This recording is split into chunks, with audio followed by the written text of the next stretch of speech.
Hello again, Internet. How is everybody doing? I hope everybody's doing well. Appreciate all the hosts and all that good stuff. Welcome to another fantastic episode of Dungeons and Dopes, where a couple of knucklehead friends try to play Dungeons and Dragons. Sometimes we do well, sometimes not so much. Stay tuned to find out how this one goes. But before we get there, I would like to make a big shout out to our good friend Sarah for doing something extremely awesome, and also to Visa because two things have happened. This overlay, forget about it. It's garbage. Get it out of here. Nobody wants this. Nobody wants this. Oh, say what? Did you see that? Did you see this? Did you see all of this excellence? Almost. A little bit of delay. There it is. Oh, it's really nice. It's beautiful. It's sexy. Clean. It's nice. And you know what? There's another page that once we get to map, you'll see that too. And I'm really excited about this. So thank you for showing up. We appreciate each and every one of you. Thank you for all of the hosts again. And Mr. DMJD, take us on an adventure. So let's see. Last time y'all went to Namro, which was completely unplanned for. But luckily, I do have lore written for Namro already, so we kind of delved into that. Let's see. Yeah, let's go. Last time we had Clove do a lot of it. Let's go Hutch. Hutch, tell me what happened last time. Well, we went to... At Namro. At Namro. Long story short, we arrived. The town was basically being... I'll say the dock area is being more kept up by the undead. We were not sure how or why it was. We were just presuming that it may have something to do with some kind of necromancy. So we, at that point, we went to an inn, or we tried to get in contact with the council of this small island, as it were. Our friend Clove snuck away, trying to find the area where these requests were being delivered, which she did, but we didn't necessarily try, nor did we have any luck on trying to get into said area where these were kept. So at which point we all went and had some drinks, and we decided to go to sleep. We wake up the next day where we are approached by one of said council members. I gotta pull up the page, and we're getting there. The tavern that we're at is the Warm Tortoise, which is pretty rad. And the council is the council of the 7 families, and we were engaged by Eliza. I'm having bad pronunciation, but we all walked with her to the council, where there was I believe it was 4 or 5 people that were basically in fancy looking chairs, looking all snazzy fancy. And as they sat down, Hutch was the only person to realize it. Last roll of game with that nat 20, realizes they sat down, their faces shifted to some type of undead entity or figure, and that is where we left off. Okay. Anybody have anything to add or change of that? Kisar and I are lagging behind a little in the doorway, snooping, but not inside yet. Cool. Anybody else? Anything else? All right. Well, in that case, Andronicus and Hutch and Flynn, y'all are standing in front of the 7 family council.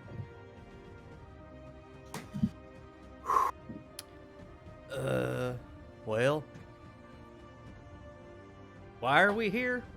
What's the point for us being here? I don't even think we actually discussed what we were going to be saying to these folks when we got here. So I believe if you would just kindly excuse us for 1 minute, I'd like to have a powwow with my compadres, if you don't mind. I reckon. Thank you. All right, excellent. Take your time. Why are we here?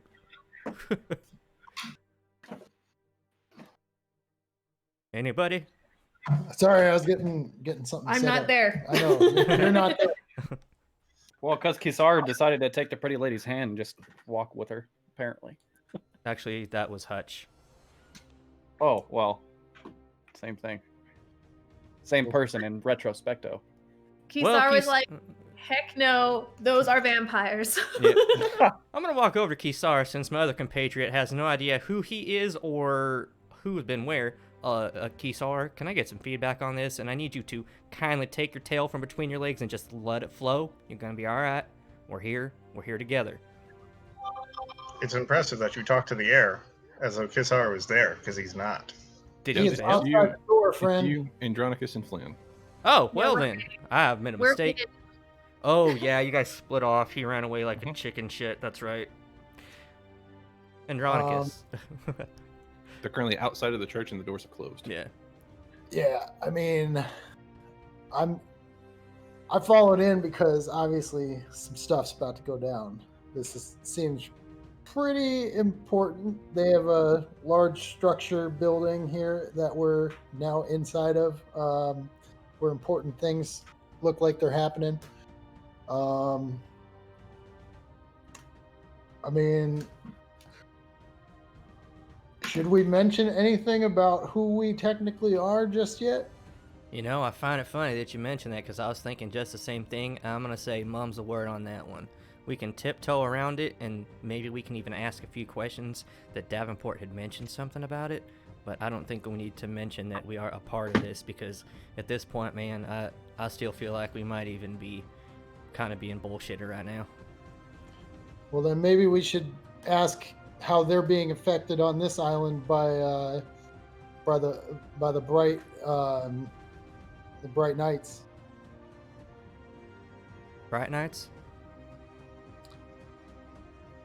I said the wrong thing. No, that's all right. Okay.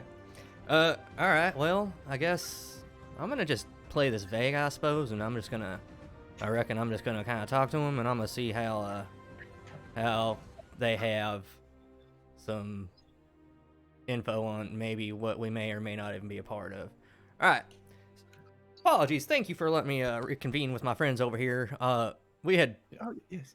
we had unfortunately made this meeting, and two of the people that we thought were gonna be here are not. So, you have to forgive me. But so we are here on behalf of Davenport.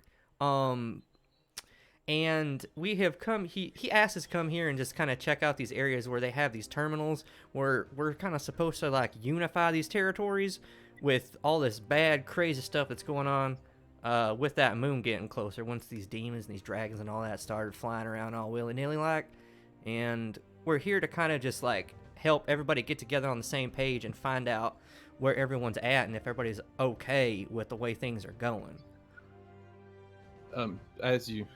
Once you stop talking, she kind of takes her hands. She has them both sitting on the desk, kind of flat. She puts them under the desk, and you hear a little click, and then the screen pops up on top front of the table. One of these. Look at it. Does it look like the terminal from the ship? Yes. Yeah. As a matter of fact, I reckon that's exactly what that is. Yeah, that definitely looks like the same one we have on the vessel. Man, Bob's your uncle. who's 100%. Bob? What in the? It's an expression. Bob's your uncle. It means, well, there you have it. I've never. No? Andronicus, you ever heard of that one? I don't have any uncles. Me neither. I don't know any Bobs. Everybody has an Uncle Bob. Come on. Actually, ironically enough, my I have father, rest in none. peace, his name was Bob, but that's neither here nor there. Is there any way, ma'am, that you can, because with all due respect, the man that we're here representing is very vague on telling us what these things actually do. If you might have some more details on that, that would be much appreciated. We're just doing this for some coin at this point, and we're just trying to do what he asked. Let's see. And she takes it and she starts typing on it a little bit. We received a message a couple days ago from Voldon. Seems to be they were warning us of the bright nights, but we don't worry about that much. No, everything seems to be fine. It's just a relay terminal. They just send messages. So all they are is just keeping people talking from point A to point B, kind of like in Oh, a... this one, yes. Okay. Well, all right. Well, But since you're here, if we could, we've had a bit of a problem, as it were. Oh, we're the experts in problems. we're also Wonderful. good at causing them. Yeah, but yeah, what you need a hand with? Well, you witnessed it earlier on the day, and when we met, there was a bit of a ruckus in the streets. We Talking about believe all we them know where it's undead, coming man? from. Talking about all those It- undead. The ones that were killing the other undead. Yeah. Yes, those. We believe we know where it's coming from, but it would be more trouble for us than it would be worth. We have other matters to attend, and we are very busy. So if I'm So to just- understand this correctly, you'd like us to help you with finding out. Well, I mean, you may at this point know what caused it, but help dealing with the situation a little bit. Oh, that would be wonderful. What a wonderful idea. Thank you for offering. Wait a minute. We didn't offer anything. What might be the trade here? Oh, you will be rewarded for such. How such? Kind of Very well. rewards. Snaps her fingers a few times, and a couple of skeletons walk out carrying a little chest and kind of set it in front of you. The contents of this chest. Look over at Andronicus. I'm like, friend, if there's one thing we need right now, it's money. And But what's in the chest? It's just closed. Just saying. The skeleton picks up the chest and walks out with it. Look over at Flynn. I'm like, Flynn, you know, sometimes it's nice to take the word of people. And when somebody offers you, you know, a chest, there's probably valuables in it. And I reckon that you don't, you know, turn a blind eye to a situation. At least show these people some respect. It could be money. I pretty much guarantee be- there's some type could of be coin in dirt. there. It could be saying. dirt, but I hope that it's money. Could be paper. We also will give you this. And she kind of motions to the council members on her right, and the one on the very end reaches in his robe and pulls out this really heavy looking book. Sets it on the desk and kind of spins it around. It's actually written like there's runes that look like fire all over the surface of it. The actual binding on the covers is made out of some kind of hide, and the clasps don't look metal, they look organic. I kind of lean over to Hutch and Flynn and I say, now that looks expensive. Yes, it does. I wonder. Can you tell us what exactly that item does, ma'am? Oh yes, absolutely. Well, go on. Motions again, and the guy gets up. He's kind of a shorter guy, a little bit stocky, and he kind of hubbles over. He's probably 5 foot or so. It kind of opens it up. On inside of it, you see where he opens up to is kind of an aerial map of Namro that kind of glows, and it's pretty good detailed. That's fancy. Just a tome of maps of the local areas and a few of the islands and the sea and things of such. I mean, as much as we're It traveling. should help you find the location that you will be headed to. I mean, I would have to ask my other associates that are not present at this point in time how they would feel about doing this, but I mean, realistically, we could really use, you know, these items.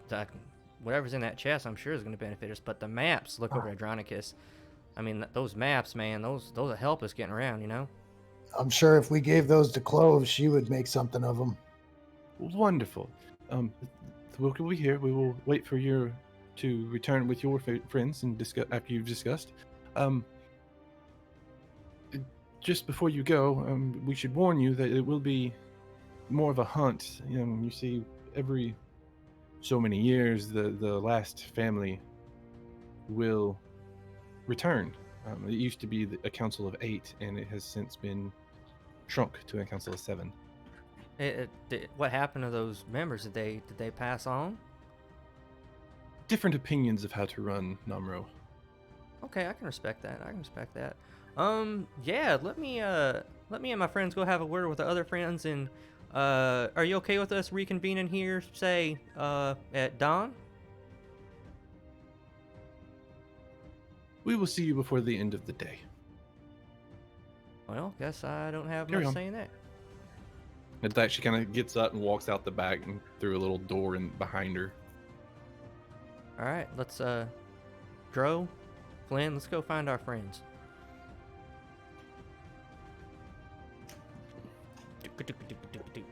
Do the rest of the council members leave, or Yes, they follow her out. okay? I'm gonna walk up to the door and try and listen at it to see if I can hear them talking. You weren't there. I thought you were locked outside the room we were in.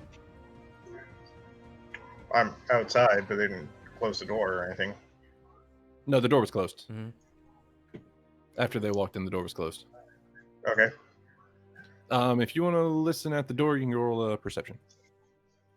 As the council member leaves, am I able to trail them? From where you are, you wouldn't have known that they have left. Okay, cool.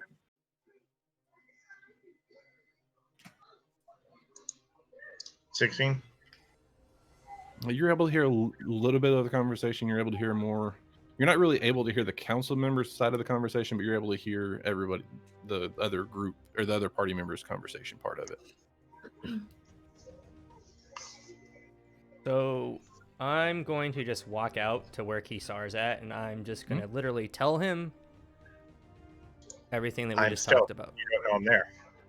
You're on the outside with Clove, right? Yeah, but you don't know. Last time you saw me, As I y'all was still start on to the turn ship. around Did you and guys walk both out, roll and terrible stealth? as you open No. the door, Kisar's standing right there on the other side of the door Right. Okay. Hey, So- how'd your meeting go? with his Are they ear kind of to the vampires? door, like, Well, they're asking us to do something. As far as I can tell, there's going to be rewards. They're offering some type of magical map collection kind of thing, which I feel would be nice for us getting around. And A treasure box. we need to have a conversation in private. All of us. Sounds good. Let's do you want to head back to the ship's pretty close by, right? Or we Yeah, could get it's a not too table. far. We could get a it's table not, and it would be at too. the docks, but it wouldn't be too far. Let's go have a chat at the inn, and we'll have some drink while we decide if we want to take these people up or not. Is that everybody? 1, 2, 3, 4. Yeah, it's everybody. Sounds Wait, who's not? good. Oh, Hutch, you don't have your character. I mean, No, I didn't see him. unclaim that for you. so Walking you back to the inn. There you go. You can grab it now. Um, I mean, I kept an eye out for them when you guys were meeting. I was hoping to find them trailing out the back and follow them, but I wasn't able to see where they exited. between you and me and Kisar trying to listen in, I don't reckon these are the kind of people that are going to be found and or listened to or heard unless they want you to hear them. But we can talk about that as soon as we get back. When we previously played last session, when Kisar was yelling they're vampires, did I happen to hear that? Was I in range? I believe you would have been. Yeah, you were there. You know that he's Okay. leery and thinks this. I'm gonna look right at Kisar and I'm gonna say, yeah, I think you might be right. I think they're vampires. Yeah. Because honestly, did anyone else catch the fact that they said they wouldn't meet up at dawn and that they would talk to us before the end of the night? I feel like probably dusk tomorrow is when we're going to hear from them next. I mean, I mean, true, but on our way in, like this, essentially, we walk through a church and we're in a church, and undead aren't welcome on hallowed ground. Yeah, well, But- vampires aren't technically undead. But they also But if can't. it's not, but Kisar thinks that if it is unholy ground, not sanctified, they could be there no problem. It's possible, but once we sit down, I've got some information I need to share with y'all. All right. It's not the kind of conversation I want to have out in public. Anybody got anything else before we head to the inn? Nope. Oh, Head on into the inn, to the inn. Just saying, how do you know the chest wasn't there to steal our souls if they are vampires? I mean, I already died once. I mean, I reckon at this point I might not even have a soul, so. and I haven't seen one before, so That didn't work. it might be a first. Who's this? But get to the inn. I'll go clear off a table and kind of sit down and wave my hand to get some drinks sent over. Okay. Barkeep kind of fills up a couple glasses and kind of motions, and little skeleton walks out and kind of carries it over to you. Oh, thank you. Anybody else need anything else? This is on me. I'm good. I'm okay for the moment. All right. Well, pull everybody in. I'm like, So I get the idea that y'all think they're vampires, but I don't think that that's entirely accurate. So in my experience, when it comes to vampires, they usually have this thing about them, and I've dealt with some of their types doing my trade route and stuff like that, and there'd be swarms of them that would just try to attack people going up and down the trade routes and stuff like that, looking for a simple meal. And it is, in my honest opinion, that having dealt with them firsthand and fought some of my own, I don't necessarily think that they are vampires. I do, however, know that they are not quite human. Now, I don't know if y'all saw it, or I don't know if it's, this deity or this entity that is now part of me that's helping me see things y'all can't. But when they sat down, their faces shifted to something not human, more undead. And I think that we're dealing with some kind of necromancy here. I don't think they're vampires. I think there's some type of necromancy happening here. So, but I think So what is it- vampires. Maybe they're domesticated. They are. Kisar is sorry, but so we are arguing degree of evil then. I would Is say, what you're saying. well, I mean, with all due respect, I mean, I might even take offense to that myself. Like, I have some dark energies about me too, but it doesn't make me evil. I think you might be jumping the gun. I think they might be on the shady side of things for sure, but I don't know if they're necessarily evil, because I've got some undead about me too, but that doesn't make me a bad person or evil. So in exchange for this treasure chest and this map book, what do they want us to do? So they're asking us to help them with their situation about kind of like that thing that happened last night where I killed a bunch of zombies with that thunder crash or whatever I did. They want us to fight a mob of zombies.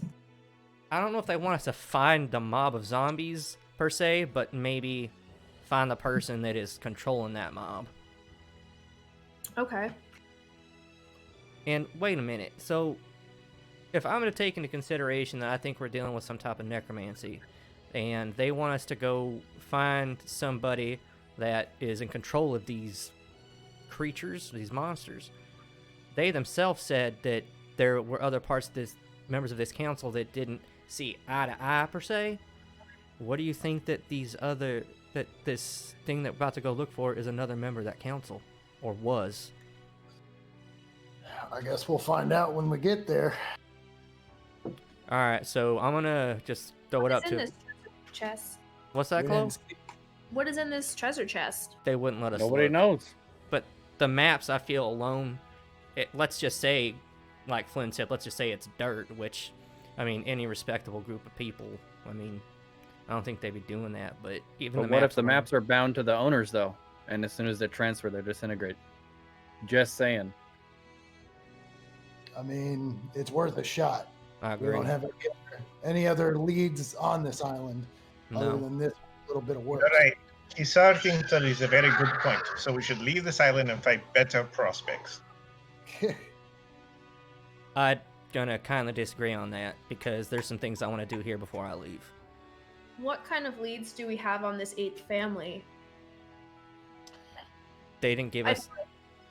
I feel like they'd need to give us at least a little more information if we're going to agree to do this work. Like, we need to know at least their name, where they hail from, something. Well, I mean, if they're having or they're at odds with whatever this other family is that they've essentially kicked out of their council, then I mean they're likely to not tell us jack squat. I mean, but what we can do, and this was going to bring me my next question or idea, they said they're going to come find us, and what we should do in the meantime, why don't we go do some research and try to find a library or something, because we've already been told that there's an area around here where we can go, scour through some books and stuff like that. And I think Clove and I might want to go hit the books and tell these people, come our way. Yeah, that sounds good. I'd like to get some more background information on what these families are before we become a part of their disagreements. I 100% agree with that. We got to at least have an idea of what we're getting ourselves into best we can, and it'll give me time to figure out what happened a little bit in as far as my family goes, and even try to figure out Lincoln Close. What the hell exactly is these champions of Voldan? That's us. We're the champions. We can look at for some books on that here and see if they've heard of it. I'm 100% about that life. I agree. All right, Kisar, What I are know those stupid guys do?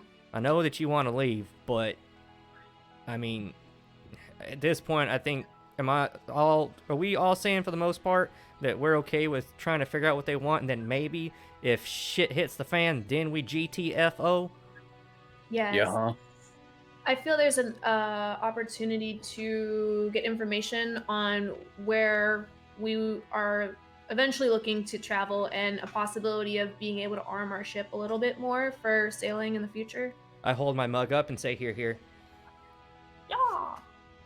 Hi-oh. Kasar, are you okay with that, or do you just want to run away like you have been on a regular basis? Run away and open up I your mind. don't remember ever when Kisar has run away. But Well, you ran away with the ship. We got off the ship. You got back on the ship once you saw zombies. So, I mean, there's two. I was at running away. That is prudent planning for quick retreat. Right. Where I come I from. think Point. We should have a quick way of hailing all of each other. Oh, it's fine. If You we're want to go separated and we have a evening? reason to bolt, is there a way that one of us in particular could contact everyone with a special message that would tell everyone, get your rears to the boat? Well, No, it's fine. Let's go get eaten by the undead and join the Legion. It's cool. excellent. I like Deal. the sound of that.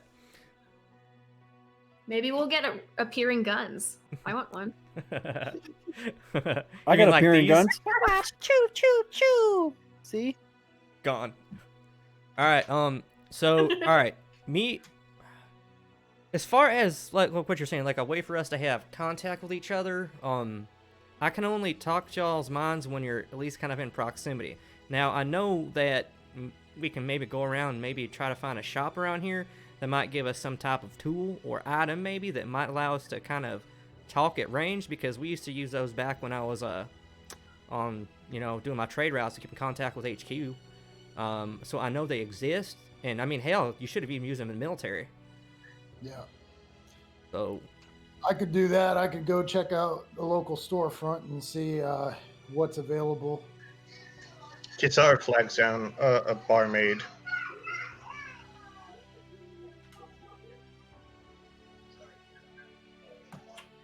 As Kisar is trying to flag down the barmaid, Bill, the skeleton, hobbles over with his little tray. What's up, Bill? About- How you doing? About halfway, Kisar just wait. No, never mind. Go away. The skeleton's all upset like the Goomba was in Right. Aw. right. Is there any other items at the store that anyone in particular would like me to look for? Holy water, because you won't find it. I didn't hear what he said. Holy And you won't find it. He's probably right. Yeah, see if they have holy water. Ask them. Hey guys, do you happen to have holy water? I mean, Do you have some garlic I could cook with? I'm making a holy water and garlic stew. No, it's not what you think. It's for my holy moly stew. The Yeah. holy moly. Holy moly. It's a Spanish dish. The I also holy need mole. 16 I need 16 avocados too. Oh, get those away from me, friend. That'll kill me. I need that. I need that guy's left leg. All right, yeah, I like that idea. I'm gonna go hit the books with Clove and Andronicus. I would recommend maybe grabbing one of these two knuckleheads, or Well, maybe both of them. I See if mean, they've got any weapons for ships too. I mean, yeah. If In case we get Kassar, I understand if you don't want to roll with us. Kisar has already asked about ship weapons. They said they would look into it for us. Okay. Thank you, Kisar. Maybe I'll try to see if I can get an update for you. Kassar, do you want to stay with the vehicle? The vehicle. No, Kisar is not one to run away from scary things. Okay. He'll be there to watch you all die. Well, I then, raise my eyebrows. I'm like, it's not what happened earlier. But anyways, Clove. I say give him a chance to redeem. Okay. Who are you going with? Well, if Flynn wants to come too, then obviously the three of us will head out. Is Kisar going with Flynn and? Well, Are you inviting Flynn? if I'm wanted. And Flynn I is just go over to absolutely them. wanted. I mean, the man can heal. Aw, So love you. Kassar and Shucks, guys. if you guys want to go to the store with me, Deal. all right. I start marching. I grab Andronicus's arm, interlock elbows. I'm like, you want to skip with me? Aw, do it. Skipping? What's skipping? I'll show you. Okay. Do. And as he tries to show me, I trip over my own feet and eat crap. Aw. And I say, Andronicus doesn't skip. Do you But also my not heart does surf? for you. Yeah, ninjas don't surf. So who's going where? All right, so Clove and I are headed over to the like library-ish type area that they've got, where they've got some like town records, and everybody else is headed to the shops. Going to a general store, yes? Yes.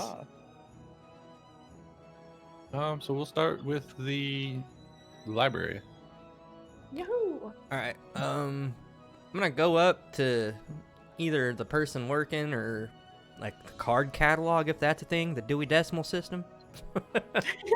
As you walk in, you don't see anybody immediately. It's a pretty small building, but everything's just like there's piles of books that you kind of have to step over. There's bookshelves that are just stacked full, like they're wedged in, and they're like half up. There's some books that are like half hanging out, but half on the shelf, kind of thing. Out of nowhere, I just see a cat's butthole in my eye, and I'm just like, what in the, what happened? Oh, I'm sorry, So man. is this more of a library or a store? It is a compendium. Compendium? From the way it looks, Personal study? first glance, you're not sure. Okay. There was like a little plaque hanging outside that had a book on it, and it kind of gives the impression of a store, but it could be a library, either one. Okay. I'm gonna look over at Hutch and just be like, hey, I can start snooping around if you want to look for the storekeeper or librarian. Yeah, start poking around. Try not to get in too much trouble, but if you see something that you're like, well, that looks like it might be beneficial. I mean, sometimes things disappear, but that's between you and me. Right. So I want to give the store like a kind of from the front door 360 view around and see if there's any kind of signage delineating different sections that I might want to check out or any sign of life. Roll perception.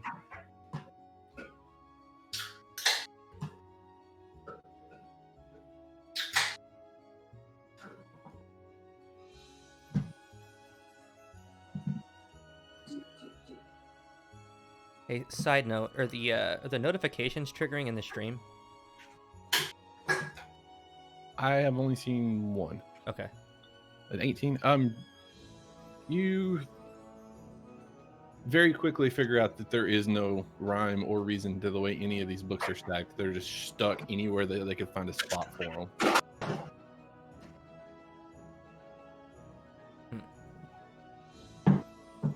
There doesn't seem to be any kind of order to this store, Hutch. I'm not quite sure where to start. Shall we shout out for somebody, or shall we keep our presence here? Yeah, let's see if we can find somebody. Somebody's got to be running this establishment. Poke around. Hello? Hello? Anybody there? Hello? We'd love to look at your beautiful books. Yes, and you hear like these crashing books from behind, over in a corner, and eventually you see this dude like come up behind a bookshelf and he like pulls a couple books out. He's like, "Hello." So sorry to have startled you. Oh no, it's not a problem. What can I help you with? What's your name? I'm Clove, and this is my pal Hutch here, and we're new to the area. We're just looking into some of the interesting, rich history here. Kind of touring around. Hello, Clove. Amos is my name. Amos Thaddeus Amos Atwood. Thaddeus? It's nice to meet you. Can I help you find something?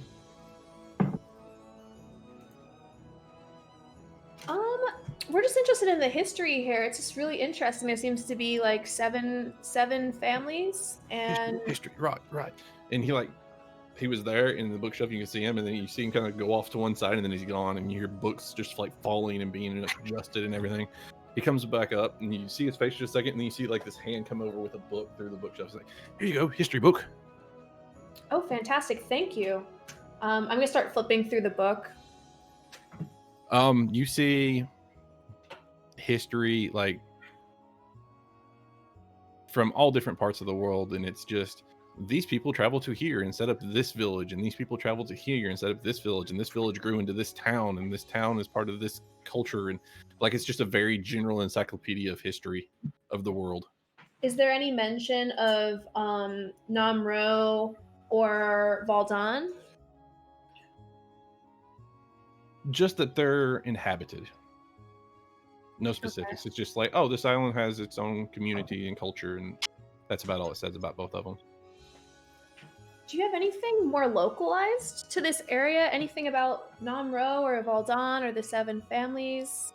Oh, and he goes off again, and you kind of hear the same kind of rustling and rumbling, and you actually hear one bookshelf kind of fall over completely, and all the books fall out of it. He comes back, and he just starts handing through like newspapers, just one after the other, just rolled up, bound newspapers.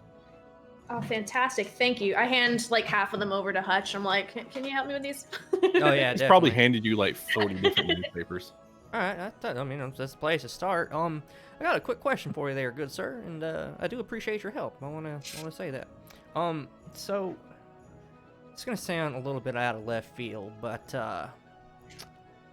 you got anything on a small town that used to be just out of Raori, by the name of Ray Roostar?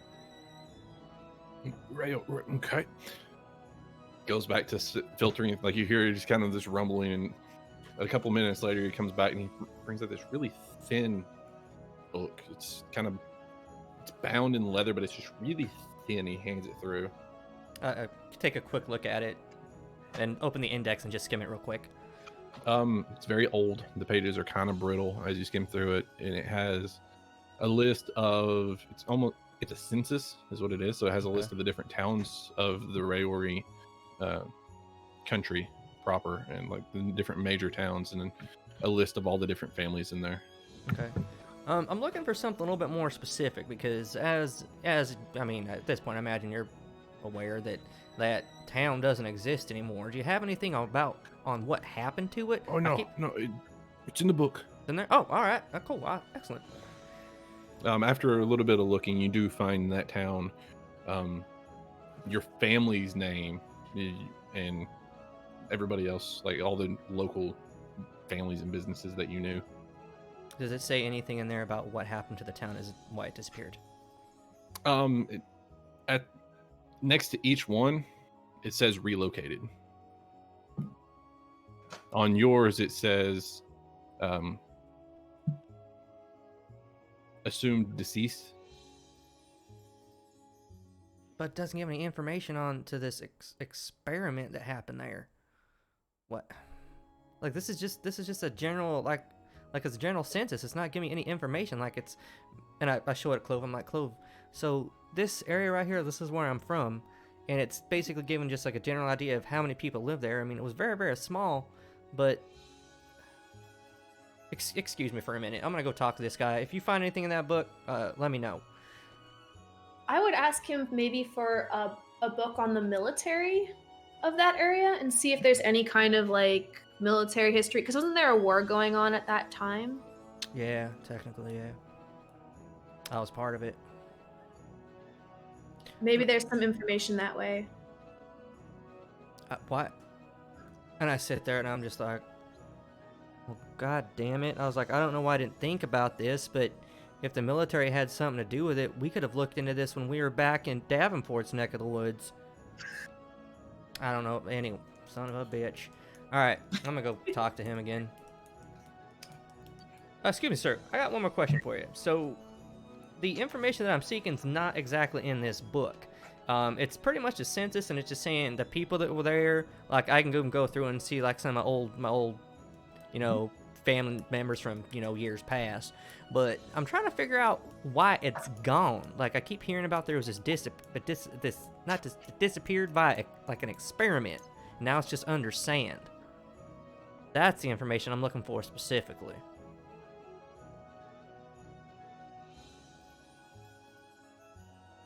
And I look at him and was like, it would mean a lot to me if you could give me any type of information.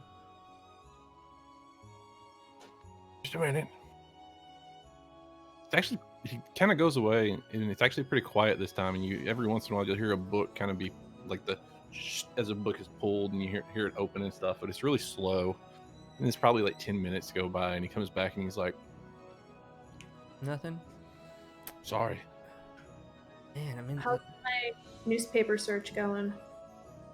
Roll an investigation.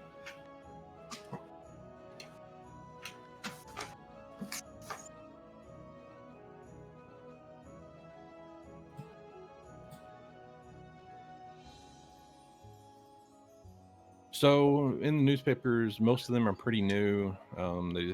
There's a couple of them from the past couple days that go over, the fact that the newest one actually has, hey, these people showed up on this boat, and now they're sitting with the council and talking to the council. Like it's really kind of unerring how accurate and new it is. Some of the older ones, It's us. We're famous.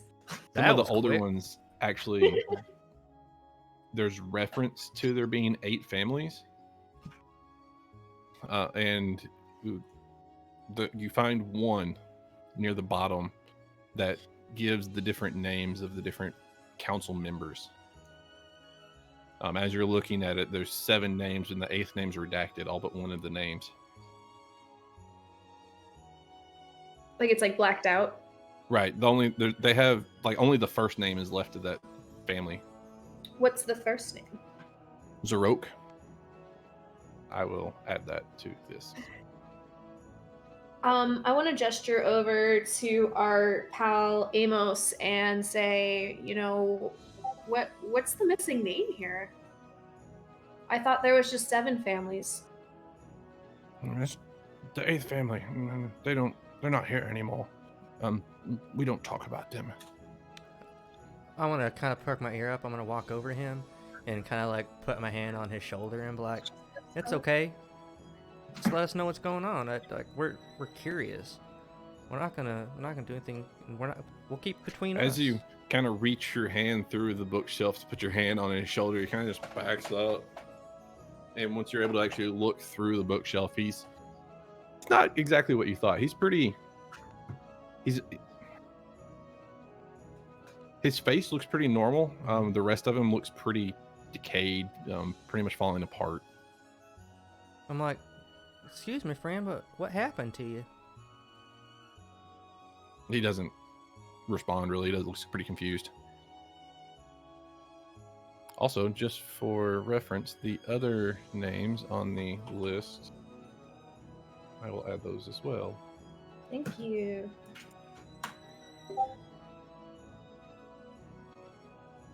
So Amos, how did you arrive here? Did you grow up here? Grew up here. Family library. Tend to it myself. I want to go through books and see if I can find anything for the last name of family of Thaddeus in this area. You find a couple references to Thaddeus. They're all just dock workers. Okay.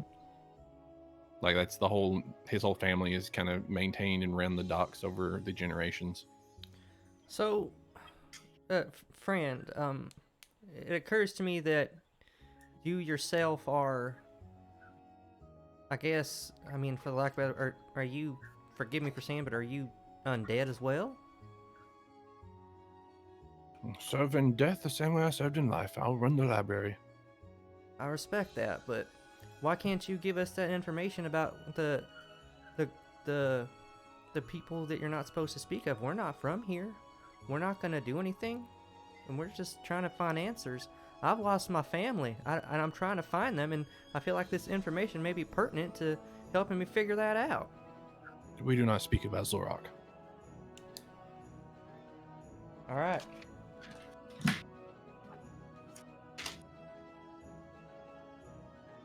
All right. I'm gonna go sit back over by Clove. Hey, Hutch. I mean, it just between the two of us, I just feel like this eighth family member is definitely obviously what we need to look into to figure out how to help these people if they need our help. Do you think Amos would be perceptive to asking for the information just one more time if we expose the purpose of it, or No, I don't think know so. if we could be on the wrong side of a fight if we bring that up. I don't think so, but I don't know if he was being nice or let something slip. But the name of that other family is last name Zorok. Okay, maybe one of us can chat it up with him while the other looks through the books for that name. I've tried. The only thing I haven't done at this point is force him using some of my newfound abilities, but I don't know if I want to put this poor man through that. Look like he's been dealing with enough, and I don't. And my honest opinion is, if he is undead like he looks like he is, which I don't know if you've seen, then I'm afraid to even use some of my abilities at this point because they just may not work. Yeah. And I don't want to burn some of my stuff that we might need later. But let's go ahead and hit these books, and let's go ahead and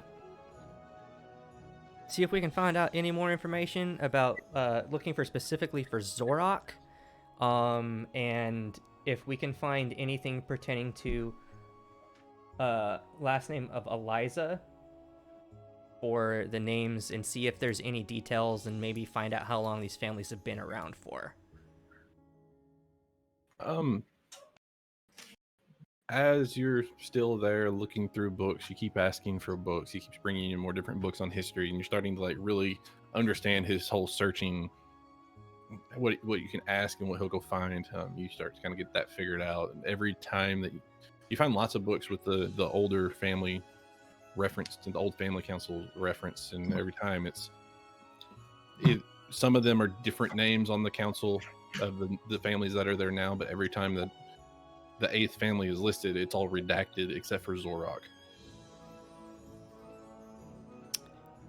You know, Clove, I'm wondering if this Zorok person might be the person that we're supposed to go find. And if this person is in fact that, then I mean realistically these other 7 families, I feel that maybe that this Zorok person that is so hush hush, what if they're not the bad guy? Yeah. Alright. Go ahead and keep looking through papers and stuff and just seeing more information I can find. Let the dudes do the shopping. I have one more thing I want to look for in a book. Absolutely. Can I kind of on low key look up the name Kokath? Kokoth. Okay. Ooh. Had not expected that to come up. Roll an investigation. Roll an investigation. Investigate. Before Look, you roll, after hearing the name, Clove, why are you looking that up out of curiosity? You can go to Oh, okay. and roll the little. number. Roll. Take the number. Yeah, grab the number. Roll a perception. See if you notice her looking Okay. through things that have different entity names that would be Okay. different from just looking at histories. Sounds good. Perception? Yes. That is it's a whiz, yeah. Alright. Okay, for That's a investigation. that is a 18. Okay. Ooh. Roll a deception, Clove. We'll see. That's a very high roll. If it was lower than a certain threshold, I was just gonna say, but that's pretty high, so we'll roll for that one. Bummer. I'm like, oops. Whoa. A 3. So you notice. So you can ask her if you want to. Right now, Chloe's looking at different. She's found a history book, a kind of an encyclopedia on different demonology and different Clove, otherworldly entities. forgive me for hovering over your shoulder, but Oh, why- geez, you scared me. It's okay. It's okay. I That's didn't want to fine. embarrass you. I just figured you're not always in a giant room full of knowledge, and maybe this would help us understand the nature of your situation a little bit better. But I didn't want to get your hopes up and be like, You know, I really appreciate that, and I mean, I thank you for even thinking about that, because I didn't even think about looking anything up about what's happening to me, because I'm more, my mind is so set on trying to figure out what happened to my family that I didn't even think about it. So thank you. What did you find? So you don't find anything that mentions Kokoth. The only thing that you find reference to it's kind of it's not so much a history as it is more of a fairy tale kind of old story lore of the angels and the demons fighting for eons, and two of them crossing sides and kind of going their own way. You find the name Servial and the name Rosario. Servial and Rosario?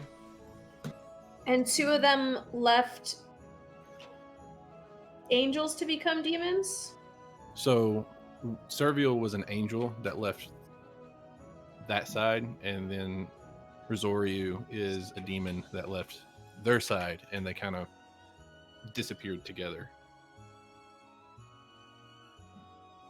Sorry, I was writing. Which one was angelic? Which one was demonic? Servial's angelic, And he put the names in there. and Rosario's a demon, and they both left together. All right. Oh, if I would have looked over there, there would have been my answer. Thanks, buddy. And I wonder if, it's been kind of in my mind, I wonder if Koketh would have anything to do with, you know, your home disappearing. So I feel like you worrying about your family and also wondering where you come from kind of all wraps into one big burrito. You know, I kind of have. Bad analogy. No, I understand where you're coming Burritos from. are awesome. Burritos are life. They're I wanted really good. burritos this morning and we couldn't get one because the brunch place we like up the street was closed. So I got it on I definitely think that Kokoth may have something to do with, or be a part of, kind of maybe the disappearance. And that, I mean, like, she keeps referring to me as her champion. So I feel like I have been brought back, and I haven't had a chance to ask her yet because I haven't ran the ceremony, even though we got enough materials to do it one more time, to ask her why specifically.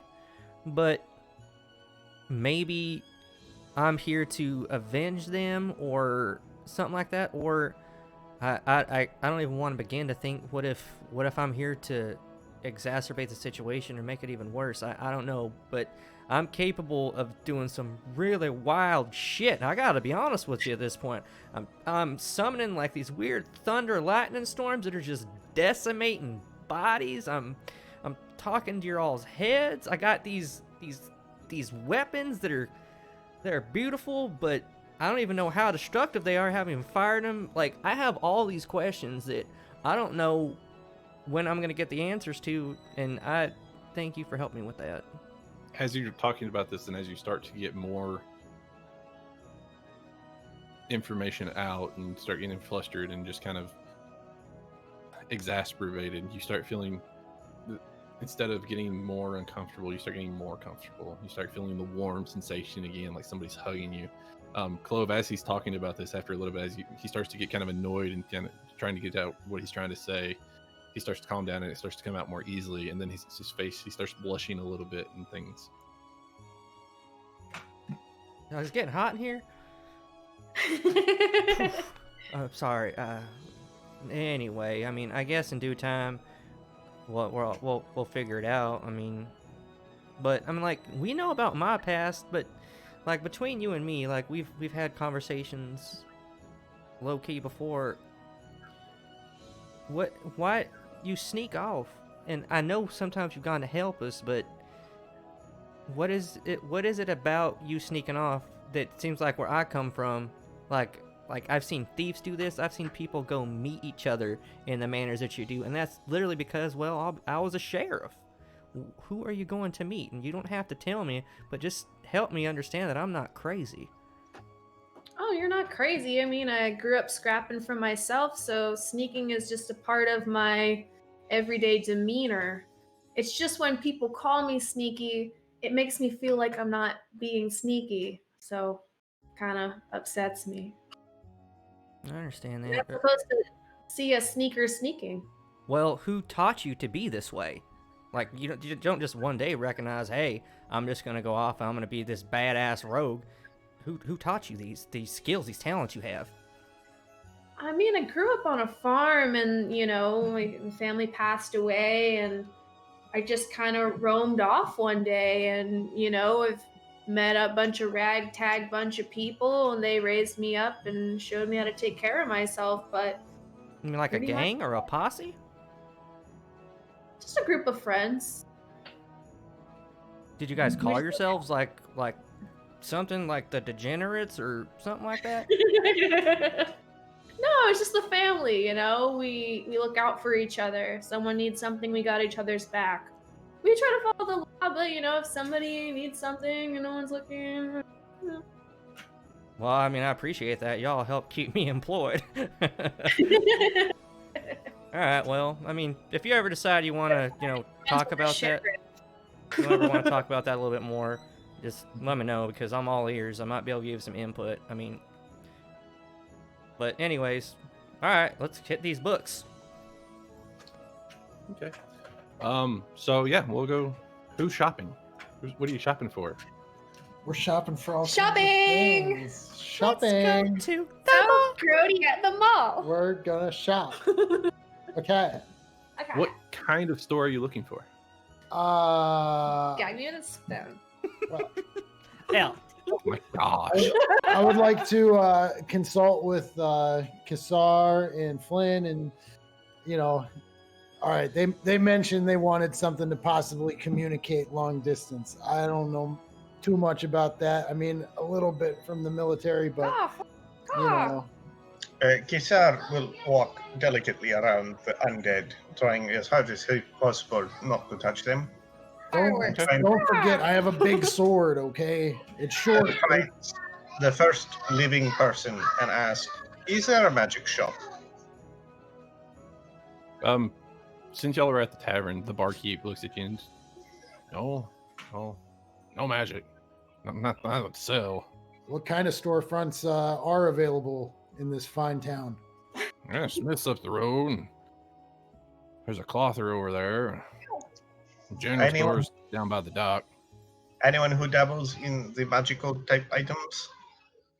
No, not around here. Okay, I don't think we're gonna find it. All right. Well, Flynn, what do you think? Supply store. Yes. Is there anything you need to resupply on, or have any thoughts?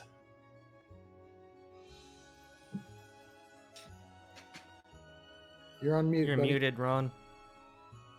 We can't hear anything. Hello? Can you hear me? There it is. Yep. Yeah. There he is. What's wrong with this thing? Okay. So, I think I'm pretty good on everything that I need. But again, we do have a small amount of funds, not too much still. I don't know. What do we need, Adronicus? I mean, the only thing that I can really think of is the weapons for the ship, and Kassar already, put in the word for that. We could check on that and see how that's pushing along. All right, maybe we can trade some labor or take care of some jobs for somebody for weapons for the ship. Yeah, so maybe the Our general. gestures around at all the dead people walking. It's like, I don't think labor is going to be a marketable commodity here on this island. Yeah, but what if these guys really aren't helping? They're just a nuisance that they let stay here because they couldn't do anything about it. Who brought you your drinks earlier? Bill. Yeah, I didn't get a drink. What was Bill? He was dead. They're all dead. And 95% of them, yeah. Man, Well, okay, still, let's go check on these weapons and just see what's coming through with that. So Deal. it's down to the general store, kind of by the docks. Is that where we'd be?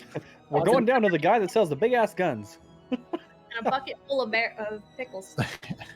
As you start, or once you get down, you find the general store pretty easy. There's a big plaque hanging, just kind of has a little sack on it and a ladder on it. You see kind of stuff leaning up against the wall and everything. It's all kind of chained together. Storekeeper. Is there a storekeeper? Yeah. And hello. Hey, buddy, how you doing?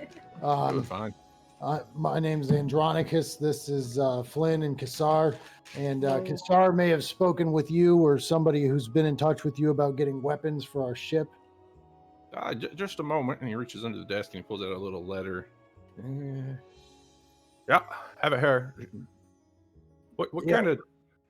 Just a moment. And he walks out to the behind the desk and there's a little door. And he goes to the door and he comes back and he's carrying like just an armful of throwing spears that have ropes tied to the end of them. Like, here you are. I look at Kassar and I was like, yeah, I don't think they knew what we were looking for, but what do you think? Is this good enough? No, he understood well enough, but this is what they have to provide. And they are very fine-looking weapons, but they do not meet our requirements. So thank you very much. No. All right. I appreciate Sorry about that. This is all we got. We don't got anything bigger. All right, well. He kind of leans behind the door and sets them back down. You hear one kind of fall over and hit the floor, and he's like, anything else I can do for you? How about any sort of signal flares? Anything like that? Yeah. He grabs a little box and kind of sets it on the desk or on the counter and opens it up, and there's a pistol in there and 4 little cartridges. And what would be the going rate on something like that, my friend? This is about 15 silver. Kisar is curious how many of these type items you have. This is the only gun. It's the only actual flare gun I got. I think I got some more cartridges in the back, but I'm not sure. What about fireworks? Any type of explosives that we could, any kind of stuff that blows up? What do you got? Addendum. Any aerial explosives, the things that Yeah, that's what I meant to say. Or do you have any black powder that we can tape to those spears with the rope and then spear something and then blow it up, right? Am I right? Yeah, yep. As far as any kind of firework, no, I don't have any of that. We do got some powder, and he kind of points over his shoulder to the wall, and there's like a little 25 barrel drum. Deal. We'll take it. How much do you need? What's How much are you willing to sell? He reaches down under the counter and pulls out a little scoop, and he's like, "How many scoops?" How much for the entire container? He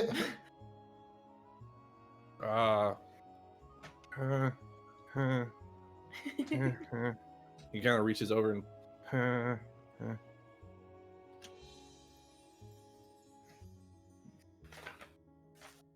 I couldn't let it go for more than 10 gold.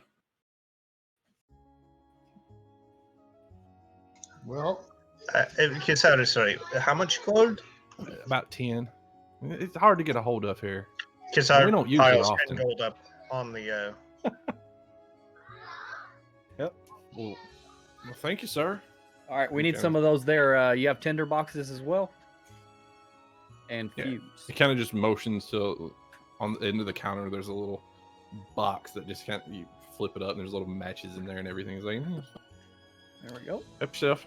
all right, we'll take some of that. And yeah. I don't even think we need help carrying this stuff. Fuses. Do we have fuses? Do you have fuses? Oh. just a moment. And he goes into the back, and you hear him start kind of Candle wicks will also be acceptable. At about that time, he comes back out carrying a few candle wicks, and he's like, "Will these work?" Fine enough. All right. And he just kind of hands you the bundle. He's like, "No charge." And do you have any sap or tar? You ask down at the docks. That's where you'll usually find that. Okay. Kisar has one more request, and it is a bit of an odd one. Do you have any holy water? Holy. You have to ask at the church. Turns around and looks at him. Oh, what a shock. He doesn't have any holy water. Huh. Well, it was worth a shot. Wait, don't we need the spears still? Just Yeah. saying. Yep. We'll take those spears too. Said 15 silver for all of them. Kind of sets him down. He's like, about 20 silver for the spears with the rope. The 15 was the flare gun. Well, we'll take the flare gun too. Let's see. So the small So 3 gold for. drum of powder is about 20 pounds worth of powder. There's a little gap at the top where it's missing about 5 pounds worth. All right. And do you have any cloth here, or would that be something up the road? What kind do you need? Any kind of, if you have any kind of pre-made pouch. Canvas material would be fine. Yeah. Goes into the back end and comes back out, and he's carrying a pretty thick tarp. Like, it's all folded up and everything, but it's probably 1.5 feet, 2 foot by another 1.5 feet or 2 foot square that's been folded over a few times. Unfolded, it's probably 6 by 9 or so. We could probably cut that ourselves to make the pouches that we need. How about twine? Any kind of twine? Thin rope, string? And he just keeps piling stuff on the top of the counter. He's like, "Yeah, here you go." All right. What's our total? We need to I check have out. string. Kisar picks up the keg of gunpowder he's already paid for. And walks in the door. 3 more gold and we'll call it even.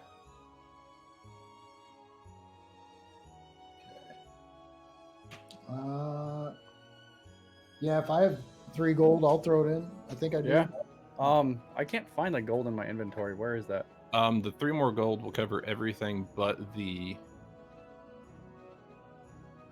flare gun and the powder. So the spears and everything else will be covered by the 3 gold. Let's see. That would be on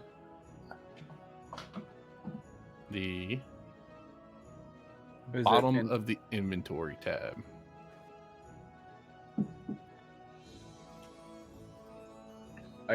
I guess when we rebuilt it, we never added mine back. Yeah, You would I have started with around 10 to 15 10. gold. Yeah, it was 10. I don't remember what mine was. Yours would have been about the same. It would have been about 10. There we We go. all gold.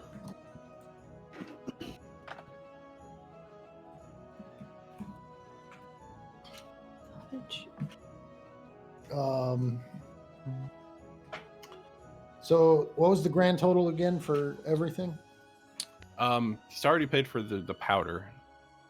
The pistol was 15 silver. The flare gun, sorry. And then the rest of it would have been about 3 gold total.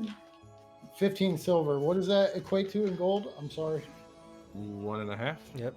Right. I mean, Yep. I'll take the rest of that stuff for 450 in gold. Or Yeah. half.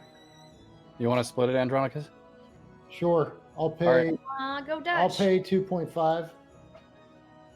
Okay, No, 2.5. just pay 2. Just pay 2, and I'll give the guy 3, and we'll call it even. Okay, Cool. that's fine. That works. Well, thank you, sirs. I appreciate that. Thank you. Thank you. Um. Now, am I mistaken? Are you the ones that the council talked to? Absolutely. Yeah.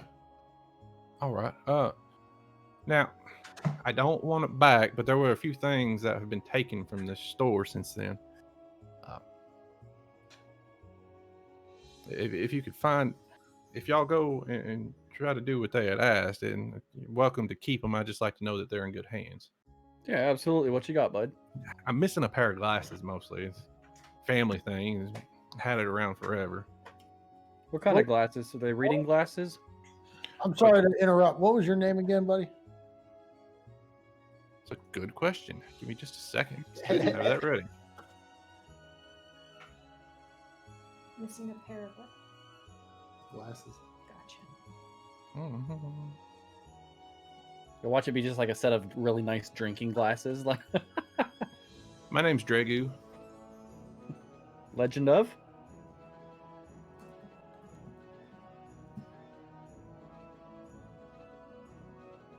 Sweet, thank you for the name. I am Flynn, and this is my compadre Andronicus. And what did these glasses look like? Can you describe them? They're just really nicely made.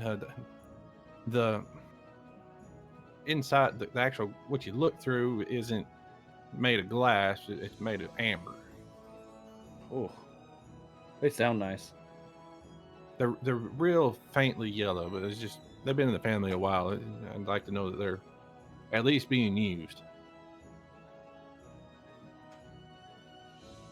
Yeah, and what were the last location that you know where these were? They They were here taken on the from the shop. counter. I use them whenever I'm looking at the books. Nobody takes stuff around here. I just leave them on the counter, and they've been missing since. Were those the days now. only? Was that the only item you lost? The only one of importance. All right. Any idea who might have taken them? No, I'm assuming it happened whenever that horde came through the other day. You said it was 3 items. One was a pair of glasses, or all 3 were glasses? No, that's just the only one. There's some other stuff missing, but that ain't no big deal. It's some rope and things like that. All right. All right. Yeah, we can definitely keep our peepers out. Well, thank you guys. I appreciate that. Thank Yeah. you. Appreciate Thank the you. business. Yeah, absolutely. I'll say that there was 6 of the harpoons. Say, Dragu, the other day when that horde of undead came through bashing the other undead, did you notice anything weird happening other than that? No, just that. It happens every once in a while, but it's not super uncommon, but it's just started being more of a problem lately. Where do they Did you generally recognize come from? any of the undead? Where did the general come from? And Did you recognize any of the undead that were attacking? no, they didn't have any of the marks on them. They generally come from outside of town, up near the woods. What do you mean marks? There's undead that come through with marks on them? Oh yeah, yes sir. Hang on just a sec. He kind of leans into the door. Hey boy, come here. And you see this about a head shorter than him kind of walk up, and zombie to all purposes. And he's like, "This here's my son. A terrible thing. Passed away of a fever a few years ago." And he kind of grabs his shoulder and pulls his coat over, and he's like, "Turn around, boy." And right here on the back of his shoulder, he has like a family crest in his skin. When the zombie walks in, you see a look of distaste across Kisar's face, like, ugh. Hey, man, it's his kid. Show a little bit of respect. He doesn't seem to notice. He's just kind of distracted at the time. So this family crest is there a family crest on a lot of the people in this town? Oh yes sir, yes sir. Every one of the workers you see here will have ones on them somewhere. Most of them use shoulder. Some of them use forearm or the leg. And these are different families being represented? Different Yes, sir. crests? Yes sir, yes sir. The 7 families. It'll So be one for are each. all 7 of the families necromancers, or do they have a hireling? Necromancers. I'm afraid I don't know what you're talking about, sir. I have one question, Dragu. What was the first instance of people raising from being passed? Oh no! This is just the way we prepare our dead. Some people bury, some people leave them out for the birds, and this is how we use our dead.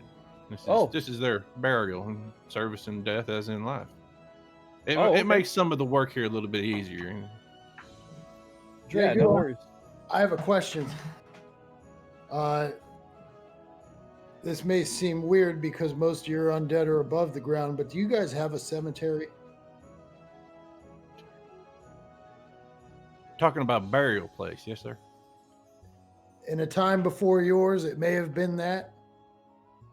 All of our prepared dead are done at the church, but as far as a burial grounds, we don't use that anymore. To my knowledge, there's never been one here. Okay.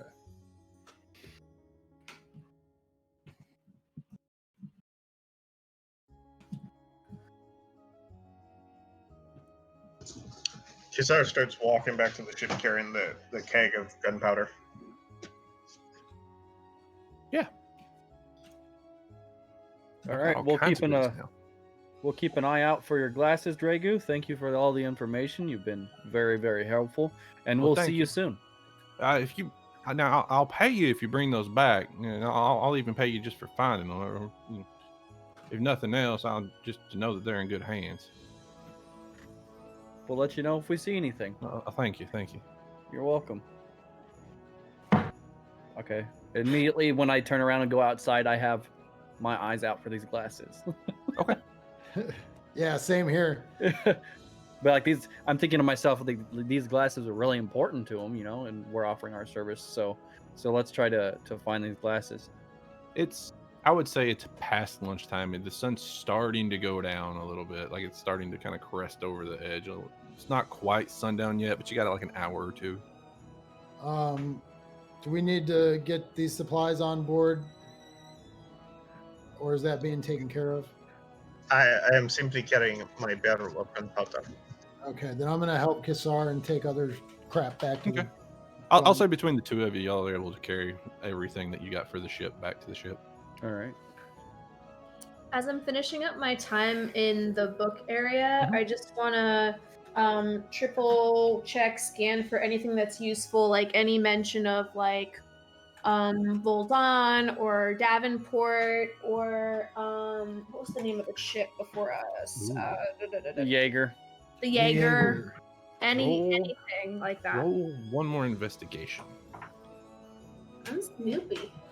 Oh, I keep forgetting I have investigation upgrade thing. Oh no, that's in here now. Okay, never mind. Interesting. This one? No, no. That's what's up. Drinking out of a mason jar. That's amazing, dude. It holds the most water. I know, right? You do. Lousy You're not really able to find any specifics. You do see Davenport's name pop up in a couple of books, and a couple of the actual printed, like from an actual printing press, that you actually find a picture in a book of Davenport, but it has no description on it or anything like that. It's just like him and a few other people standing around.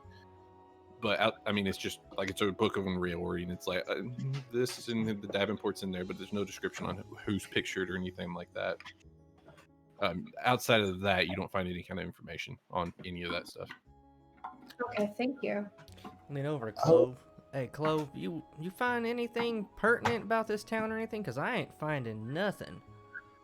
No, it seems like anything that mentions useful information is redacted or filtered or taken out. Maybe we can meet up with the rest of the crew and see if they've had any luck with their supply run. I think that's a good idea. Hutch leans back in his chair, stretches, leans forward. I tell our pal, thank you so much for having us. Do you need help putting these books away? We really appreciate it. Yep, I'll take care of it. Just one more thing before I go. I mean, you've grown up here. You're familiar with here. What would cause this family to just be completely taken out of history? Like, what could someone do that would be that upsetting to an entire culture to go through all of the books and redact all this information? We don't talk about Zorok. All right, so you don't have to talk about Zorok, but let's say one was curious as to finding some more information. Where would they go to find that information that they should not be looking for, friend? You have the books. There's no information there. It's completely wiped out of your history. We don't talk about Zorok. Do you talk about the hordes and what might be happening with these hordes of zombies that are attacking members of this community? It happens occasionally. From Why time does to it happen? time. Why does it happen? He doesn't respond.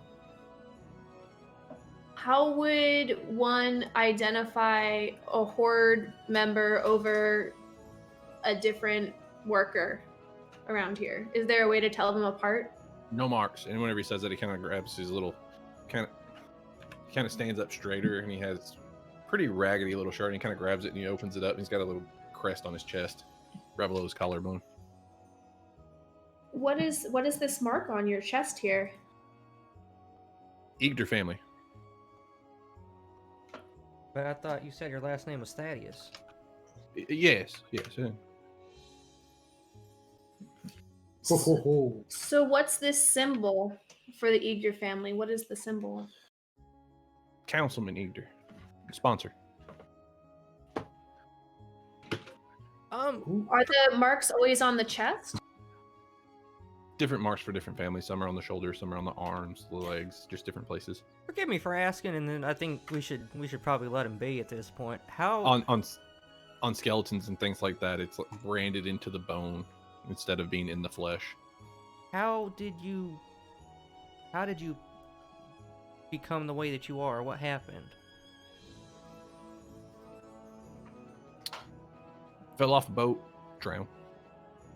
Kind of lean over, show him my scar, and right there, I'm like, well, just know that you're not the only one that's been brought back for reasons.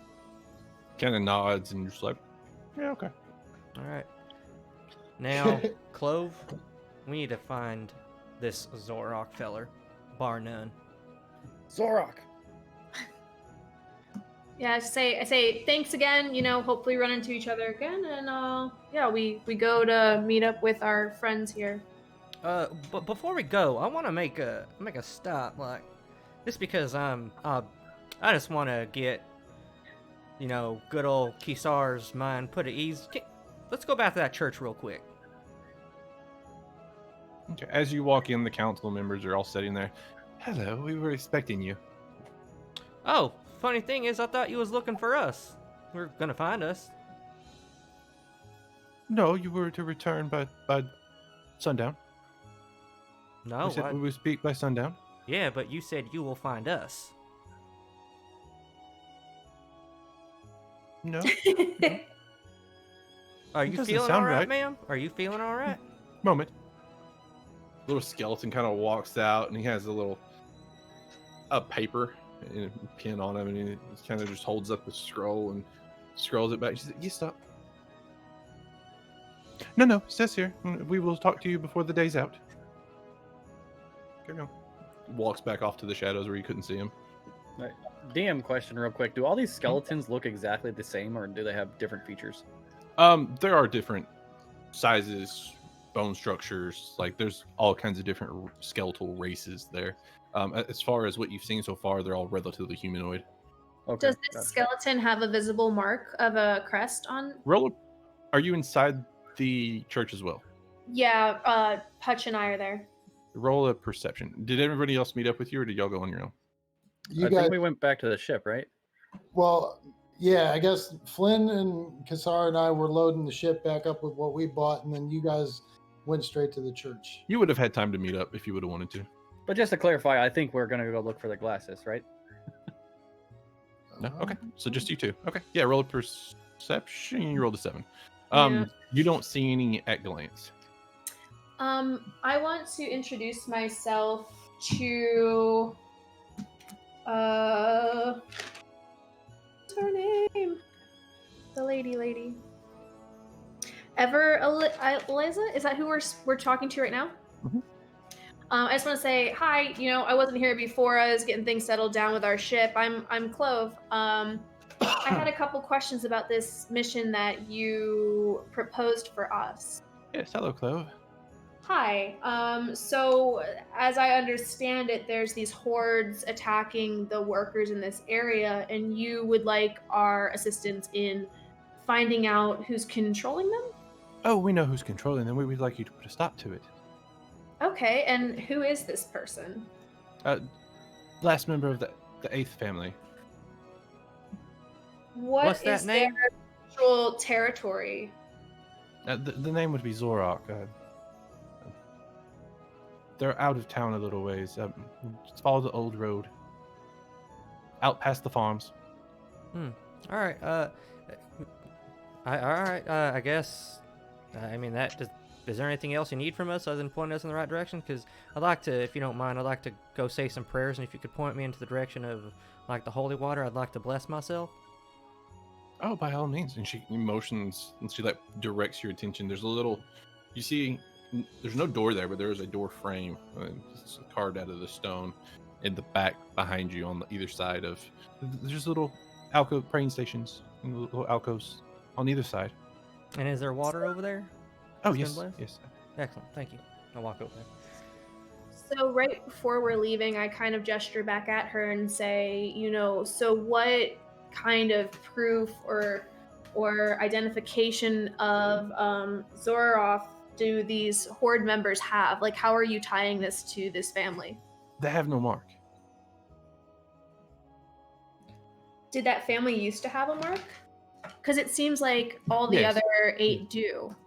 The mark is a binding. It's to the town, or to whatever service each person is in. And they have no mark. They are no longer bound. That's why they're able to leave and come as they will. And what's provoked these attacks of late? Lately, I'm not too sure. We assume it's the moon again, but it could just be another time of the year. It could be just he woke up again and now he's angry. What do you mean by woke up again?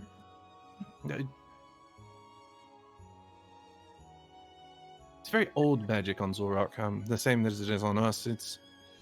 We've never found the source to deal with him. And very wise, Zorak. He hid it long ago.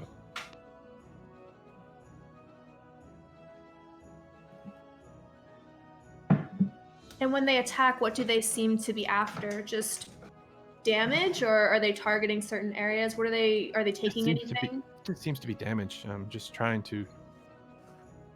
They never hit any of the town. It's just always the workers. Are they attacking certain workers of certain families? Not that we've noticed. It's just pretty random. Whatever is closest for them to find. While she's questioning them, as I'm standing in front of the holy water, with what I'm dealing with this hodgepodge of celestial and demonic energy, is there a way for me to tell if this water is actually blessed?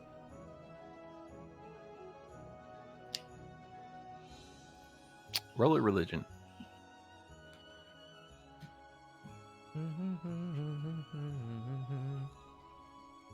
Oh no. Religion, intelligence is not my strong suit.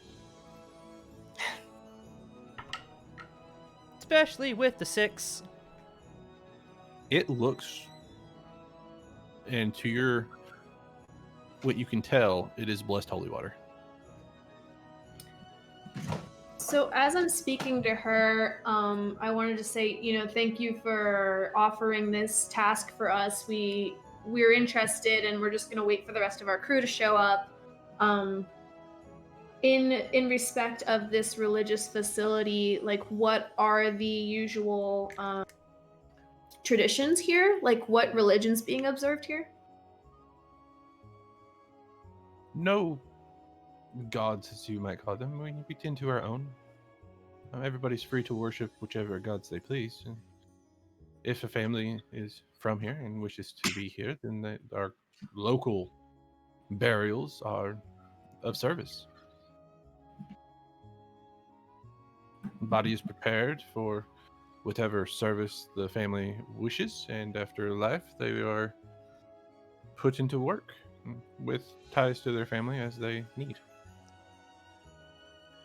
Okay, well, thank you very much. I'm gonna go join my friend Hutch here, and I'm gonna also investigate this holy water. Okay. After finding Hutch, just with him being like, yeah, checks out. And it seems to be holy water. You're not able to tell any different. Okay. Well, Clove, as far as I can tell, this seems legit, and It doesn't have any kind of smell. It looks crystal clear. There's no weird aura coming off of it or anything like that. It just looks like very clear, clean water. Is there anyone else in this facility? From what you've seen, except for the couple of the servants, just the council. I am gonna sit there and I'm just kind of like looking at this water after touching it, and he just kind of starts talking, and just keeps kind of like muttering to himself and just kind of saying a quick prayer, and then he transitions into celestial without knowing what he's saying, Okay. and saying, something about this ain't right, and then go ahead and just kind of shut my mouth up and say, let's get out of here, I guess. Let's go find our friends. Okay. Cool. Yep, I'm good. So I'll excuse myself to our lovely guest and say, hey, I think our friends were off scouting some supplies for our ship. We're gonna round them up and we'll be back. Yeah, very well. So you will take the job. Appears that way, yeah. We could definitely use the coin. Very well. And she like motions very excitedly, and the guy on the end kind of pulls it out and walks it over to you and hands it to you. When you open it, he hands it to Clove directly. When Clove opens it up, as you flip through the different pages, you start seeing maps of different places. You see a map of Voldan. That's kind of how you remember Voldan. You see a map of Namro. You see a few other places on there. And she goes, if you add more pages to the book, it will help. Before we go, I just have one question, and then we'll get out of here and we'll get to the task at hand. Of course, Hutch. Do you know anything? Because like I heard it in passing, and I'm like I can't find any information on it, and I don't know exactly what it is. Does the name Knights of Voldan mean anything to you? Stops. She looks kind of down both ways. We can discuss it when your job is done. I mean, or we could just get on our ship and leave now. Or you could meet me in the middle with a little bit of information and we could continue the conversation when we get back. If you are to leave, I hope that the book comes in handy for you. But do expect us to be in touch, and good luck on your job, champions of Voldan. I look over at Clove. And at that, she gets up and they all leave again. Walk over at Clove and say, I was like, well, me playing an idiot at this point has paid off because apparently she knows exactly what I'm talking about. Did she just refer to us as the champions of Voldan? I don't know if she's referring to us as the champions of Voldan or if she's just saying that she was correcting me. So I'm not sure. It sounded almost like she said, see you later, champions of Voldan. I just want to keep our heads on a swivel in case she's sending us into a trap. I know, I guarantee that's exactly where we're headed. There's no doubt in my mind. Oh, buddy. I want to investigate this book real quick. Is she already outside of earshot? Yes. Because I wanted to ask her what the heck that extra pages thing was about. They've already left the chamber and the door's been closed. Okay. Yeah, she mentioned something about adding extra pages to this book. I want to especially focus on the front and back of the book, and if there's like a clear reason or way of adding pages. So the book itself is clad. You do see the runes all over the back of the spine and all over both of the covers. The covers are some kind of hide. You're not really sure what kind. It's gray, kind of old, pallid. The binding after it, now that you're actually holding it, you can look at it closer. The clasps and everything are made out of bone. As you're looking at it, you notice that the clasps go all the way through, and it goes through each one of the pages, and there's a little spot where you can disconnect it and pull out pages like a binder. It's like a trapper keeper. but made of dead things. I'll even do one better. As you're Taxidermy, tinkering with it taxidermy. and you find this and you open one up, one of the pages, you kind of pull out one of the pages, and all of the images on it are gone. And where there was images on it, it's just like this really rough drawn map of Voldon, and then you put it back in, and it's pretty accurate to what you saw while you were there. Like there's each building's in the right spot in each, whereas before it was just kind of this outline. While she's doing that, I'm gonna hover over her shoulder and kind of make it look like I'm looking at what she's looking at and say, something about this ain't sitting right with me. She referred to me as Hutch. She has not called me Hutch since we've been here. She has called me Carson. Something about this ain't right. Okay, so this is what you have. And I'll post it in both places again.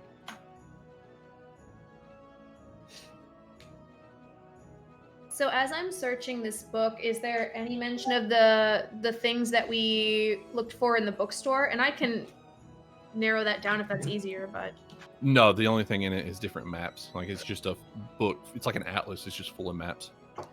is there any local maps that might point us in the right direction of the old trail she told us about to get to the 8th family? As you're flipping through it, you do find a picture of the city that y'all are in, and there is kind of a edge of town, and then outside of that you see the fields that they use for harvesting food, and then beyond that you kind of see the forest, and there's a little trail that kind of leads through all of it into the forest. Hey Hutch, check out this map. I mean, I think this is the idea of where we're trying to go. And I pull the page out and put it back in to see what differences there are with it in and out of the book. When it comes out, it's pretty much just you see a really rough outline of the edges of town, and Nam Ro is written in the middle of the kind of the bubble that they made for the town. The whole island's kind of a bubble, and then you see like there's a little area for the fields, and then just written fields in it, and then there's the rest of the town is not labeled, and then when you put it back in, it all kind of takes definition again. Are there any demarcations of like watch points or guards or fences? No, or anything? it really is just like a city map that Okay. shows the fields, and then outside of that, it just kind of shows the forest and the trail leading into it.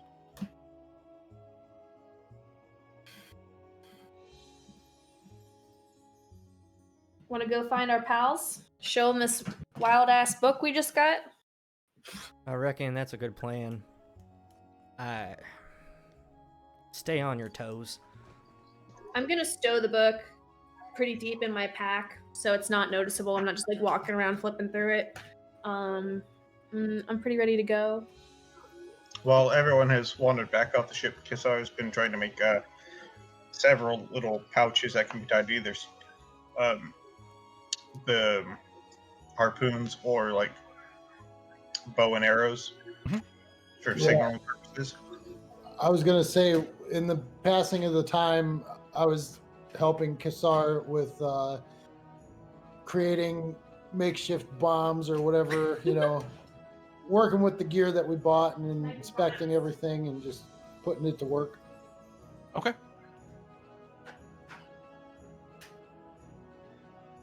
Let's see. Yep. Kisar, so I know you are extremely cautious and wary about these things being, well, vampires, to be frank. Hello. But I did manage to find some holy water, and I did test it, and it does appear to be pure. Kisar wonders if perhaps you asked who blessed it. That I did not. Because a blessing from a dark god would work differently against undead than a blessing from a light god. I mean, given the fact that I had experienced my past, can I answer him one way or another? Yeah. Do I know the answer?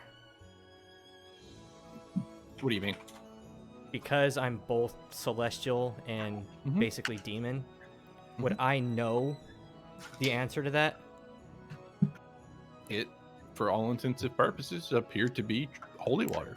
Right, and by definition, if it was holy water, then it can't be demonic, right? That doesn't even make sense. You can't say holy and demonic at the same time. You sorry, it doesn't make sense. I didn't say demonic. Kisar said dark, which implies evil divinity. Because Yes, there but are evil gods. right, but that would be not holy at that point. It would be holy to them if you worship that god. I feel like that's pretty true. I mean, It is a small matter. I don't think it would be much help for us. Did you collect any of it and bring it back with you? No, I blessed myself with it. Well, then I we don't are have arguing. anything to put in. I have nothing except for these guns and this bag. That's it. I have no vials. I have nothing. Hey, I have Not Hutch, a water flask. Everyone has a water flask.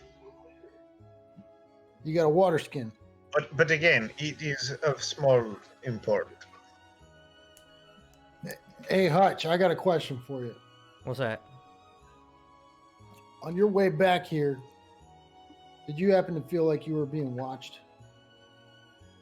I mean, realistically, I feel like we've been watched since I've been here. There's been some things that have been going on that people know about me and have answers to questions that that don't seem right. There's something weird with this place. She called me Hutch. She knew me as Carson.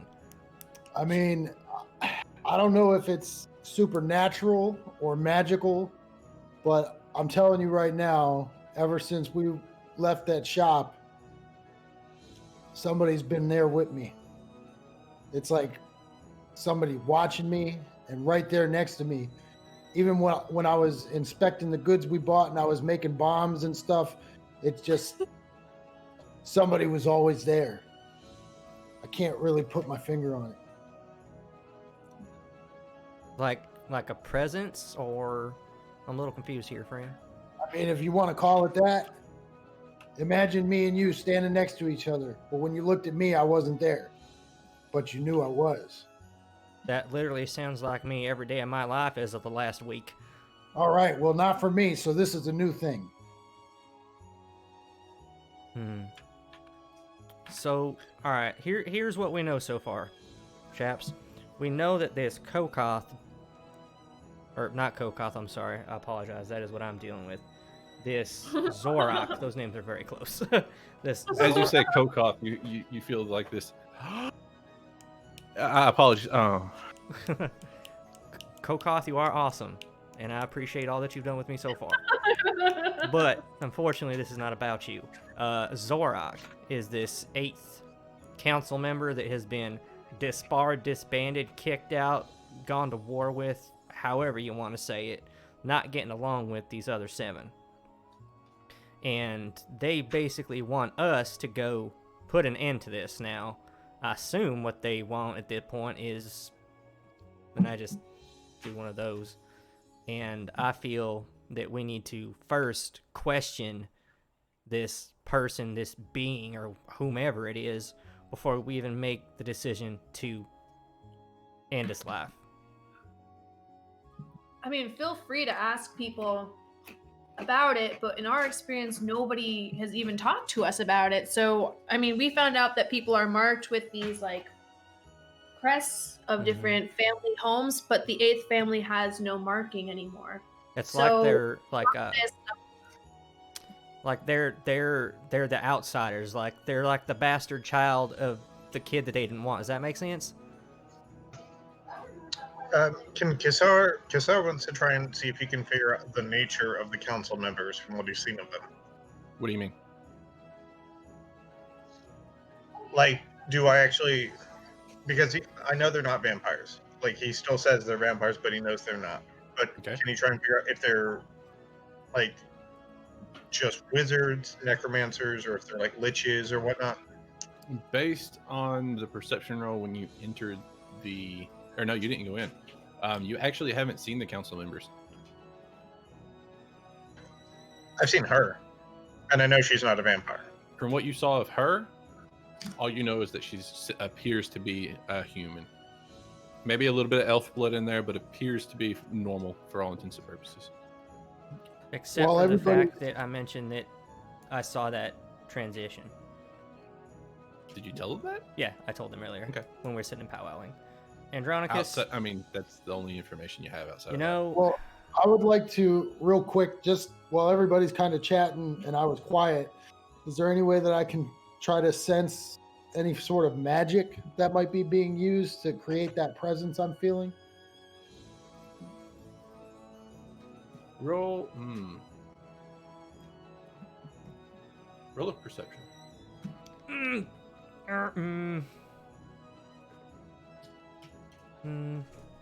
Be around that.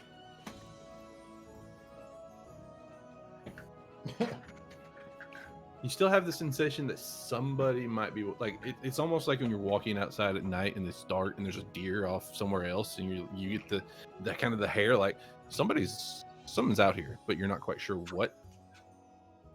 Andronicus, and I just kind of approach him and say, between you and me, there's definitely something watching us. I don't know who, I don't know what. Yeah, there's no doubt about it. Did we kind of have a conversation, like catch up after they got back from the church? That's what we're doing right now. Yeah, that's Okay. Well, because I don't think it was said yet, but I just don't want to assume that I know something.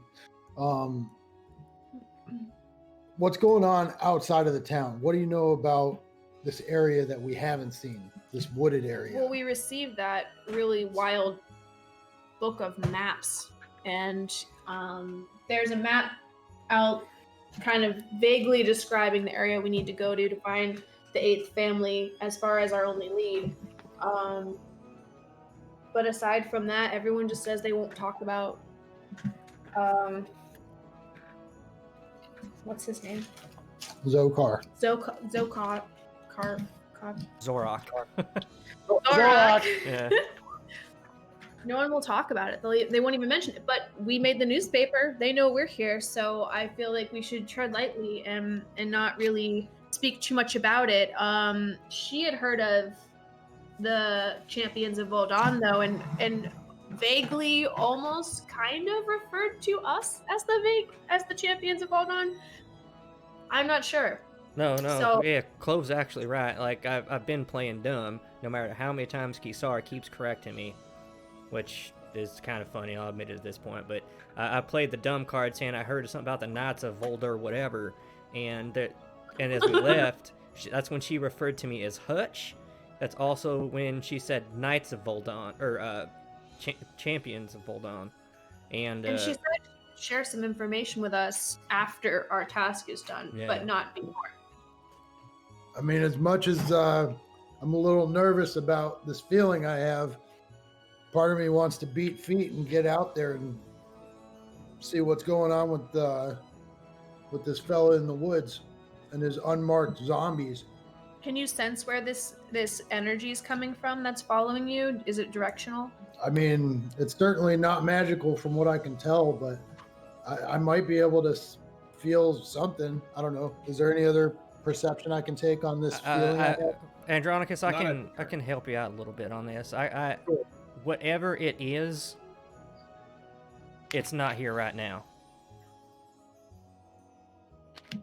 I mean, I can only hope, but I still feel uneasy.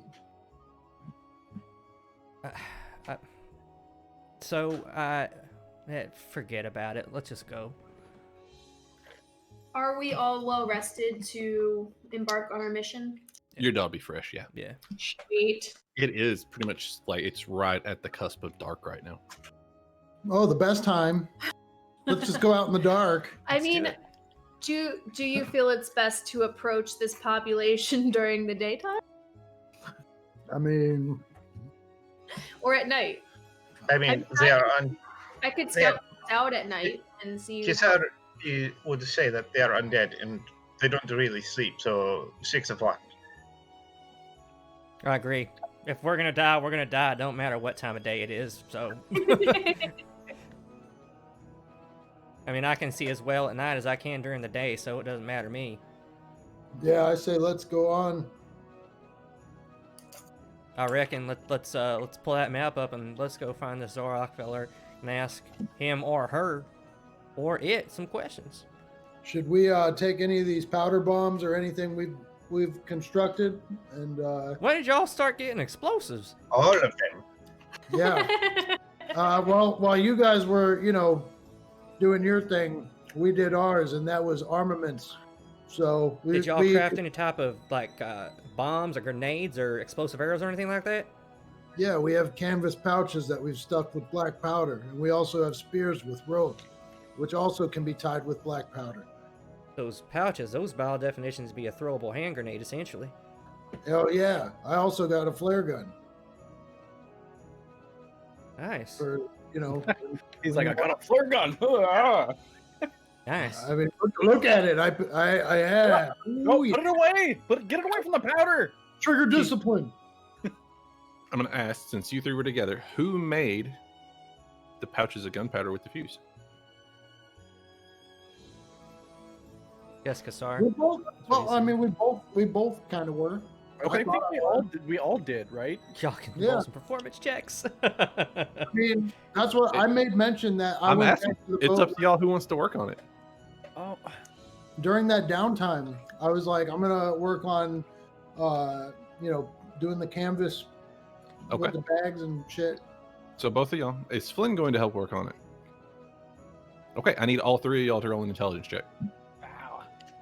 Wait a Oh, minute. that's kinda Y'all weird. let the one person make a bomb that doesn't have a brain in his head to make some explosives? I'd walk away. As they're talking about the explosives, I want to show this book to Hutch again, and just kind of like wonder out loud. Like why would she hand this book to me? Like how would she know that I'm the navigator? And why would she give the book to me? Like are you able to use this book and see this book the same way I am? Does it make a difference who's holding it? I mean, let me It take a doesn't look seem at to it. make a difference who's holding it. Okay. that would be a. Interesting. How would she know I'm the navigator? Well, I mean, when Kisar has been known to, call you his navigator and stuff like that. Maybe she heard it in passing. Maybe. I don't know. It would be beneficial, possibly. And that perhaps you mentioned it earlier when you first talked to them. Yeah. Learn what? the book, because it says here, when used in research, this tome provides a +1 bonus to checks using cartographer's tools. So Where'd you see that? it was Let in me the also ask. description he posted. Oh, oops. Okay, so we got that. How short of a Can I get fuse it did y'all what? put on these? This one, Um, 2 cartography checks. Well, he came out with a handful of Yeah. wicks, right? And wicks are usually what, 12 inches long? Standard candle back then? so maybe 6 bombs, 2 each. 6 inches. We'll say they went about 6 inches. Okay. Need a second. So you guys have 6 bombs? Oh, I don't know.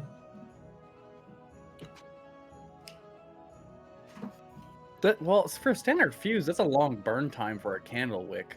Well, I reckon if y'all want these things to explode, I mean, I'd say anywhere from 3 to 5 seconds max. Any more than that, I mean,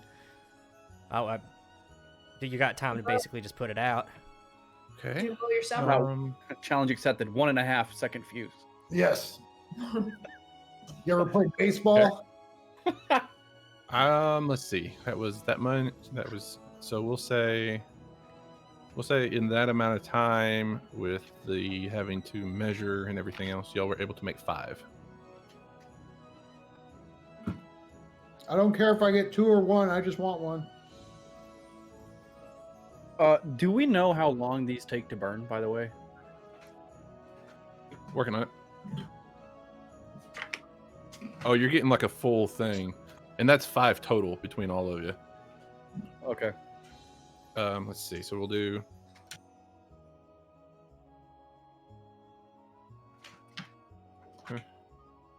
Eight. I think Andronicus and Kisar can have 2 apiece, and I'll just take the 1. Well, Clove and Hutch can use them too if they want, I guess. While they're doing this, I'm gonna copy down the map to the area we're going to, and just get that ready in case we need to part ways. All right, so there is your makeshift gunpowder pouches. They have a 20-foot range. If you throw them beyond 20 feet, they can only go up to 40 feet. If you throw it past 20 feet, there's a 20% chance that it will fail and fall apart. It explodes at the end of your turn. It does 2d8 damage within a 5-foot radius and 1d6 beyond out to 10-foot radius. That is volatile. Anything that's hit by it can roll a dex save. If they make the save, they take half damage. Mini And they fireball. Try to dive out of the way. Makeshift grenades. Hey. I always feel like somebody's watching me. And y'all can split that up however you want, but you have 5 of those. I feel like, why don't we just do what's right and I'll take one? Down. Flynn? Dang it. I'll take one. There's my answer. All right, we all get a fancy exploding powder gun, powder nade thing. Plot twist, I filled one with baby powder. I'll take that one. Plot twist, I pooped in one of them. Oh no, it's Oh, a geez. stank bomb. Plot twist, one's still inside me. Whoa. Want to make it weird? You can get weird. Here's the stink bomb. Ew. All right. So now what's the plan? Well- We can tie stink bombs to Lucita. no. We're gonna wing it. I can offer to. I wanna look over this map and see if there's any like more subtle routes into town that I could kind of like skip ahead and just snoop out and then like report back while they're on their way. On their way where? Oh, to the town where the 8th family is. Oh, Possibly. it's not a town. It's just a. The direction is kind of out. So you're in the only town on the island right now. Okay. It's out somewhere in the woods on the trail. Like they've just kind of gave you the directions to go past the fields and into the outside of town into the what it would essentially be the woods or on the island. And that hey, you'll Okay. find him somewhere out. He's out there somewhere. We don't know.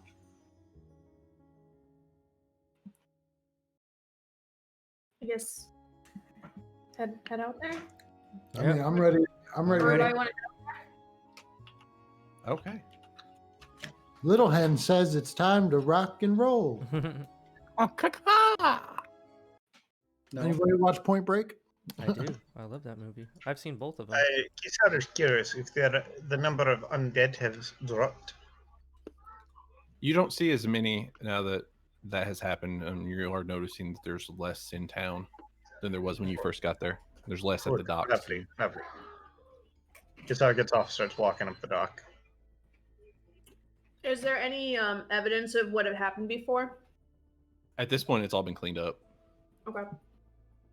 All right, Clove. Well, I reckon you got this map. Why don't you take point and take us wherever it is we're going and follow this trail? Okay. Let me grab this. Do I still feel like something's following me? At the current, yes. Oh, snap. Can I tell what it is yet? No. Damn it.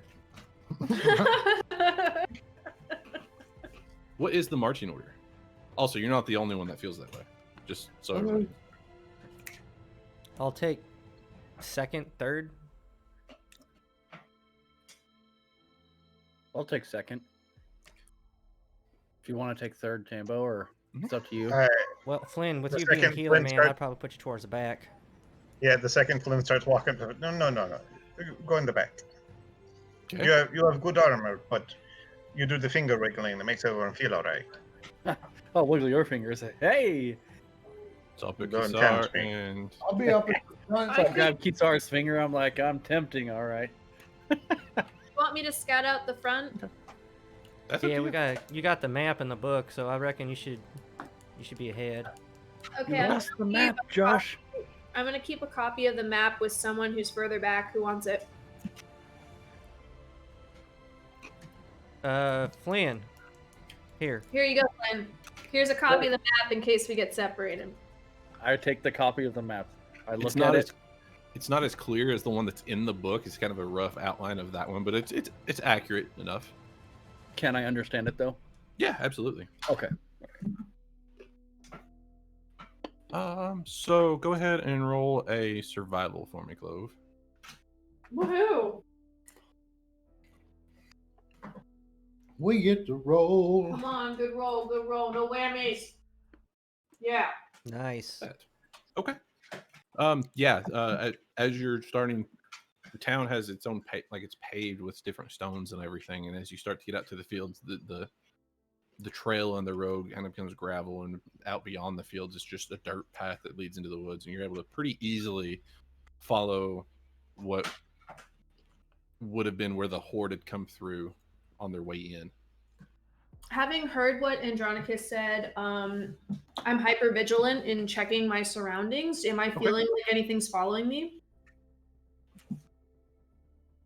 Not at the current. Kisar wonders if he too still has a sensation of being watched. Everybody who had it still has it. Let me see. So that's, yeah. All right. So you're able to follow the trail without much issue. You don't see anything along the way until you see this in a grove up ahead. What's this? There we go. Do we have a map for this or no? You have the map. I gave it to you. Like in Fantasy Grounds. Oh. Should be shared now. It's in your mind. I knew it. And you see kind of a clearing up ahead, and you can hear a little brook running, what you And assume then you is wake through the up and field. it was all a dream. You're actually approaching this from the south, from the kind of the bottom right corner of the map. Forest Grove, yes? Yes. Cool. Oh, we're gonna open it. I'm gonna- You guys see that? Try and get my map. Behave. So now my dog's growling at me. Oh, I can pull up the new map thing. This will be awesome. Yeah. Oh, it's so pretty. What? Don't growl at me.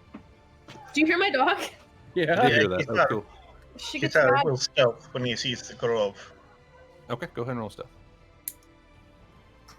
And I will do this kind of as a... Mhm.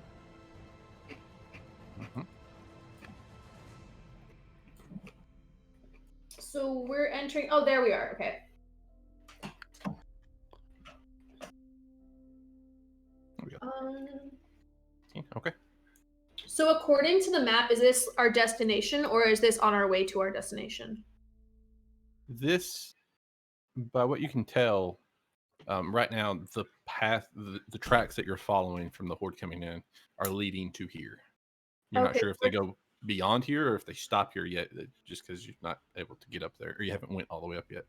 As I approach the clearing, since I'm up in the front, I'm following these like horde footsteps, and I'm kind of like easing up, and kind of ducking behind these ferns here, and I kind of signal to the group to like slow up and like kind of meet up with me for a moment. Okay. Yeah. You just Sonic the Hedgehog off the map. It was like. What's that pulling up? I was pulling up right this. You should do that in combat. I Forest accidentally, Grove? I was scrolling out and then I hit my click lock, my scroll lock button, and the thing just zoomed out and the map was like that big. I'm like, whoa! Your signature move, the cartwheel. Woo! Okay. Well, no, because they told me if Oh, I why did it- cartwheeled anymore, that I Oh, would it randomly won't die. work. So. Around, I you put a being stop to up that real front quick. and trying to follow these and kind of seeing this clearing, go ahead and roll a perception for me. Me? Actually, I'll let everybody roll a perception. No, me? Just to see. Roll perception, Mr. Andronikios. Okay. Andronokis. Perception is +4. Okay. I didn't even see what I rolled. Oh my goodness. Be a 12 plus 4 would be 16. What'd you get? What'd you get? So beautiful. You're muted. Oh. Hutch is muted. That I looks just wanted to good. step back for a minute and say, goddamn. It looks good. It looks really good. All right, It looks good. what are we rolling? Perception checks? I'm sorry, I was getting beer. Oh, I Perception? didn't see it. Show me, Andy. I'm looking. Wait, what'd you say down to? What is it? What do you? You gotta step back and check yourself. Ooh, I got a 2. I did. I always look good. Wake up like this. Got a 2. Okay. So you're kind of up near the front. Andronicus, you see under kind of mixed into the bushes around the edge of this little pool and where the little altar kind of thing is, you see a couple of trees that look like they're pretty freshly cut. Like they're old and it looks like it's rained, so they have a little bit of water on the top of them, but they look like they've been cut not too long ago. Do I see these two? No. He just told you what you saw. I'm sorry, I was looking at the Twitch app. Shit. You're fine. So around in the bushes, around the edge of this little pool where the altar is, you see a couple of trees that look like they've been cut recently. That they got a little bit of water collecting on the top of them and everything, but they look like it's been only a couple days since they were cut. My friends, look upon these trees. They've been recently cut. There I might will have been gaze upon virgins these trees. and sacrificed. Somebody has been here. Her Majesty. Somebody has been here recently. Only a few days have passed. I will do this.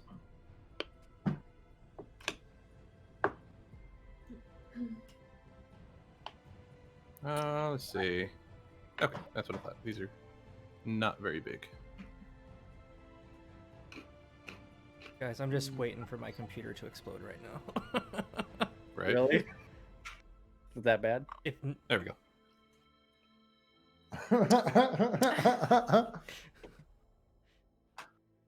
It's just like, dude, you should see my little Dell over here. Just trying to.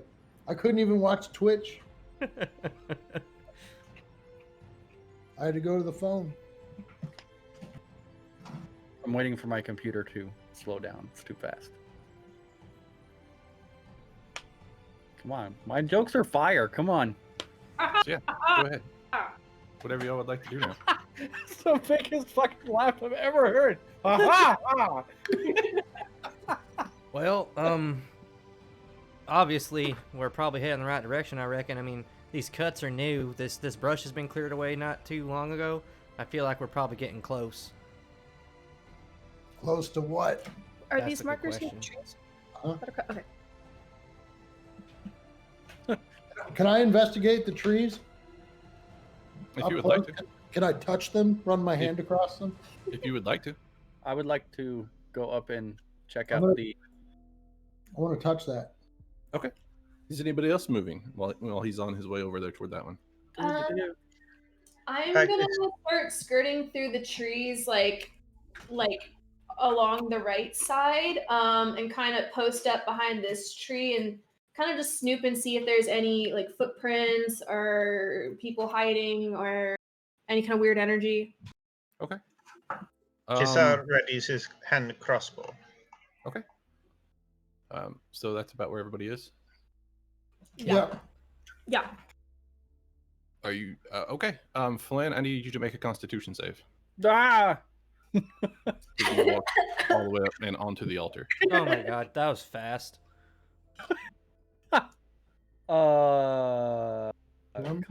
Constitution. Cons is Constitution. I don't. It's just 20-sided die plus my modifier, right? Yes.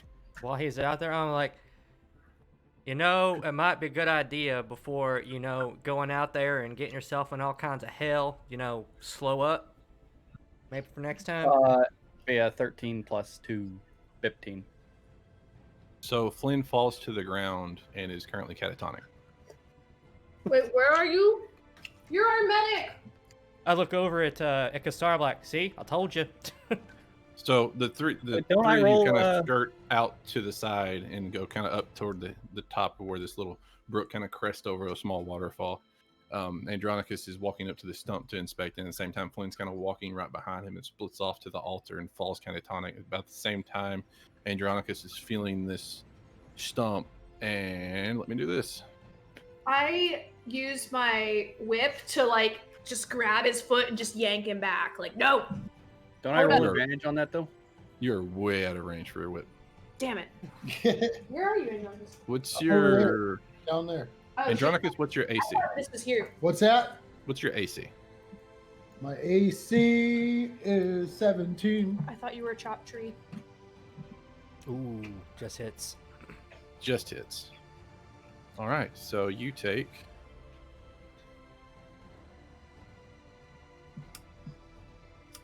take 7 cold and 4 necrotic damage as this stump comes to life, and the liquid that's on top of it kind of splashes up and hits you. So what hit me? Why am I catatonic? I don't You think- don't know. No, I can't even roll advantage on that, or no? You're unconscious. Why do you keep asking if you have advantage on it? So what was I hit? I just fell, right? So Yeah, what there's hit this me? thing Or called magic. Something's happened, and you're out cold. Welcome to Dungeons and Dragons. I want to gesture quick to Kisar and Hutch right behind me to like Mhm. hold up and not step any further. Mhm. Just in case they didn't see that. I'll go down. I use So- telepathy and just ring her back and be like, I'm way ahead of you. That guy should not have ran in there like that. Don't touch Everybody me. go- No touchy. If there's a possibility, am I able to react to that damage done? If you would like to use a reaction, yes. Yeah, I'd go ahead and draw my sword and stab that tree stump as hard as I possibly can, just to see. That's Damn an it. action. That's not a reaction. That's an action, not a reaction. Then I'm gonna yell. Do you have a "F you." shield? I'm gonna go F you to the tree Do stump. you have a shield? Yes, I have a shield. What if you try to put your shield up to block the goop? Yeah, It's factored into his overall AC. Gotcha. Oh, okay. All right. Well, then I'm just gonna boot, scoot, and boogie Boot, backwards, scoot, and boogie. yeah, away from that tree stump. All right, everybody go ahead and roll initiative. You can't do that, Andy. If you do that, he's going to attack you. Damn. Initiative? What's initiative? All right. Ooh, God, the dice is never getting rolled again. 7 for Hutch. 7 Is for Hutch. initiative Oh, just sorry. a D? I rolled the wrong thing. Is it a D20? Yeah. Yes, plus your dex. Oh, plus Uh, one X. Oops. There are a couple other bonuses that add to it as well. I got +4 on my 2. Woo! I got, Oh, dude, right? I've been rolling like anywhere between 2 and 6 all day. That's it. I got 11 with Okay. my. I think I want to roll real Bonus. dice again. Flynn, what did you have? I have a grudge against this. Flynn, do what? what did you roll for initiative?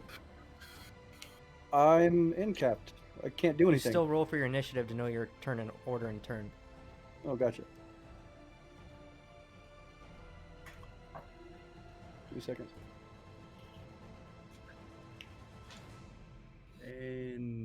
Just roll a d20 and add your dex modifier, dude. Yep. Hey, Okay. We He goes all absolutely suck. last. Nat 1, look at that. Yep, Good. you're on the end of the order. All right, Alright. so it would start at the top of Kisar. Kisar is going to move. Kisar is going to use his feline reflexes and move 60 feet. So 10, 20, 30, 60. And then he is going to use his hand crossbow to shoot the tree stump that hurt his friend. Okay.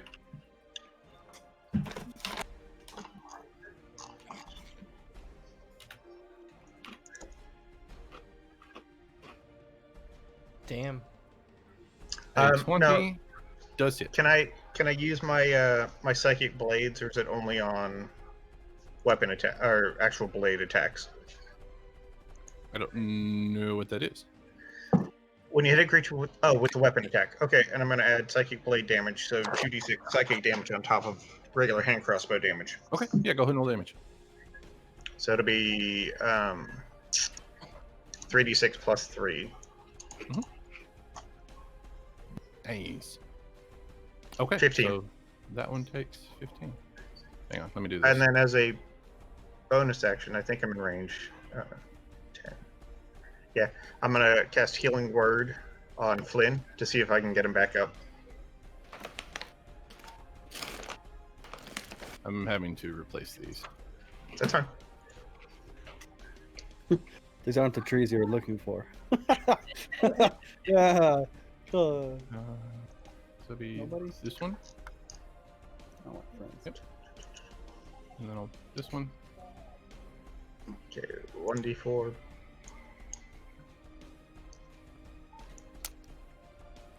I'd like to just take a minute and shout out Clove for her amazing artwork here. Because this looks awesome. amazing. I mean, my dog is pretty cute. Thank you. Oh my god. Right.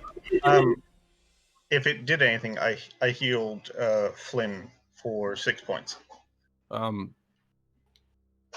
Yeah. Okay.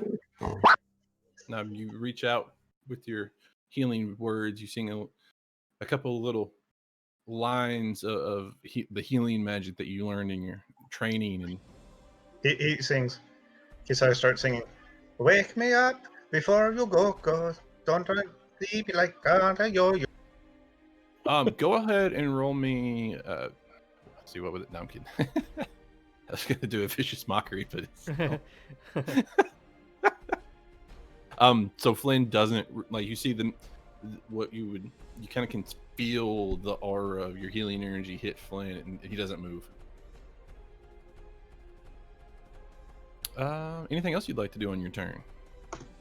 Somebody is going to need to pick him up carefully. Okay. Andronicus. Okay, I've got one. Also, Sorry, you we heard some noises outside. Is that Questionable things happening. Yeah, HP. I would like to go ahead and try to stab that tree stump with with all of my might, and just kind of pull back and be like, As you are getting ready to prepare your attack, the spots where the water had hit your skin, you can feel like very cold, and the skin's kind of shriveling around that spot, almost like it's rotting off. and I just kind of yell out, "This is real bad, real bad." Real bad. So yeah, I'm gonna stab the tree. Okay.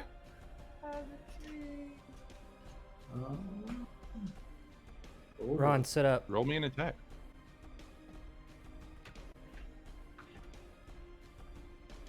Back hurts. He said wonders why your back hurts. He is the one doing all the work so far. In real life. It hurts because when he went down, he landed on the stone pretty hard. Oof, right there. He's like, eh. Right on one of the stairs. Did you hear that? Hold on, time out, guys. Seriously, there's some questionable shit going on. There might be a shooting. That's good. I hope everybody's okay, and I'm sorry. Get your strap. Get your strap. This is a good point. I'm gonna run pee real quick. I've been taking peas, bro. I've been Do a quick peeing, bio. I've been drinking. I'm peeing right now. But I'm always busy. That's true. That's a valid point. I just all I do is turn on my vacuum, pee into it. I mean, if it's a wet vac, it would work, right? I think it's fireworks. Yeah. There's a holiday coming up. Yeah, it's Did you hear that? Memorial Day. Memorial Yeah, I Day. think someone's setting off fireworks. I hope so. The first one actually sounded like a 9. I was like, oh. Okay. I mean, they could be shooting off guns and fireworks. And you're like, strap up, homie. Dude, It's Pittsburgh. I mean, we hear fireworks all year round. Get the bolt thrower. it's right over there. They're like, Happy Wednesday! Boom, boom, boom. You should buy a tank and shoot it into the air next to their house. We'd be the most popular people. Everyone would love us. If you had a tank, I wish I had a tank. We actually have they And have, you would use head a lot. they I have have a a system, WMD. they have a system they installed throughout different neighborhoods in Pittsburgh called the Shot Spotter. Oh, really? And it's able to detect where a shot was fired based by like the location of the originating sound. Oh, wow. You guys stay safe. Yeah. Yeah. You could have a WMD like me. I'm just saying. I'm actually gonna pee real quick. Did That you scared stab the tree, Andronicus? What? Did you stab the tree? I did. I rolled that. Way to go. I'm proud of you. Wiener of mass destruction. Tree So it stabber. looks like Andronicus's attack to his AC is 14, my good man. Yes, it did hit. I just need some damage. Also, ouch, I stubbed my toe. I'm sorry. Oh. I know, right? Roll damage. Well, you have like 20 of them, right? Maybe. Roll damage for your toes. I can have the bot roll his damage. It's like a D4 to my toe from the chair. 1d4 minus 8. Rough. Dude, what's worse is like when you hurt your pinky toe and when you do it, it does the thing where your toe goes like this. It's always my pinky toe. Don't worry, man. Always. We'll find your pinky toe. Dude, I almost ripped my pinky toe off like 2 days ago. I know. Andy, roll your damage, bud. You hit. Yeah, you hit. Give Don't me do some damage. construction without real shoes. Yeah, I'm taxing my video card right now. Why? What are you doing? I wish you could see how much It's a I have lot. opened. It's a lot. Nice. 9. 9 more. Okay. 9. I stabbed it Respect. deep. I went down to the hilt. Okay. Take a deep. There is a crossbow bolt sticking out of it, and like you took a pretty good chunk off the top of it. And then I back away as much as I can. Back away, they couldn't attack you, never mind, I'm gonna- Guitar yells out as he starts to retreat. If you move too far, it will attack again. Okay, so I'm gonna bust my. Actually, you know what? Action surge. I'm gonna stab that son of a bitch again. It's like that. Okay. Like that. What? Okay. Yeah. You know what? I went. I, I went mean, from. To be fair, he's like half dead. I mean, that's So- true. I'm going lumberjack on his ass. Do it. Thunk. Little chunk of it comes off. You start feeling. He's like, yeah, I can do this. He Oh! Swing it again. Oh! Okay. And it's crit. So don't roll anything different. Just roll damage, and then we're gonna add your max, like 6 more on top of it, because that would be max. That's not. What is that? Just roll a d6. Oh, because okay. it automatically for went to him. roll twice. Yeah. Yeah. That's okay. I'll just take the first one. So it'd be 6 + 1 + 3. So it'd be 10 damage. So when we're doing crits, we automatically get the highest. One of the Oh, I rolls is got it. So I automatically. rolled- Instead of rolling 2, Okay. you get the max for your roll Okay. plus a actual roll Okay. plus your modifier. Oh, okay, cool. So you automatically hit high and then whatever plus mod. Okay. It's the way they had it set up in the beta testing for 5th edition, and I don't know why they changed it because it works so well and it makes crits feel chunky, Nice. which they should. Yeah. Great. so, like, I rolled a you come 1 across plus and 1. That's 2. shunk, and Wait, you take a chunk off on one side and you shunk, and you take a chunk off the other side as well. I'm turning it into a pencil. I'm making a pencil. So when I roll it here, when I roll the damage, that's not correct as to how we're adding it up. Right. It's. I don't know if I can change it on there, but I'll take the first roll on those whenever it crits. Okay, so in that instance, it was 6 plus.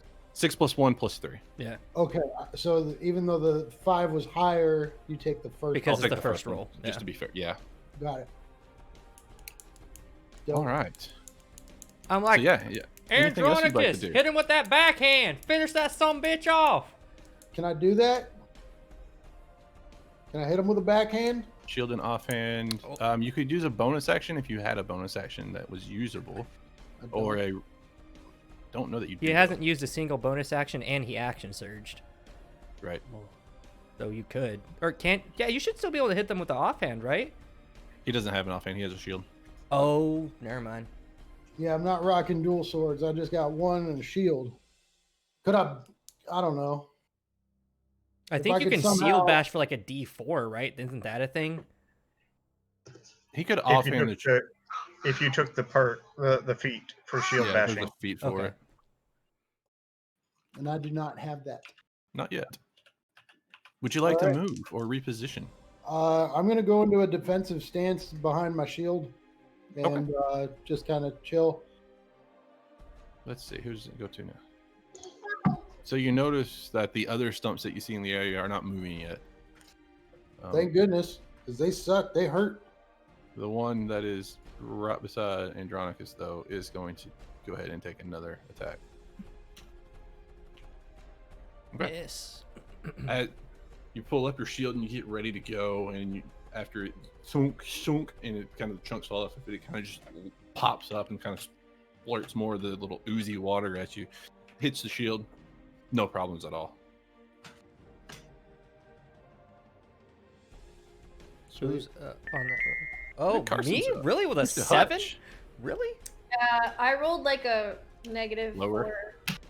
And we had a 1. Oh my god! Put the chocolate away. I can't. Each one of these squares 5 feet. Yes. Okay. Yes.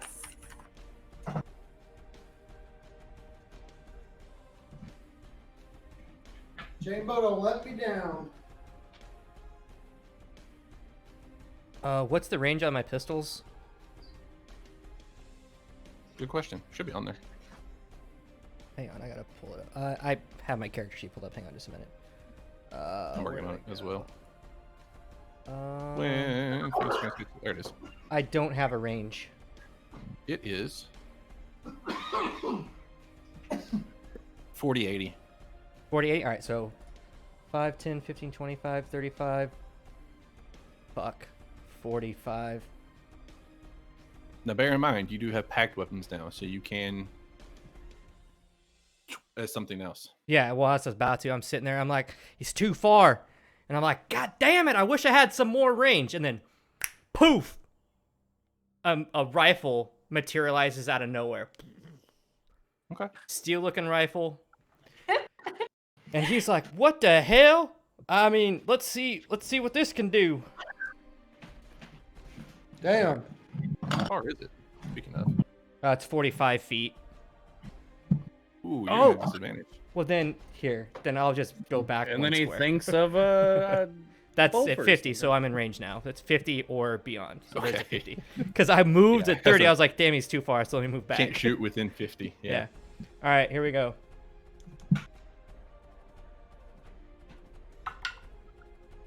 Uh, 14 plus, that's a dirty 20. That hits.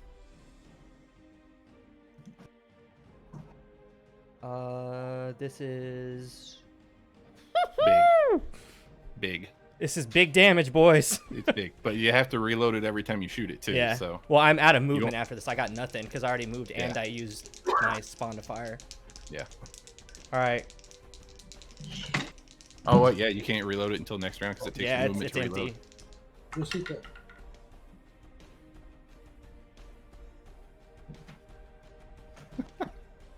$20 damage? Okay. Just... Dude, You like skip backward a little, you like blew that tree stump to shoot. You feel this gust of wind come past you, and like the cloak that you have, Andronicus, kind of just billows as this bullet comes just zipping right past you, and right in the middle of this, like a chunk is just like ripped out of this tree stump. Wait, the one by me? Yeah. Woo! Yeah, that was I that sucked was my a gut in. 14 plus 5, actually. I So sucked my gut in. Jesus. it has to be loaded again, which means you can't move. Yep. And it doesn't really give you a bonus action. So. Right, no, I'm out. I moved and I shot because I spawned it too. Yeah. Is Okay. it still up? It's still up. Really? It's close turn. Oh shit! All right. yikes. You're all gonna die. Oh my god. Light it on fire. So they don't seem to move unless we approach them, but we can't. I kind of like snoop my way through visually through the trees. Is there a way past them aside from through that pathway? You could kind of shoot the middle or skirt around the south side and get all the way around them to the other side without getting close to any of the other ones and keeping you a pretty good distance from any other ones. They look positioned around the altar, though. Mm-hmm.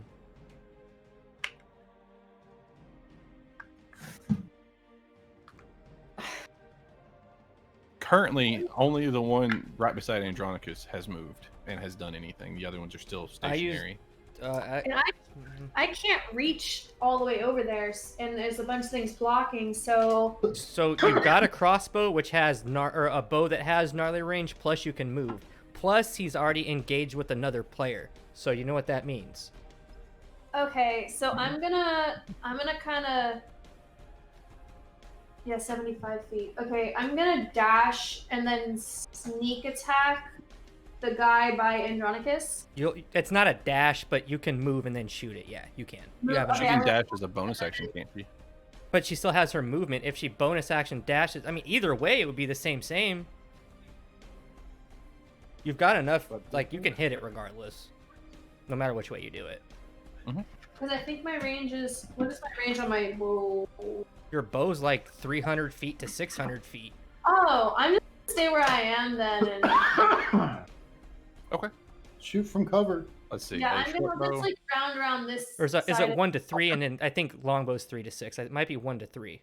A short bow is 80 feet, 320 feet. That's still not 80 feet. No, you're still within range. Like you're within. Yeah, you're fine right there.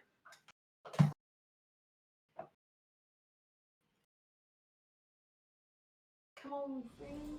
Oops. Hit that shot. That's under action. Just action and then attack. Drop the dice in there. Yep. There you go. There you go. That hits. The way you showed me. Oh yeah.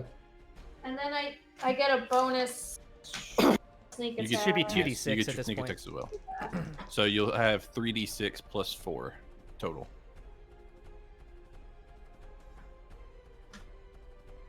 Not bad. 13, Damn. 17 total. Let's see, that'd be okay. So the one beside Andronicus, another hut shoots it and blows a chunk out of it, and a crossbow bolt comes kind of in at the same time and hits it in the same spot, and it just kind of where it was like kind of up a little bit on its roots, it slumps back down and it stops moving. Okay, at that point, I want to. It is, for all intents and purposes, deceased. Oh, you killed. I want to use my eye for detail to see if there's any hidden creatures or clues hidden in the area. Can it be used as a bonus action, or is it an Read that real action? quick. It's a bonus. It could be used as a bonus action. Oh, nice. Bonus action to make a perception check to spot hidden creature or object. Okay, go ahead. So roll perception. Perception, yes. I forget which one. Yes, perception.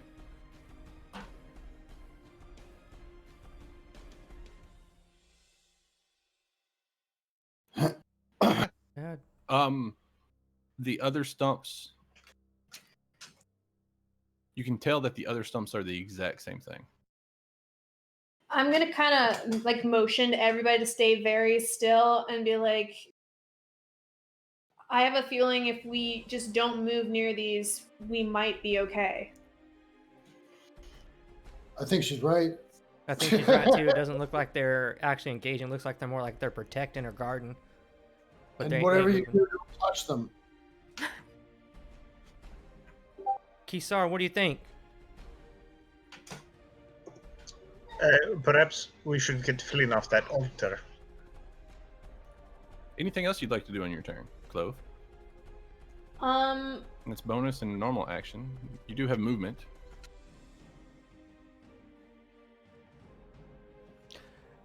I'm gonna let folks know that I see off in the distance the outline of like a cave with a waterfall.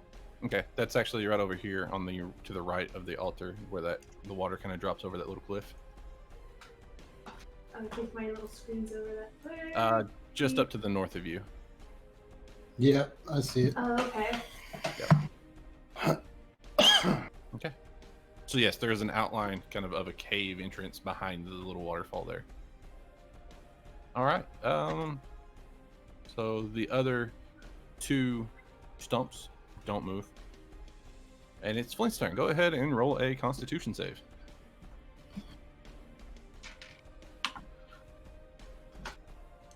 $18 plus whatever modifier 4. Okay. 21. You are no longer unconscious. Flynn!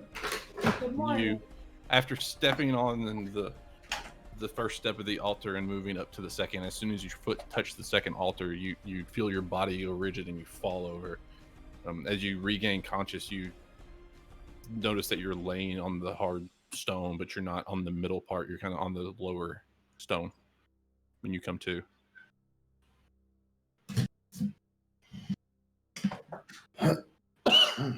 What happened? Don't move. Whatever you do, do not touch any of the stumps. It seems like they're activated in a protective manner toward this area, and we don't know exactly what triggers it yet. But definitely touching it and definitely going on to this altar is not good. How far is Clove away from me? 40, 50 feet. Yeah. 50 feet. So Ish.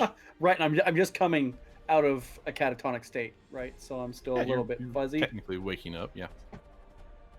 What? It's 50 feet away. I used. All he heard was garble. Yeah, it's 50 feet, and I'm just coming out of being a catatonic state. Hutch is going to use telepathy, reiterate everything that she just said, and say, "What do you see?" Nothing. Oh, I thought there's something in my bag. What Do what is I that? see? What? The tree stumps? What do you see in front of you? Oh, it's an altar. Is there anything on that altar? There's a knife on that altar. Oh, actually, that may be just a picture. Is there anything on the altar? Do I see anything on the altar? That's what you see. Okay. What you see is what the altar looks like. Oh, gotcha. So, yes, there is a knife on the altar. Now, is there blood on this knife? Is it a used surface, or is it? Roll perception. Also, I'll say that you'd have to stand up to be able to see from your location, All right, which would let's take see. your movement. It's half movement, right? Half movement to go from prone to standing up. It was full movement, maybe half movement. Perception 12 plus 4. You 16? can't. 16. It doesn't look used. All right.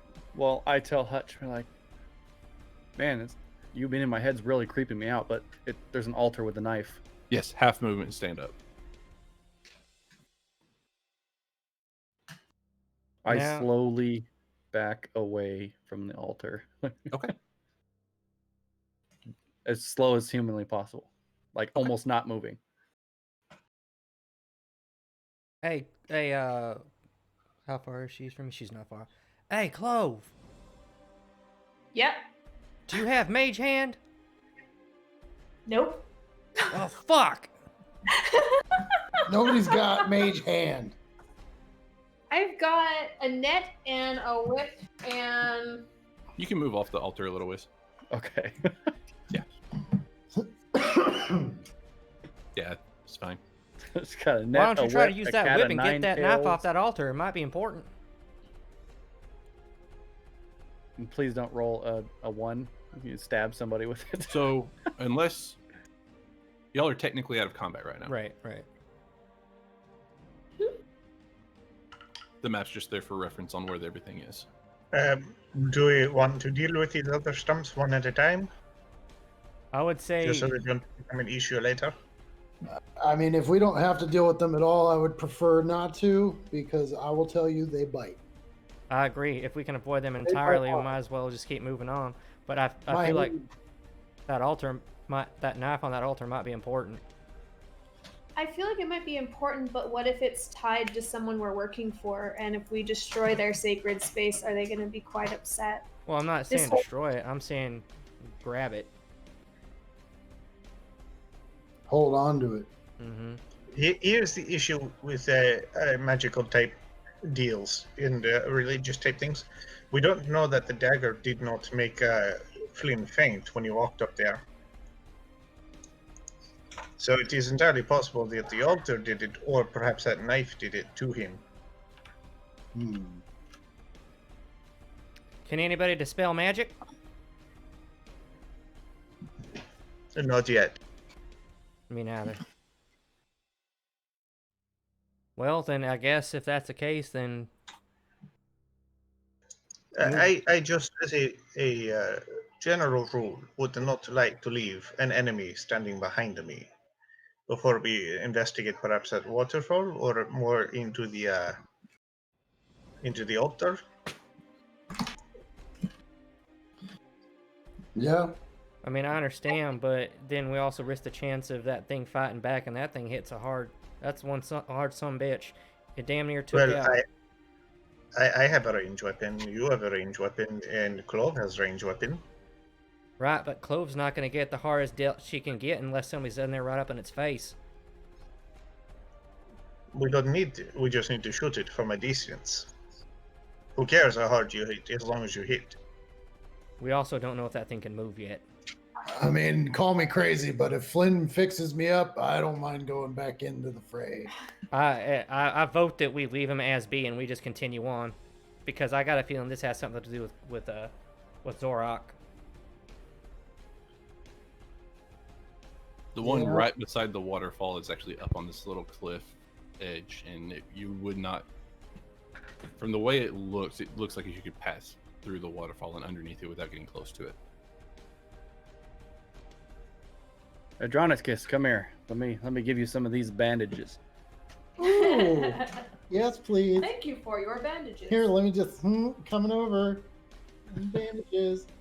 Yeah, don't get. Well, just come over this way a little bit. Stay away from there.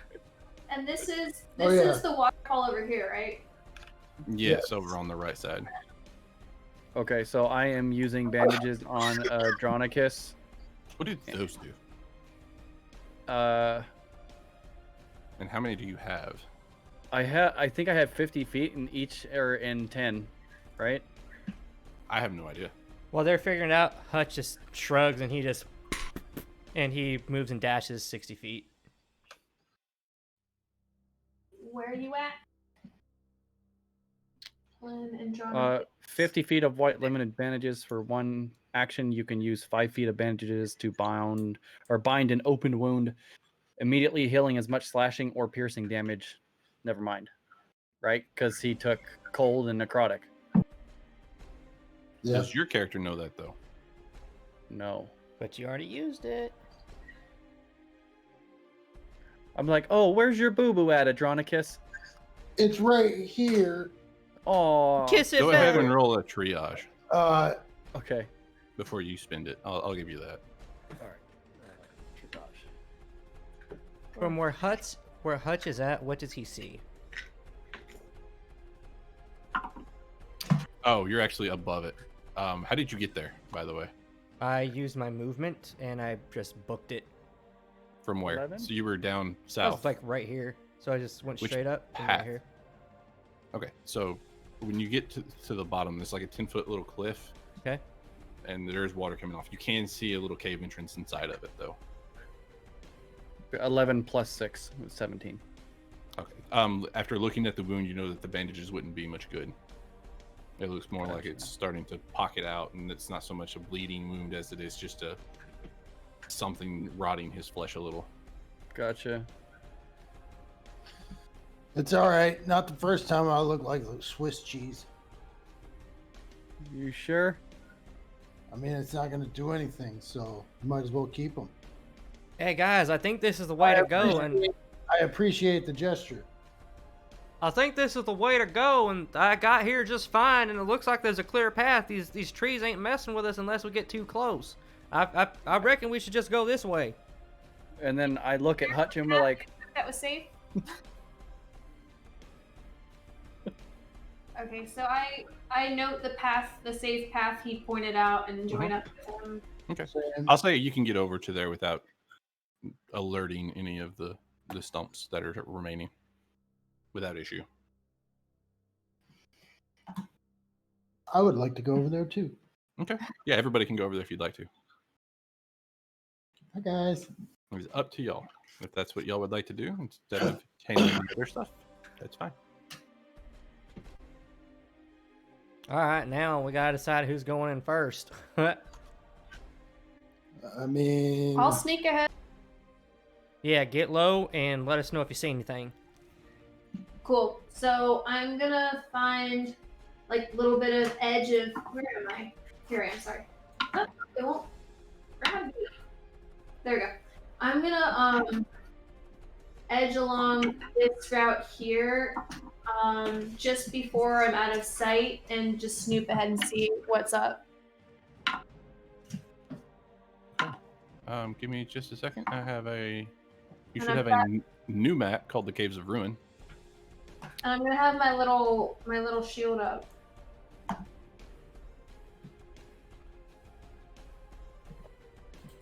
Oh, new map. Where is It is a pretty big map, but that's okay. I'm going to add Clove as she's the first one to walk in. Aw. And then she dies because of the noxious fumes. Man, that map is tiny. No, it's huge. You got it backwards. I am. It's zoomed in. In the first room, you actually see a large stone carved statue right in the middle of the room. The one from Neverending Story with the laser beams. Be confident. Made it. He made it through the Sphinx Gate. Rip Artex. A true. A true. Can you? Hashtag killer mud. Sometimes it just doesn't let me zoom to the right place. It keeps zooming to the. And It'll another zoom one. to where your mouse is. And another one. It was just going berserk. See how it's just moving all over? What? Hacked. It zooms in on the mouse, so if you zoom out and then put your mouse where you want it to zoom. It's kind of like a screensaver right now. It's like. Oh shit. It's just floating. You can Okay, also so click with the middle, or you click with the middle mouse and drag it where you need it. Yeah, that's what I do. And I The will go scroll ahead. wheel. Wrong button. So how much movement was that? That was probably like 15 feet or something. You have movement. Okay. That's perfectly fine. Here, let me just look at your map. Kisara, Can you just move me on your map? Yeah. Kisara would like to start up behind her. Where do you want me to move you? Everybody's gonna So pick. I kind of want to skirt around this corner. No, on the corner. There you go. On the corner there, and just peer around there. Okay. Roll a perception. Hold on. You wanna do this?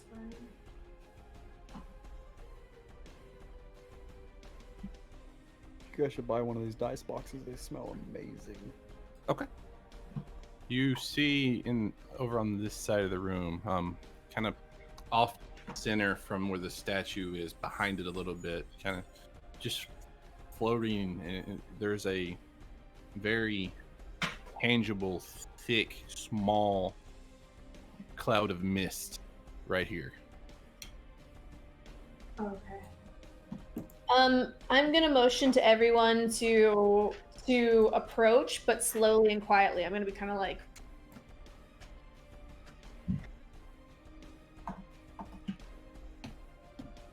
And once they arrive, I whisper to them that there's some kind of mist up ahead. Okay. Hey, Kisar, you ever seen anything like that before? Yes, Kisara has seen fog before. It's if you would tangible. like I mean, to maybe know what it is, roll a nature. Everybody? Everybody, anybody. Everybody? What are we rolling? Yes, Nature. Kisara has seen fog before. Good way to do that.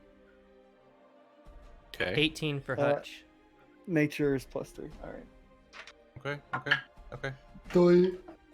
16 plus 3, 19. Okay. Flynn, you and Hutch have heard of. How do I? Okay. Folklore?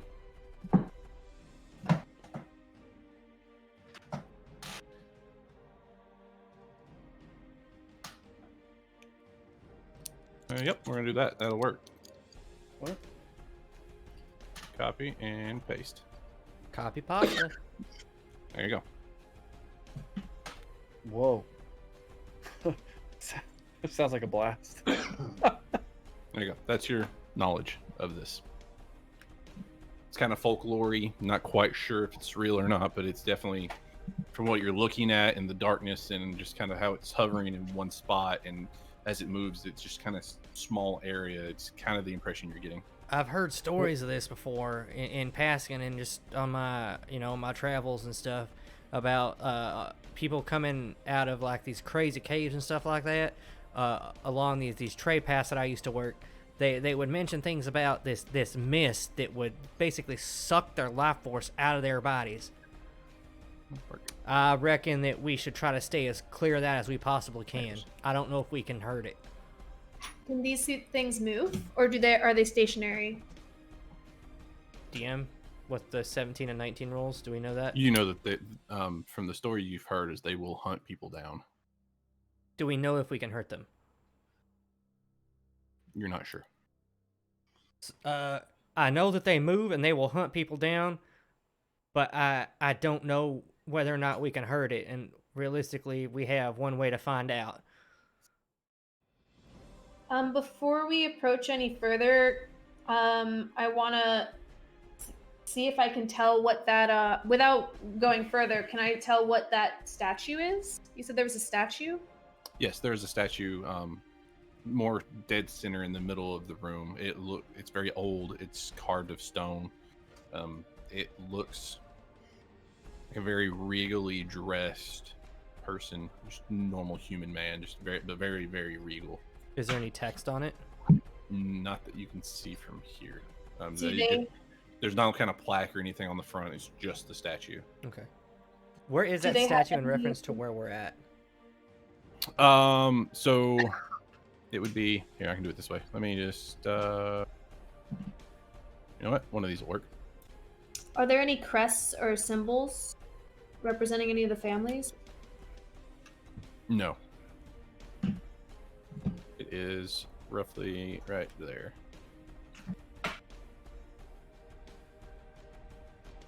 All right. Kisar could shoot it with a crossbow bolt from here. I could shoot it too. I mean, but your things are far louder than Kisar's. Let me. No.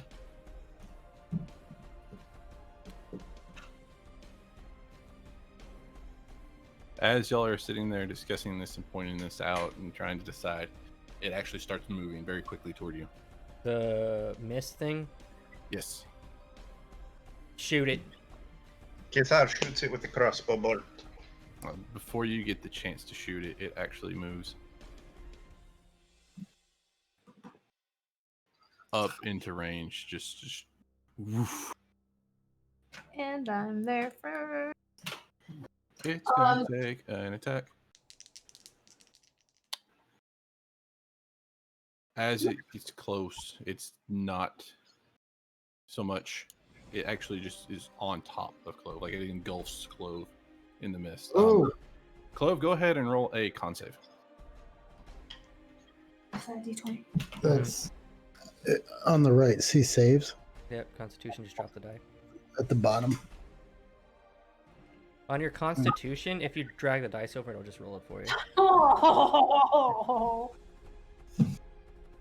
Uh-oh. Wow. Okay, you take 5 damage as you feel your energy and your essence start to be drained out of you. This happens to me a lot. Is this thing just sitting on top of her?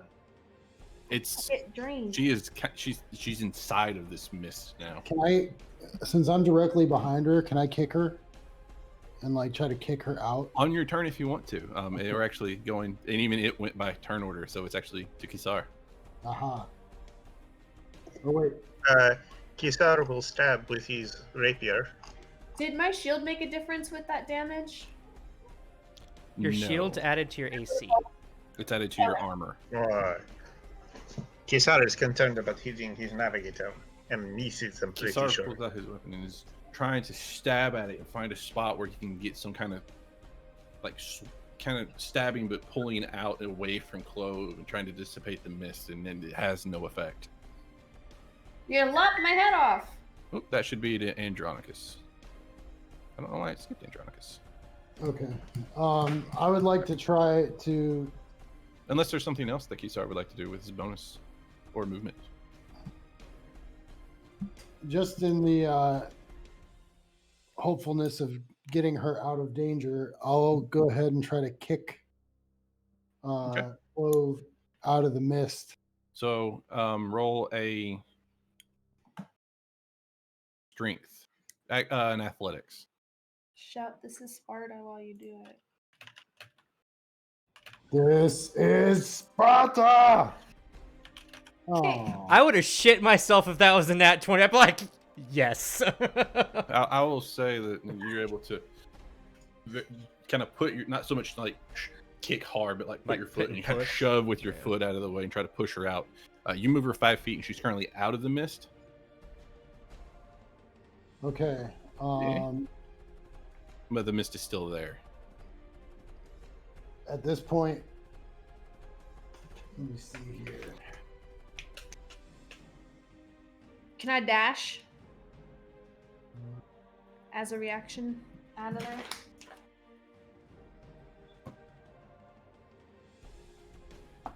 If you have wait. a reaction with a trigger that would let you, yes. So I don't want to do that. Because reactions have triggers. Oops. On my eraser. We still don't even know if we can hurt this thing. yeah. Before so I can only assume that this thing is going to try to engulf me next, since I kind of got its attention, perhaps. I'm not sure. But I don't know if my shield's going to do much, so I'm going to attempt to move backwards. Okay. Kind of behind Flynn, and if it's possible, I would like to use second wind to try and regain some hit points. I believe that's a bonus action, so yes, you can. Second wind doesn't let you heal, does it? It lets you get up from being unconscious. No, it lets you. On your turn, you can use bonus action to regain hit points equal to 1d10 plus your fighter level. Plus your fighter level, yes. So yeah, roll a d10. He's And tapped that would for be- abilities now. Yeah, he's out of abilities. Oops, sorry. But you get Oh, nice. 12 HP back. So you are back to full health. Full health. Not that. All right. Look what you did. So yeah, that was my turn then. I got out of the way and I healed. Okay. Just click on it. Click the shield. You do notice whenever you try to move away from the mist, it doesn't react. That was what I was going to try. Thank you. It doesn't react the way somebody with a weapon that's fighting you in combat would try to attack you whenever you move. All right, so now is it Hutch? It will be to Hutch, yes. All right. Well, But that's a bonus action. He still has his main action too. he moved. He healed. Oh, yeah, he does have an action. That's true. Just for the hell of it, can I attack with my longbow? Yeah. I'll go ahead and do that. But you found out it won't attack if you back up, right? Yeah. Well, he's already out of its range, technically. We don't know if we can even hurt it yet. Oh, gotcha. Yeah, we're trying to figure that out. This is about to answer that question. Potentially. I'm going to try something. Andronicus steps back, kind of channels his elven blood and natural healing energies, and makes himself feel a little better. Kind of shakes off the little bit of cold and rot that's on his arm. He's kind of like, forget about it. Pulls out his bow and takes a shot. Goes right through the mist and hits the wall. Kind of bounces off the wall. All right, guys. No bows. No bows.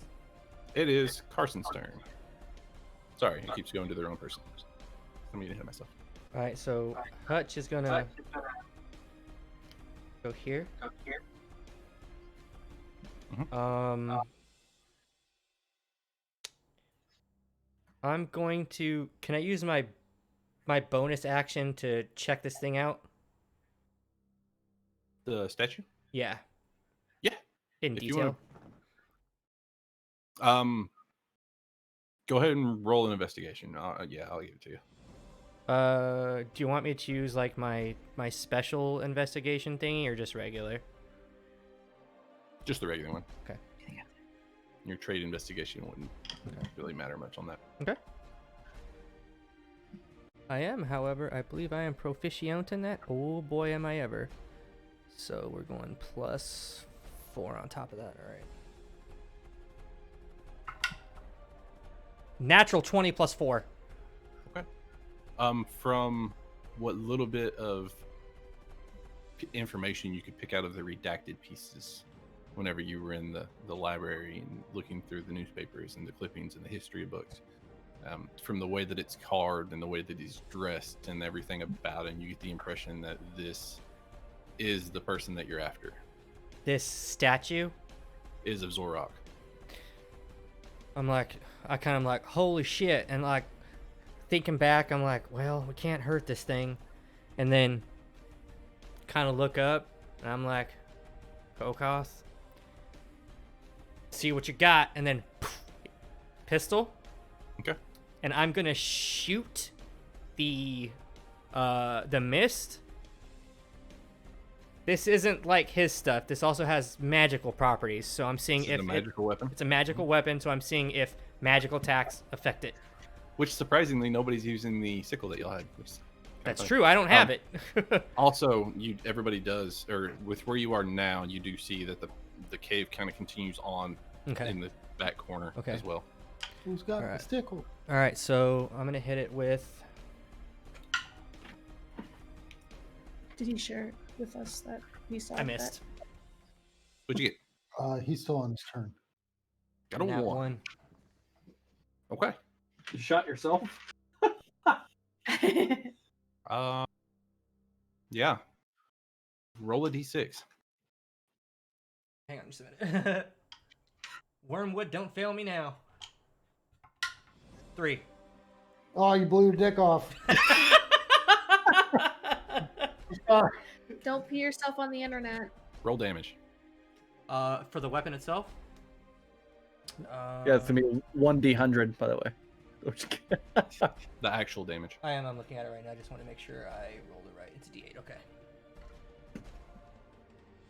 E-O-Cho. With modifiers on it, or no? Mm-hmm. Everything. Okay. 5 + 1 magical. 6. Okay. Plus your modifier?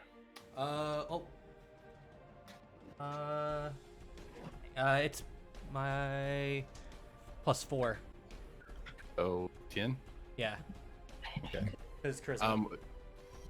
You kind of skirt through everybody and you're looking at the statue real quick and you just comes to you instantly that it's, oh, this is him. You see the cave go off further into the back and you turn around and you whip out a gun out of nowhere. The shimmering of the sunlight and the moonlight coming through the waterfall kind of shining in your face and kind of silhouetting everybody in front of you. You pull off a shot.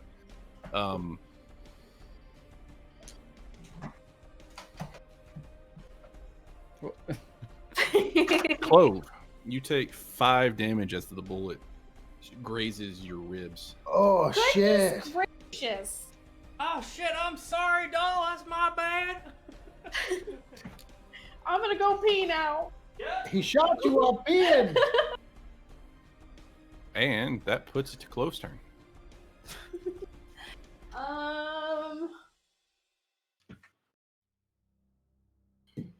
Man. So, do you have the sickle? Do I have what? The sickle? The sickle? What are you talking about? Cha. No, the sickle of destiny. That one, yeah. I'm gonna sneak attack the statue with my short bow. You can attack the statue if you want to, sure. Let's see. Where do I get that from? Bottom right. actions. Bottom. Just go ahead and roll damage with your short bow. You wouldn't get sneak attack because it technically isn't any kind of anything that you would have to pick out an area where you would do more damage on it. So you pull up and you pull your short bow back and you let go, and you fire it at the statue over by Hutch. You take a small chunk out of one of the arms on the statue, but nothing really changes about it.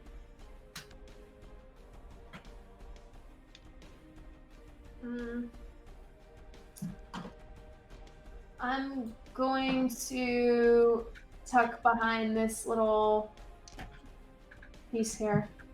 Okay. And raise my shield up. Kind of duck back. Okay. I'm damaged. That'll put it to Flynn. So I see what's going on, and I'm pretty disturbed by this misty thing. So, does a movement count as an action? No. If I like gut check somebody, What do you mean? just spear her out of the way, be like, boom. Absolutely, that's a grapple. Shoulder that check. That would action. count as your an attack. That would count as a grapple Plus, attack. Clove's not there. Oh. I'm over Oh, here. yeah, okay. Yeah, no, it's yours was invisible for some reason, but yeah, no, it's there now. Okay. So all right, I'm going to use my inflict wounds. Nice. What school of magic is that? That is necrotic. Okay, go ahead. Get out of the way. Can I play Dungeons and Dragons without you in my way? Absolutely not. That's Absolutely not. I am a cat. I do what I want. That is an 18 plus 4. Can you post inflict wounds? Because I don't know how that one works, and I don't remember. Yep. It's an attack plus the damage. I know I thought that it much. was. I know what it is. Yeah. And you have to be in range to grab it too. Right. So my movement. Right. Okay. I'm here. Make a melee attack. Okay. So it would be. Yeah, you'd be there. Right. Crap. Where did it go? Melee attack. Okay, so that does hit. Go ahead and roll damage. 3d10. That is a 6, 5, and a 3. 6, 14. 7, 14. Okay.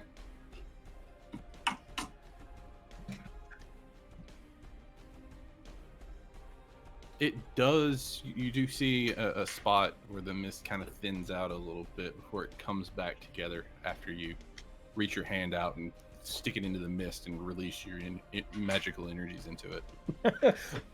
Like a little area around your fist kind of fizzles and dissipates, but then it kind of comes back together.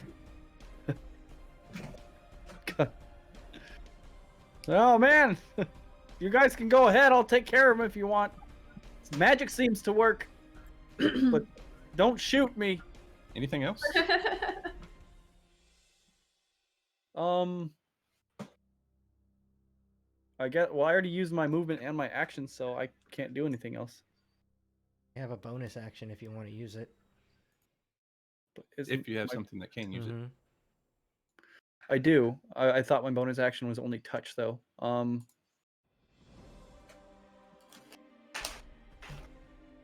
Oh, no. No. Can I see Clove from where I am? Currently, she's behind a rock. She would have full cover from you right now. All right.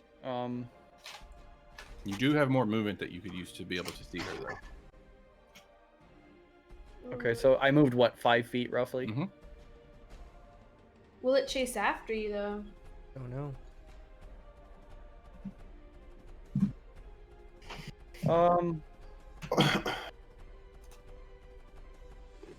I'm gonna move to the mouth of the cave. Okay. So everybody abandons Kisar. Right? Fight the thing. That's exactly what just happened. Yeah, okay. So that puts it back to its turn. Seeing that Kisar is right beside it, it's going to just engulf Kisar as well. Yeah. Nope. Put it off just so you can actually still see yourself. Roll a con save.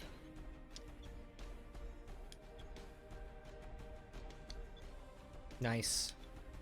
So you also feel your essence and your energy start to be pulled as the mist kind of surrounds you, and you bear down and you strain through it, and you're fine. You don't take any damage from it.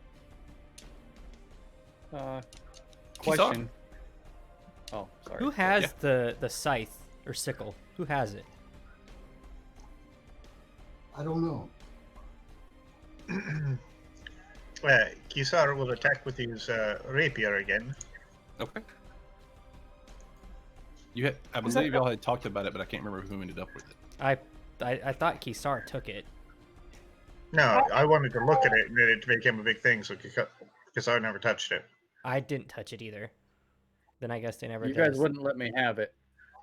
It's not in my inventory. Oh, the sickle from the clearing? Mm-hmm. No, we didn't approach it. We didn't touch it. No. The sickle from Davenport. Yep. From Davenport. From the chest when he brought the stuff out to the table. When Hutch is like, y'all decide who you want this. I got malachite. Looks It does an 8 hit. The same thing. You now that it's around you, you're kind of flailing around your head and around your body and trying to find a connection point and dissipate this mist and get it off of you, and it doesn't have any kind of effect. Clove, let's just say you took it. If nobody took it, one of us did take it. We'll just say you took it at this point. Okay, cool. So I have a scythe from The sickle, Davenport. it's a magic sickle. It was a +1/+1. Did you remember what else it does? I Does remember anybody that. have written down what it does? All I have it. is jewel encrusted sickle on my sheet. So you have it then? No. I'm just saying I have it written down. Jeweled encrusted sickle. I don't have it, but I'm just got sickle from Davenport jewel encrust. Terrible English, yes, but it's there. I don't have it. No.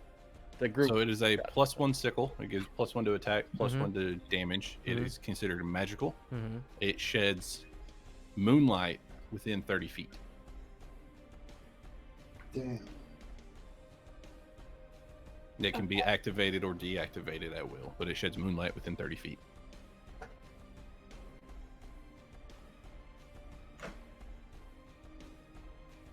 Anything else, Kisar? Would you like to try to move away?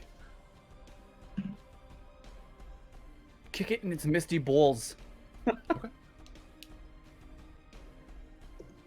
Yes, Kisar moves behind Andronicus. Okay. Anything else you would like to do? No? Okay. Andronicus. Oh boy. The human shield. Hutch is And like, elf- use magic or run. Yeah, I'm gonna try my best to. I want to try to run over here with Clove and Andronicus.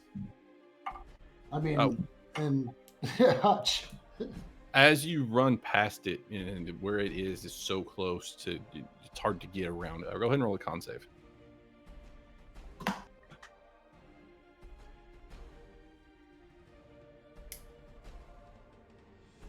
You're able to kind of push through it, and it doesn't quite get a hold. You're able to go ahead and move all the way through it if you would like to. And get over there.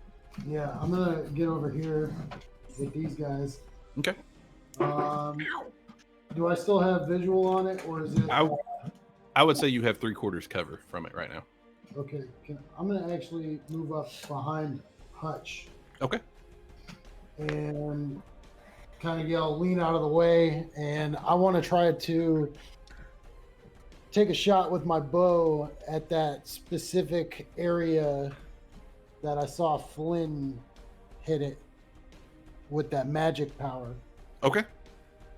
just to be safe. You're gonna be shooting. I want to lean toward. Can I? I want to turn around. I'm like, hey, I don't think it's gonna work. We need to hit this thing with magic. Things are going through it. It's missed. This isn't working. You can try it, but I don't think it's gonna work. You're gonna shoot All right. Kisar. Well, then I'm gonna take that advice and just chill. And honestly, I'm gonna say that's my turn because my attacks aren't going to do anything to it. You're welcome to try again if you would like. No, because I'm going to shoot Kassar in the ass or something, and I don't want to be responsible for that. Don't you have That like a only happened magical because he- jam wow? I got a That's nat only happened- one. He got a 1. Yeah, it happened because he got a 1 and then he rolled a 3. Oh. What? Oh. That was because he failed, not because he missed. I see. Wait. Never mind. Yeah, What are you gonna do then? unless you rolled a 1, you don't have a chance of injuring anybody, as far as allies. Okay. Well, sure, we'll take a shot at it. Why the hell not? Why the If hell you do not? roll a 1, you have a 30% chance of injuring allies. All right. Well. Okay. What'd you roll? Okay. As you loose the arrow, you actually see the arrow get to the mist and visibly slow down as it hits kind of a thick patch of the mist, and the mist kind of dissolves around the arrow before the arrow kind of continues on and eventually hits the ground and kind of skids to a stop. The mist takes a minute to come back together, but does slowly come back together. Go ahead and roll damage. So it must just have a high DC then. Or AC. Okay.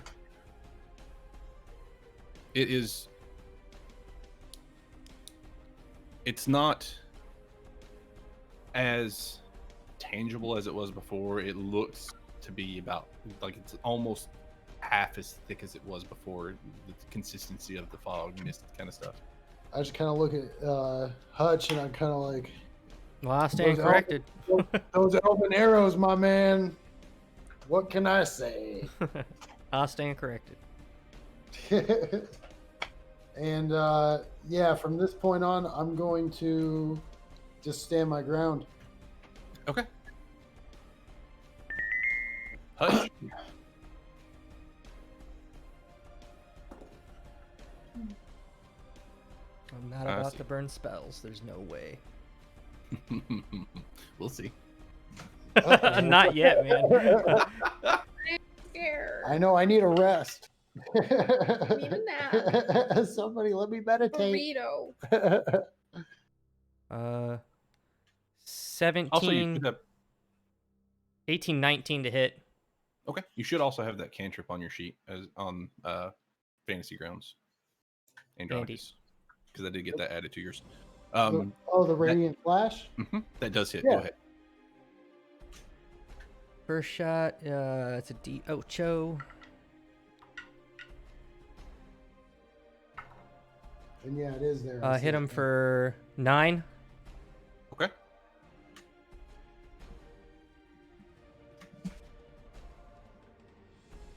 Uh, 9 plus 1, sorry, because it's magical. 9 plus 1. So it's 10. So it'd be the D8 plus your modifier plus Plus 1. Yeah, it was 5 plus 3. Or 5 plus 3 plus 2. Yeah. Alright, Two. second shot. It's even better. It's a 17 plus 4 plus 2. Meow. Wait, 17. I just rolled a natural 17 plus my charisma modifier is 4 plus 2 with proficiency. How did you roll a 17 on a D8? Well, my damage for that was 10. I already rolled the damage attack on that. It was 10. It was a 10 flat. It was a 5 plus 3. Or 9, Plus I'm one. sorry. It's 9. It was a 9-point damage. My second Yeah. attack is what I just rolled. Oh, so it's 17 total. Yeah, for the attack damage is 17 on the dice roll, plus my charisma modifier because I get to stack that with it because of the warlock. For my second shot. Oh, attack. Yeah. Attack. Got it. Okay, that hits. I thought you were rolling damage. No, Sorry. no. There's no way. There's no That way. hits. That hits. Yes, go ahead. Yeah. All right. I was like, I wish I was dropping Sorry. 17 damage. I'm like, I don't think we're on the same page here, bro. No. Yeah, right. sorry. I thought you'd already rolled to attack. No. All right. Second hit is 6. Plus 4 is 10. With my plus 1 magical for a total of 11. Okay. That's not what that's supposed to be. It's Just okay. You watch as your bullets that manifest inside your gun from whatever entity is providing them is they hit the mist and they just stop, like it's in complete contact with the mist. The first one hits and so you fire off the second one, and whenever the second one hits it, the whole mist just dissipates completely. Look over at Andronica. I was like, hey, looks like modern technology might be working a little bit better. Whew. That's rude. That's just rude. It's very Okay, rude. y'all are out of combat again. Clove, I'm sorry. I did not mean to shoot you. I see what had happened was, like, I got excited, right? And then I was just like, I gotta get him. And then I shot you in the ass, and I'm sorry. Kisa would like to inspect the statue. From everybody inspecting it and everything, Hutch is able to kind of tell you, hey, this is the dude we're looking for. This was him. I mean, It's just a really nicely carved stone statue, and it has a little chunk taken out of it on one arm. I reckon at this point, some of y'all might be pretty spent. Y'all might want to take a little bit of a break here and try to recuperate yourselves. There's really no need. Kisar will play the Song of Rest.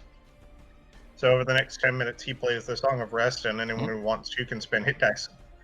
Okay. Does that give them back abilities or no? No. That's what I was We'll have getting to at. stop. Anyone who wants can do what? Nobody can. We're not stopping for 8 hours. Nobody can get their stuff back on a short Andy rest. doesn't get anything on a short rest? Let me check. Is it only Anyone- long rest? I believe only long rest. I've never been a fighter. He's I don't know. Or Yeah, no, maybe fighter- action surge. I don't remember.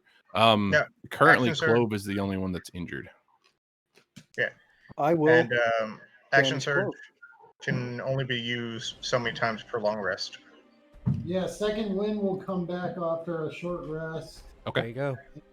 Let me check action surge. Go ahead and roll a triage. All right. When? Triage. Yeah, I can do action 18. surge as well. 18. Your action surge comes back after a short rest? Yep, short or long. There you so go. all of my abilities come back. So what do I need to do? You're able to recognize that the wound, the essence kind of drains out of Clove. There was nothing there to bandage, but the spot where she had been grazed by Hutch's bullet, you would be able to bandage up. Okay, and that's a 2d4, correct? Up to a cap of 5 because she took 5 from that. I'm gonna say thank you so much, Flynn. I really appreciate that. Hey, you guys, what do you think this dagger and these trees out in the clearing have to do with this situation inside? Like, do you feel like we need to double back? Should we stay here? Should we move forward? Like, I think it's pretty obvious there's something outside that has to do with what's inside here. Or there's something I further in rolled the a 7. cave. So Clove, you get back 5 HP. Thank you. You are So welcome. do we want to just let him pocket that little song and dance of his and just wait 30 minutes and let's take that short rest? I agree. Yes. A short rest is an hour, my friend. That's okay. It's another 30 minutes. It doesn't matter. It's clear right now. For now. Yeah, I would Or we love push. We should push. to rest.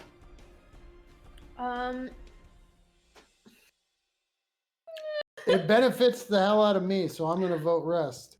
Okay, rest. What does resting mean? Does that mean we're all just sleeping on the floor of this cave? No, if you you sit there use and any chill. abilities, like It means that you're taking the group is stopping, taking a breather. Kisar will get out a nice bottle of wine, slice a few pieces of cheese. We will have a light conversation. take a breath. What are you, a pack mule? Kind of sit down. You're able to eat. You're able to drink. It gives you the ability to spend your hit die to heal yourself if you need to. If cheese is involved, I'm in. Okay, then it's a rest. I will also say, if you are resting inside of a dangerous area, you run the risk of being. See, that's what I'm worried about. That's what I'm worried about, being in the cave and Hey, I want to scout ahead because I haven't used anything. I haven't even been hit yet. I'll let them take their rest, but I want to go up here and see what I see. I'll go because I was against the resting, so I'll go with Hutch. I'm gonna keep watch at the edge of the tunnel right here around the corner while I'm resting. You cannot keep watch and rest at the same time. It's the same as somebody staying up during the night while everybody else sleeps. Oh, I'm gonna rest. Okay. I'm not gonna gain any HP back or damage back from resting, will I? You would be able, if you wanted to, you could spend a hit die and try to get back the other 5 that you're missing currently, because you are missing 5 currently. Benefits. But nobody's gonna be watching the front of the cave. Well, that's okay. Kisar will watch the front of the cave. Okay, I'm gonna rest them. Thank you, Kisar. Thanks, buddy. I'm damaged. I got attacked by a cloud. Hey, quick question. How come I rolled a 6 and she was only, or a 7 and she only got healed for 5? Is it because of level? No, because the damage that she took from that attack was 5. You can only heal gotcha. up to the cap of what the damage she took from what that one instance was. So if she took 3 from that attack, you can only heal up to 3 for that attack. Is that where it says the creature has taken in one instance? Is that the part? Yes. Okay, Yes. gotcha. Thank you for clarifying. Flynn, high or low? Low. Okay. Hutch, Flynn, you see a couple of silhouettes coming from around the corner while everybody's resting.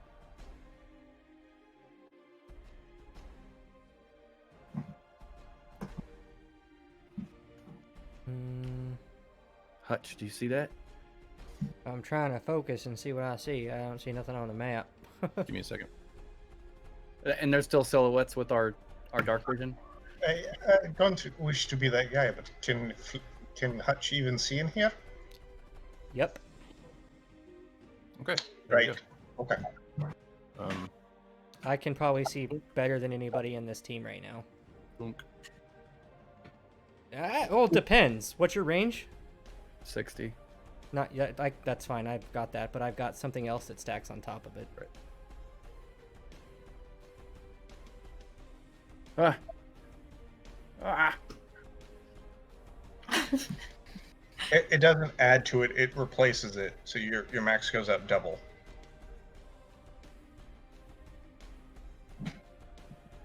All right, we are back in combat.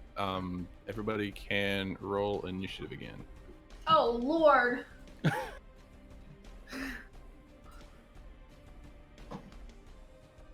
That it did not. Whoa. 15 plus Flynn. what, Andy? Oh, I'm sorry. 3. Plus 3, that puts you at 18. Okay. Oop, not that. 18. There we go. Sar had a 5. Clove had a 15, and Hutch has a what? Wait, mine says intelligence. Did I roll the wrong thing? She rolled the wrong thing, I think. Oh, I'm sorry. What did I roll? What's your dex bonus? No, just tell me what your dex bonus is. Oh, 4. Okay, still goes up. What are 1. we You should rolling? be 16. Initiative. Initiative. So Clove is a 16. Okay. I'm 16. 5 or 4. 4. Okay. No, not 54. 4. All right, so Flynn's up first. All right. I pull out. The one in the front, as they start coming around the corner, you can start making out little details in the darkness. Like, it's black and white, so it's all grayscale, but you can start seeing edges and everything. The one in the very front is like an entire silhouette, like it's just a black spot. That's How very tall is dark the that you can ceiling? see. That ceiling's probably 15-20 feet at any given spot. Like, it's a pretty big cave once you come past the entrance. Question: if I used a grenade, would it just collapse and kill everybody? I don't know. What does Flynn think? In an enclosed space, I think it would hurt everybody. It could. Yeah. Okay. So I guess I'm just gonna use my crossbow at this point. Okay. At which one? Him. Sorry, you'll have to tell me which one. Oh, the shadow. Okay. All Is right. that one shadow and 2 zombies? Yes. All right. So actions. Oh, come on. Roll a d6.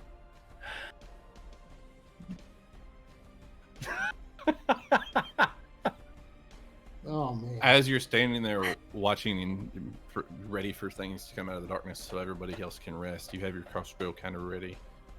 And you're kind of getting a little bored and everything. And whenever you finally see this motion out of the corner, you kind of panic and pull up and shoot. Roll damage.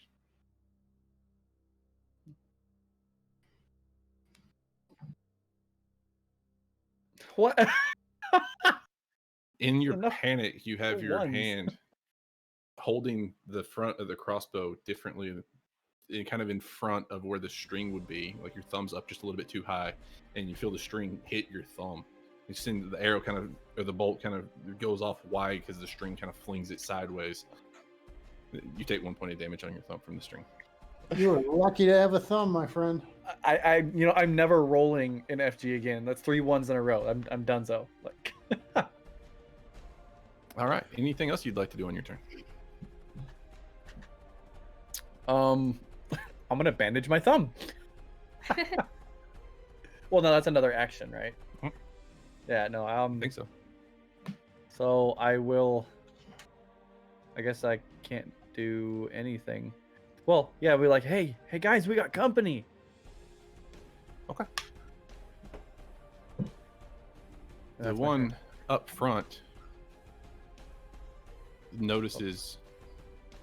Here's the flink and kind of the crossbow go off and turns and notice, like you see the head of this blank black spot kind of turn. It's going to come at you. Once it gets up close to you, you see it's kind of lunges for you while it's moving.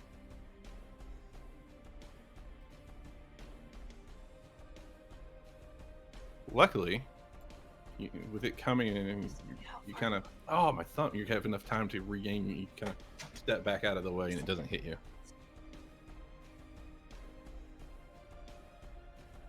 That puts it to Andronicus. Okay. Am I awake from my meditation? You would still be awake, yes. All right. It wasn't a long rest, it was just a short rest. And I will say you gained back everything that you would have gained from a short rest. Okay. Nice. I feel like it's a good trade. Maybe. I would like to, He's giggling. I'm if scared. it's possible, I want to run up here, right up to this guy with my friends, and I want to hit. Yeah, that's within range. Can I do radiant flash? Okay, so you would have a +2 to your attack. Okay. What are you doing? So it's 20 total. Okay, Yeah. so that definitely hits. Go ahead and roll damage.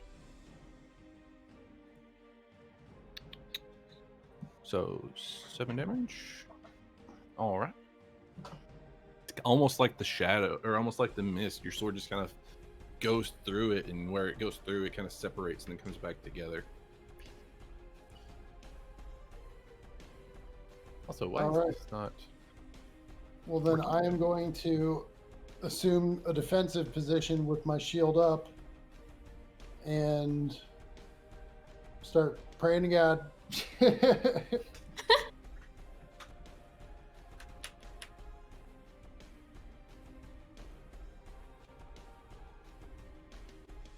Yeah, that'll work. Okay, I think that you got that right now. I hope I got that right now. Okay, we'll try that. All right. So Hello. if my games drops, I'm just letting you know my cat is laying on my keyboard right now. Nice. That puts it to Clove. Oh goodness. Magic.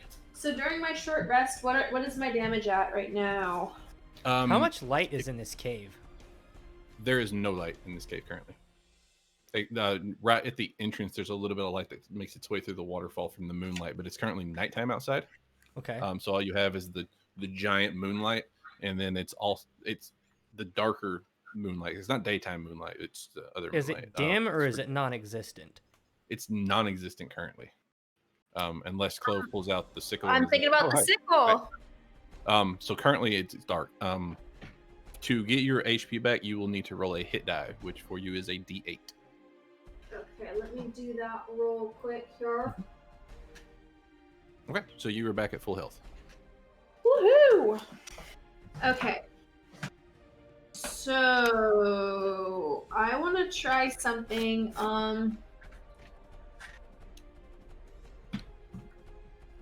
I'm gonna get up to like this corner right here, and I'm gonna shine that 30 feet of moonlight out and see what happens. Okay. Once you get to there and you activate it, it's a free action to activate it. The moonlight goes out from the sickle that you've raised. 30-foot radius around you becomes essentially what it looks like outside currently. It's a low light. It's like a very, very bright night where you can see to kind of walk around in the woods and everything without having to. I'm like peering through the light, like trying to see how this shadow creature is behaving or reacting to this light. Currently, you haven't noticed any changes. It would count as dim light in the area. I'm gonna try to. So it's dim? That counts as dim light, yes. Okay. Are you within range? Yeah. Yeah, I'm like right around the corner here. I'm gonna sneak attack it with the fancy sickle.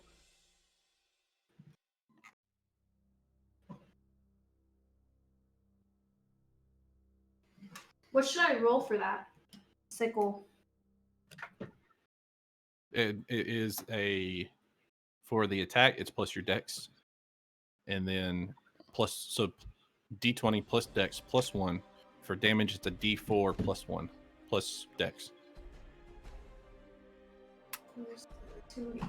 Okay, so oh goodness. Why won't it let me use this? There we go.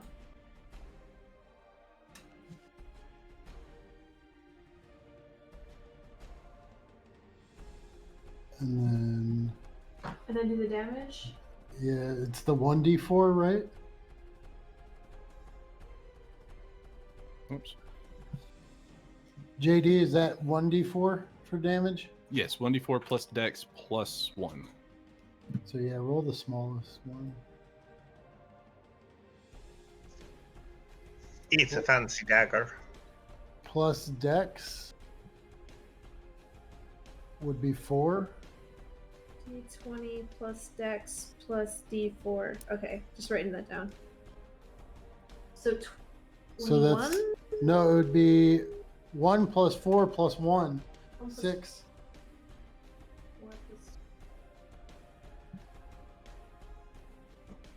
Okay, so 6. And that is magical damage. Okay. So that actually you feel, instead of it just kind of passing through like Andronicus's look to, you actually, you would have to be in melee range for the sickle.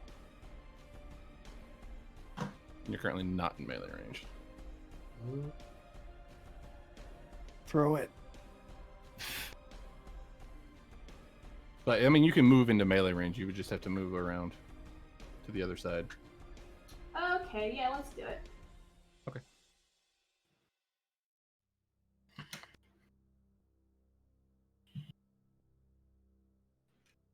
Do I get a sneak on that? You will have sneak attack damage, yes. Sweet. So it would be the... What's your dex bonus? 4. Okay, so it'd be 6 damage plus your sneak attack damage, This is 1d6. which is 2d6, I believe. 2d6. Oh, yeah, because I leveled up. My, Oh. my first roll didn't. 7, Yeah, her first That's all right, roll. I got a 5 on the second one. 12 total. Okay, so it'd be Yeah, the first one it was weird. It rolled a 4, but then it showed up Yeah. as a 1. My dice have been acting weird. I don't know.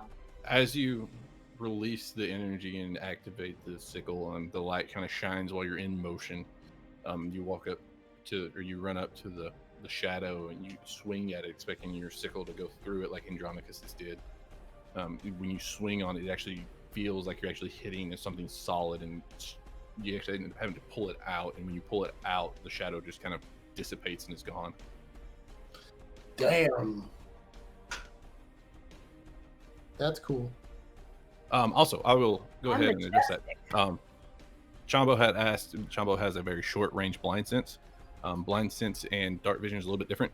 Dark vision lets you see in any kind of darkness as if it were low light. You see in grayscale, so you don't see any kind of colors. You just see in black and white. Blind sense is not vision. It is more of you're able to sense with hearing and smell and just an aura. You no longer have to have line of sight with blind sense, so you can sense around corners and behind walls, and you also can sense things that are trying to be invisible.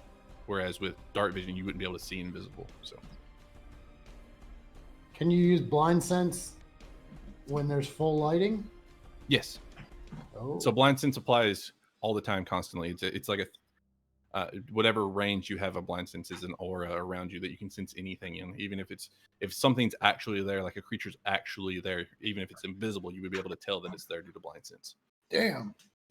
With true sight, so blind sense uses all your senses. The Sight, equivalent you for can this, see people in cover. Basically, it's like when you're playing a third-person shooter and you see No. people behind stuff, right? no, that's blind sense. True sight would let you see invisible, so in true forms. So with true sight, you Oh would be yeah, able to because see. you can see through illusions and shit. You would be able to see Yeah. through illusions and disguises and see people's true form. Like if you had true sight and looked at a lycanthrope or a werewolf of sorts, you would be able to see what their actually true form is, as opposed to seeing the werewolf.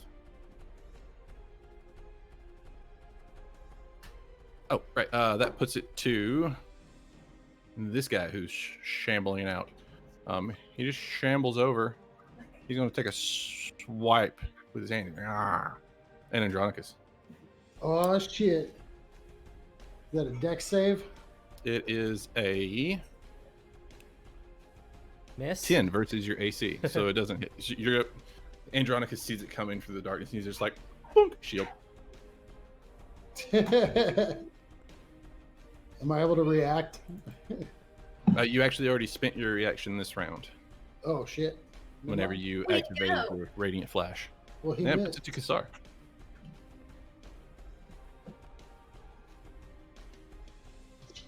And then Kisar will shoot with his hand crossbow. Okay. No one. Don't shoot me.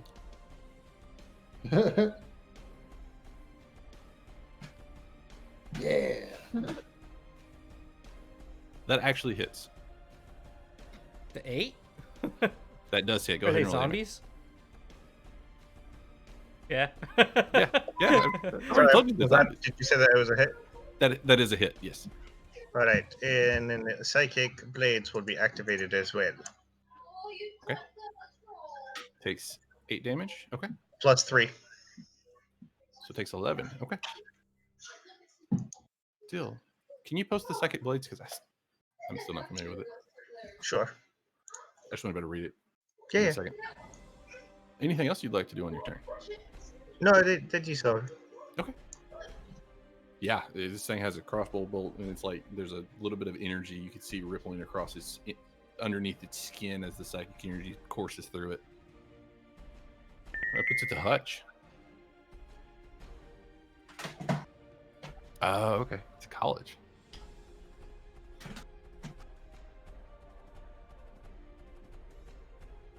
Interesting. Just for shits and giggles. Cool. I like that. All right. Okay. How about only shits?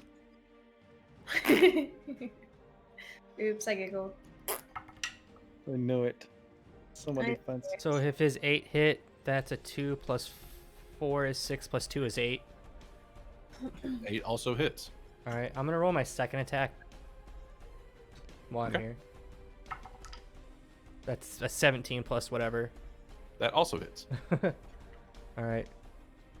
Is this Well, thing we hope- looking? How's it looking? It looks about. When the crossbow hit it, it didn't really do much. As the psychic energy starts to kind of go across its chest, it starts kind of Okay. hunching over a little bit. It doesn't look great. First hit is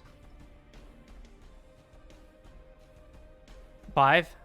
I rolled Okay. a 1 on the 8, which sucks. Second hit.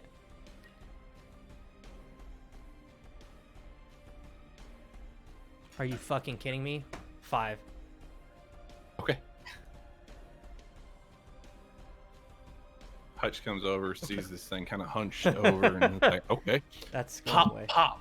The first one kind of hits it in the shoulder and, and looks back at you, and the second one just, and it crumbles in front of you as well. I was gonna make it cinematic. I was gonna put it to his head and just and blow his head clean off. Also works. Yeah. All right, that puts it to the other one. Yeah, yep. Turns the corner, and it's going Oh. to take a swipe at Hutch. 17. That's a hit. Comes over and his both hands. Come on, there we go. For 5 strangling damage. Take 4 damage. Okay.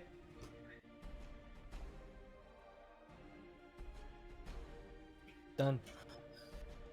Okay. And I'm pocketing these spells, man, because I feel a big fight coming.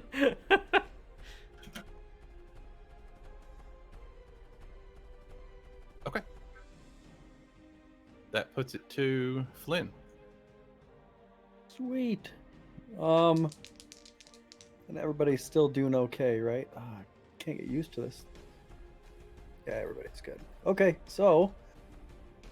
Oh, we still have a zombie left? Yep. Mm-hmm. Oh, cool. I am going to. Yeah. Did we readjust this? I'm going to use my quarterstaff as two-handed. Okay. All right, and I'm going to stick it right smack dab in his stomach. Okay. All right, and I quit. I officially quit. Nope. Roll a d6. And I said I wouldn't use that anymore. That's terrible. I mean, you did it. It's a 6. It's a 6. I got a 6. You pull your quarterstaff out, you bring it back with both hands, and you go stab it. And whenever you stab it, go ahead and roll damage.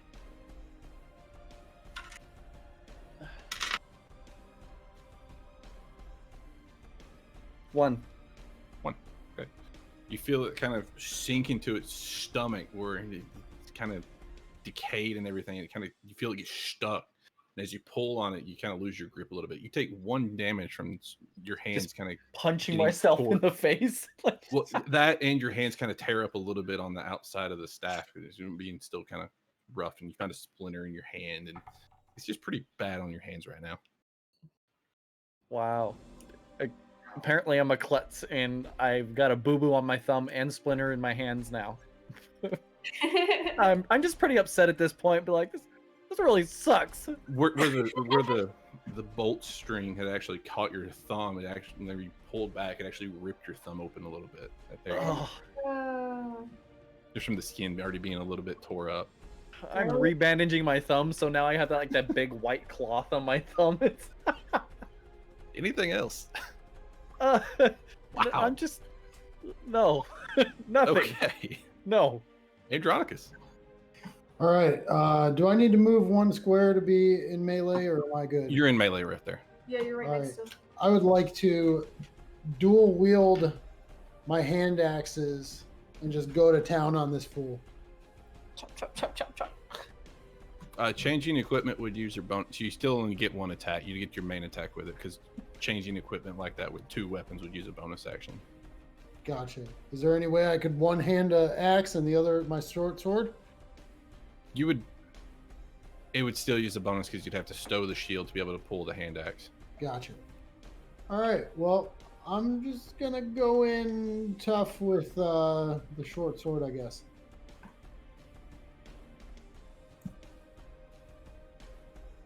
It's a That hit. hits.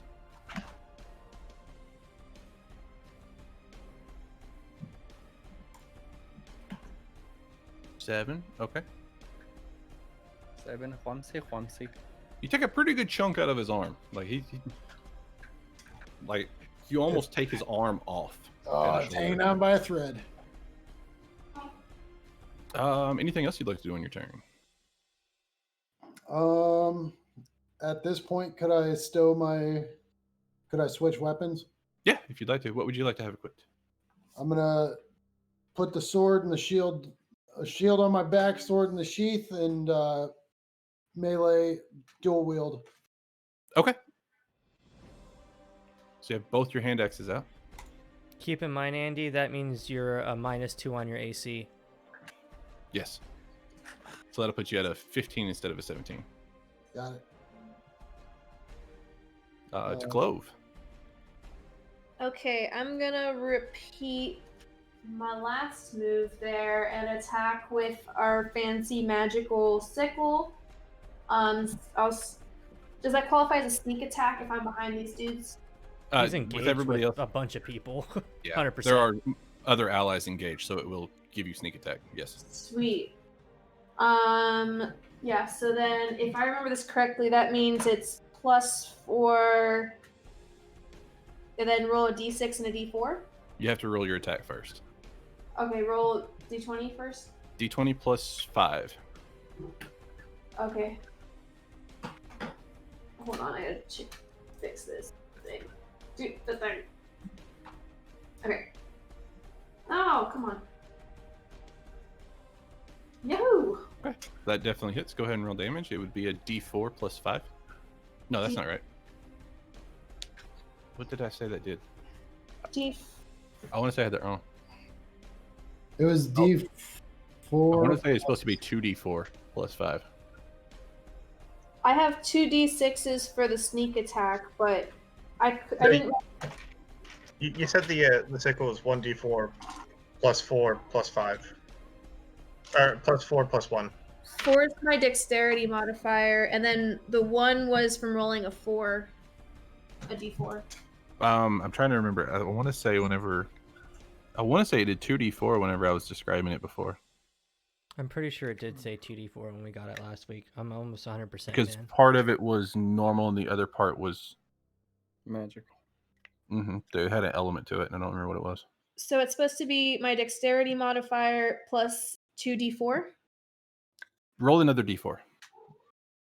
Is that what it is? I don't know. Roll another D4. Yeah, it'll be a 2D4 attack. Okay, so it's Okay, so just for 3. future knowledge, it's my dexterity modifier plus 2d4. plus 2D4 plus 1. Plus 2d4 plus 1. Thank you. Sorry, my brain just caught up to that. So that'd be 4 and 4 and 1. That's 9 total. What Your didn't sneak you say it attack. was radiant damage? I want to say that's right. It was either radiant or cold. I think it was cold, man. I think it was cold. My brain keeps saying cold, but Well, a good way to figure this out, guys, we can go back and watch last week's episode on our YouTube. Pretty sure it was cold, man. I don't think it was radiant. so if anybody's in the chat right now, if you got just a minute, go back and look at the last not last episode before last, near the end when they're talking to Davenport. There should be some. And tell us who got the sickle. I don't think anybody ever decided what it was. No, But- no. I think it was Clove means I because she was talking about sneak. I want to say a D4 was normal damage, a D4 was cold damage, and then you also got the bonuses. I want that in my head. That sounds like something I would make. D4 is cold damage. 44 Right, the standard, sec- 44 cold plus 1, I think, right? A D4 of standard damage, a D4 of cold damage, plus your Dex modifier, plus 1. Yep. And it counts as a magical weapon. Cold, That's what it was. 1 So standard. 9 total. Plus her sneak attack, whatever that's about to be. Yep. Plus, 2d6. go ahead. And, yep.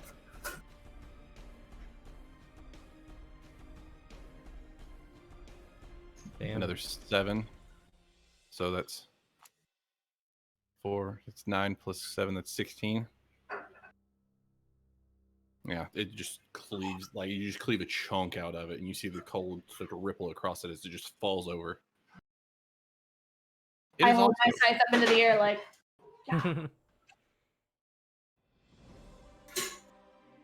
All right. is he destroyed? Yes. Currently, there is nobody left. All right, so y'all are free to move as you wish. Creep on up. Creeping All on right, up. I'll actually do So we- this. Chunk.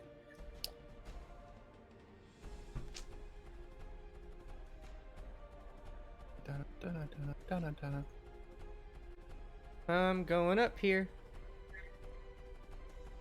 As you go into the next room, you actually see several alcoves along the edges. All that right, have I been found cut. it from last week. If you guys want it. If you Yes, give me what a is it? minute. Tell me. Oh, Okay, so 30 feet glowing, Yep. and it's a sickle, right? Okay.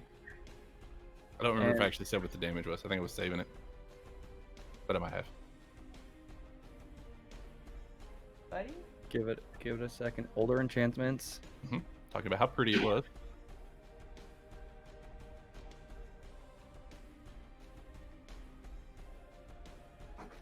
Get him out. You're so precious. Do you hear our cat? It's a +1 sickle. Right? That's all I had said so far. Right? +1. While he's figuring that out, why don't we go ahead and take a little break because we haven't taken one tonight. Okay. Sounds good to me. All right. Well, we'll be back in just a few minutes. Chat, Mm, we take will roughly 5. BRB and maybe we'll find out the sickle of power.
oysters and a Well, now that we got that sorted, and y'all are still in the cave, where to? What's the plan? What are you doing? What are you buying? What are you selling?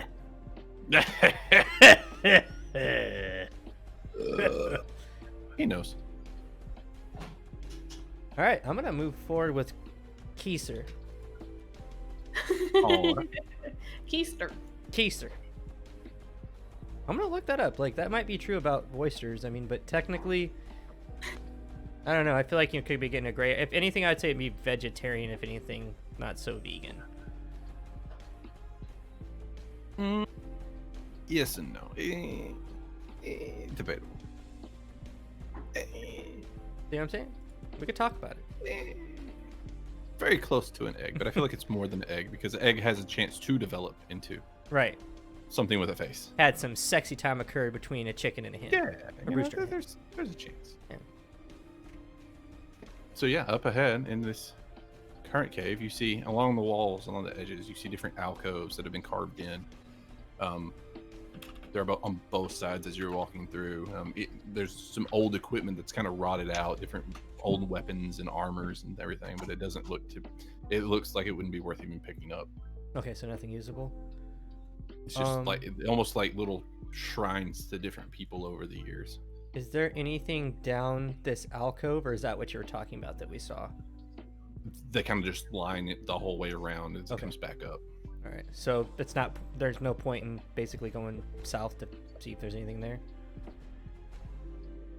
Roll a perception. Copy. Do your eyes perceive you? That's an 8, my man. Total is around 8. Okay. So what you're seeing currently, it looks just like an empty alcove. Okay. All right, well, ain't nothing down there. I guess I reckon I'll go back. Oh man, Kisar got to 21. my puzzle's breaking.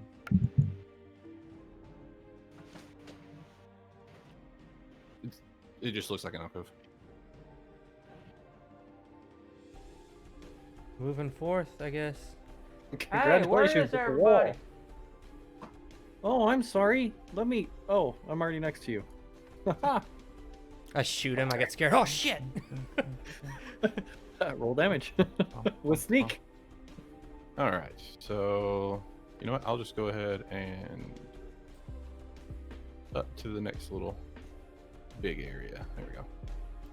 About where the pillar is kind of in the middle of the cavern that separates it into two little paths that come back together is about where the alcoves stop.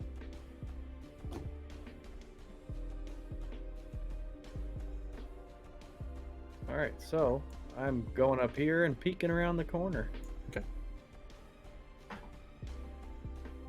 Since you took point, go ahead and roll perception. Me? Yep, you took point. Did you say everybody? No, just him. He took point. Oh, sorry. It'll be Yeah, a you're fine. 12 plus. I believe it's a 6. Oh, 12 plus 4, 16. Ooh, let's see. Let me see. What do you see?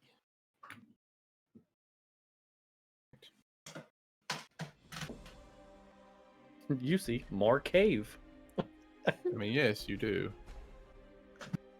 Among other Look, things. guys, there's rocks over here. It's just as dark here.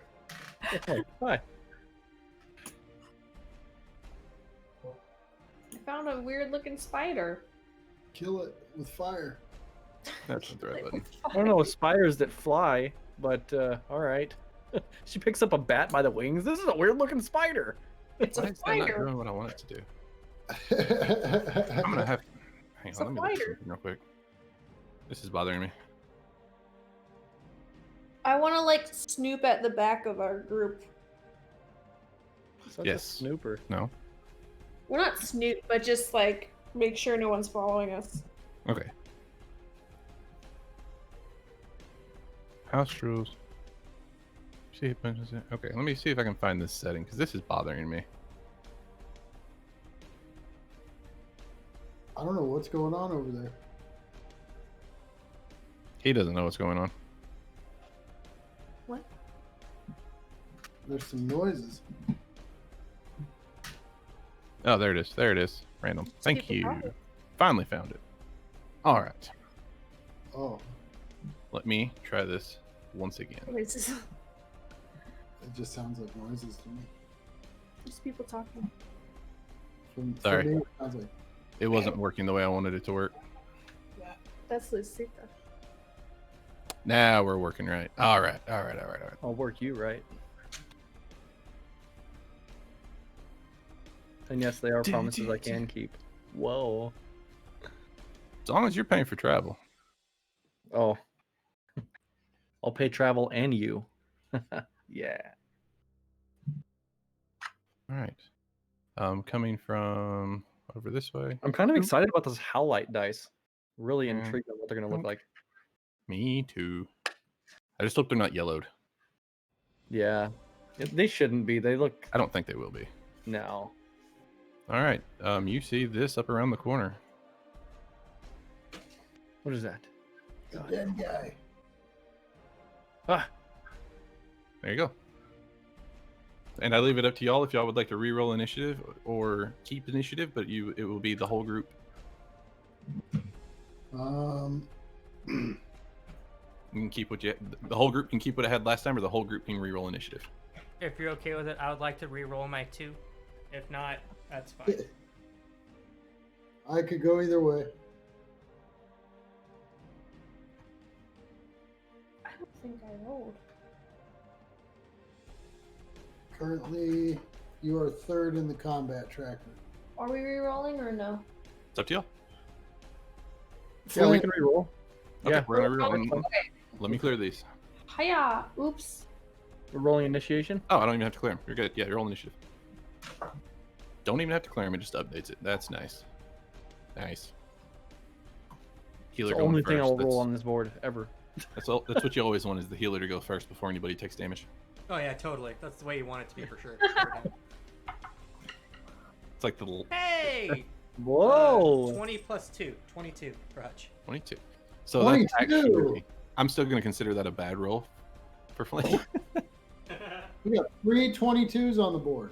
Kisar, go ahead and roll me an initiative while you're at it, please, since they all want to re-roll. Thank you, sir. Hey, that's even better. All right. Well, that puts it back up to the top. Andronicus. And I will say that after you being like, hey, there's stuff up here, everybody's going to move up a little bit before this starts.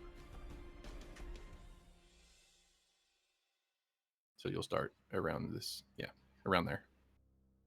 Gotcha. That will work. I do me and Adronicus re-roll. You already did. We did. All right.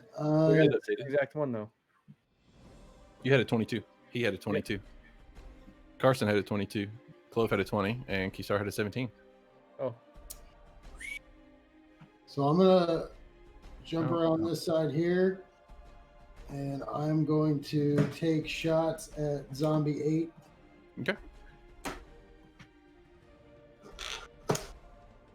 Or actually, you know what? No, I'm not, because I don't have my bow out. Correct. Currently have 2 hand axes. I'm actually gonna I'm gonna post up right there, and let me see here. I will fight you.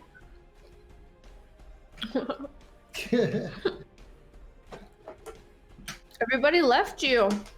They're all gone. I would like to. Oh my God! Everyone's gone. Everybody's gone. I'm gonna leave too, just for fun. Fuck. Rude. You all suck. Clove, I love you for that comment. Oh, screw it, I'm leaving too. I'm thinking about doing superiority roll for perception to get a better idea of what exactly we're facing. Okay. See if I can notice any kind of weak points or anything like that.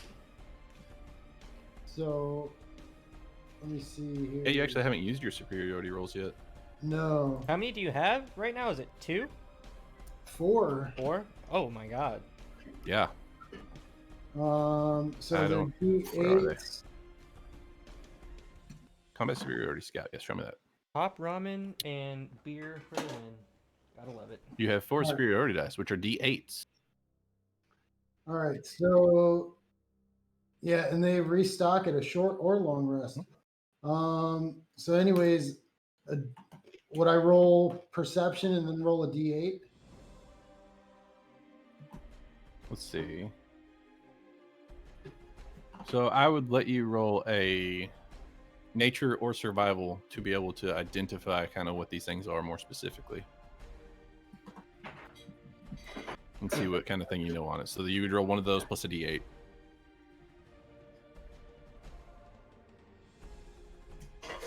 You guys see my bowl? Isn't it cute? Aw, you're a cat.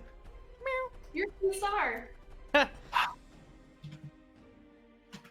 I'm sorry. Hold on one second. No, it's not you. I was How the hell do you taking spell that. sickle? Sickle? Or, Should be a sickle. oh, it's sickle, sorry. Yep. Why is it sickle? Okay, so a 5. Damn. Roll a D8.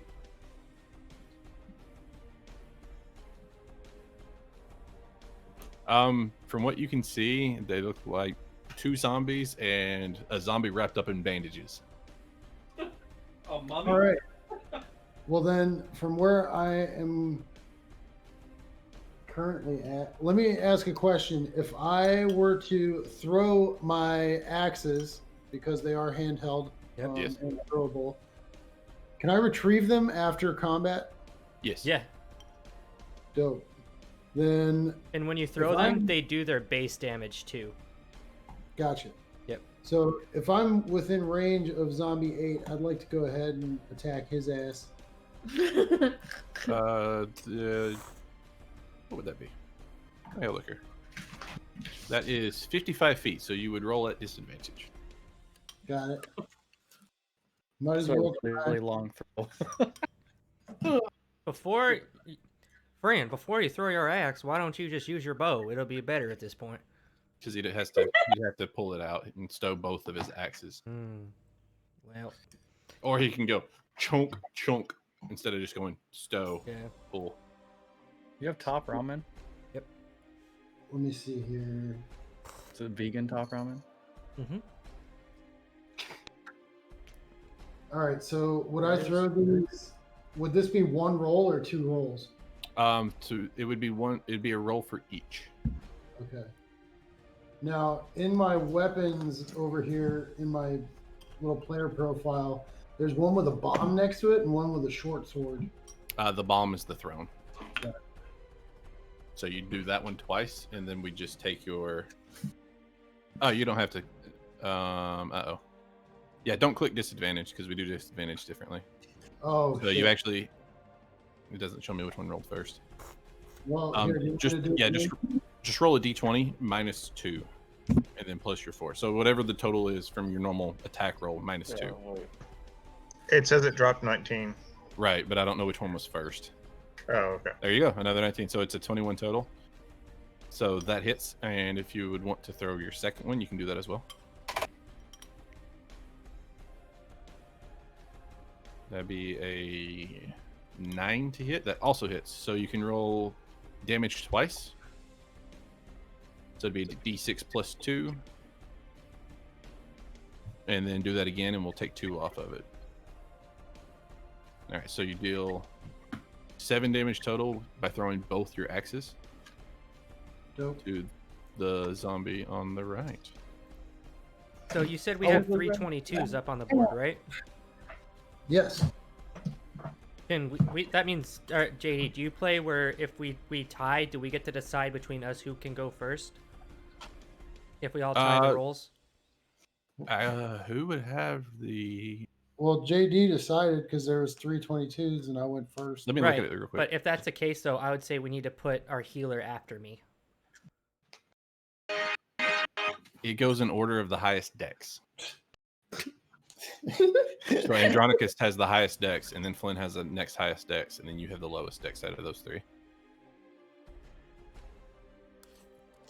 So it would be to Flynn. Who's on the phone? So it would be to Carson. All right. And then we'll come back to Flynn because he's on the phone. Sounds good.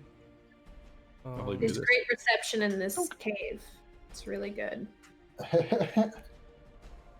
All the bars. The Nice. one that has the two axes kind of stuck in it. It looks like it's having a hard time standing up already. And is it the one on the southern or top right? North. The one to the far right. I'm back. All right. Okay. Zombie 8. Zombie 8. My neighbors. Zombie Ocho. Street name Ocho. Zombie ate my neighbors. I'm gonna go We're coming ahead to you and... from ESPN 8, The Ocho. Okay. Wow. All right. First attack on zombie to the far bottom right. Far bottom right. Wait, bottom right or far right? Top right. Bottom or far right? I'm attacking a different. The far bottom. The bottom. Okay, the bottom guy. Zombie 3. 6 plus 4 is 10. Plus 2 is 12. Hits. Let's go ahead and roll damage.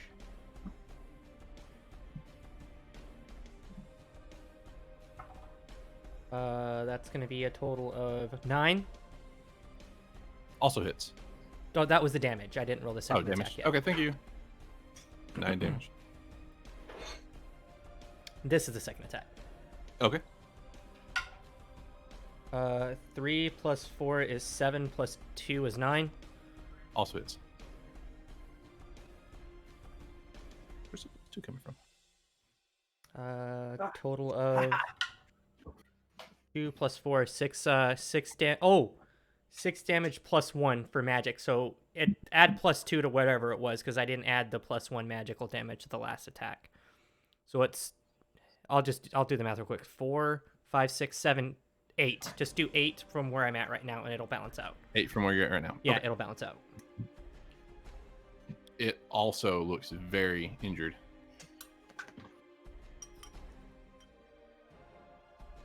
Benny, buddy, I'm Flynn's sorry. frozen and or broken. Oh, no, I'm here. Can you hear me?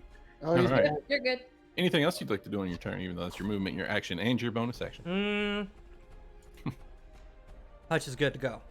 Okay, it goes to Flynn. All right, Flynn, cool. I am and I'm going to shoot venomous mummy number 1. Okay. All right, with my bow.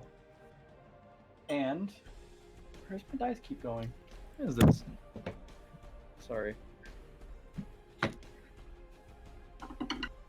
That would be a nat 20. Okay. How? Go ahead. What's the damage on your bow? I believe it's 1d8 plus 3.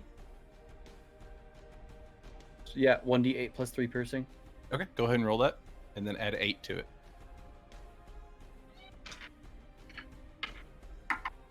That would be an 8. So 16 plus 3 3. is 19 19. total. Yeah. Correct. Okay. Good shot. You sink an arrow into this mummy, and it's like, yeah, hit me. Okay, let's go. Uh-oh.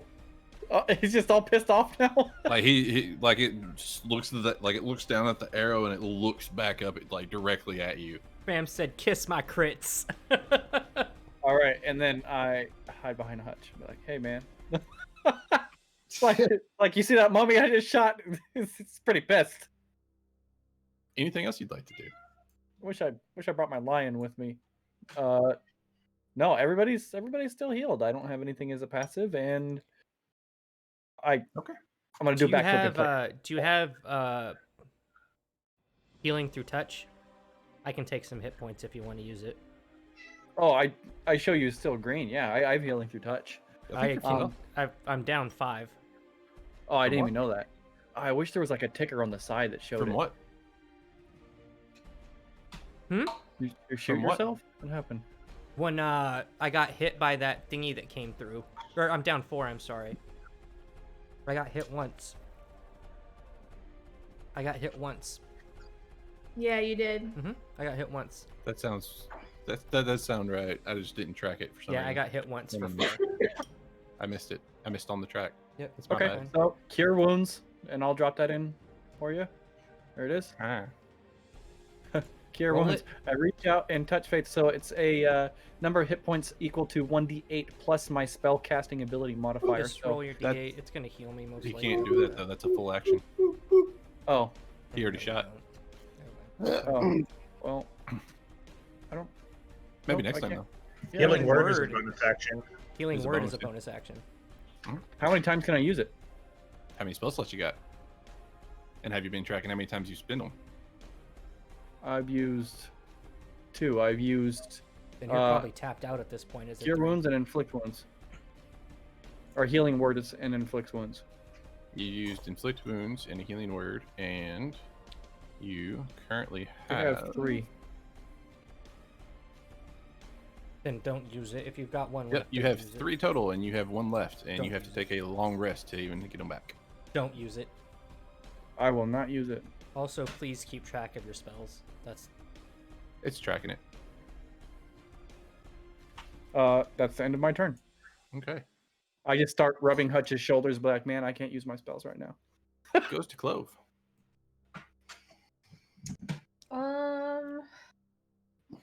Gotta say, I'm impressed with who y'all have taken on without taking a lot of damage or I'm Getting playing beat the up too range bad, game, or- man. Jinxed me! Don't say it till after my turn. pretty impressive actually. Like I'm not throwing small stuff at you guys, and I'm just like, okay, let's go for it. And y'all are just like, bring it on.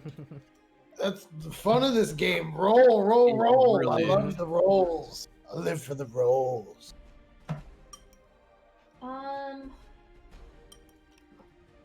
Like I'm trying to figure out what will actually be a challenge. I'm just not See, using my those- spells, man. Those don't We're seem just- to be helping the hurting the mummies. Slowly at all. ramping it up as y'all keep going. Okay. The bow doesn't. Those don't seem to be hurting the mummies at all, So far, no. but they're hurting the zombies. That zombie on the right is close to dead. The zombie on the top is also close to dead. Zombie on the top's about half. So the zombie on the top is wounded. The zombie on the bottom is heavily wounded. The mummy is wounded as well, but not.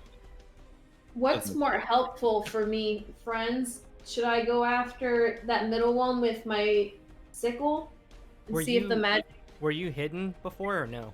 Yeah, I was here. You'll need to I'd roll a say stealth, man.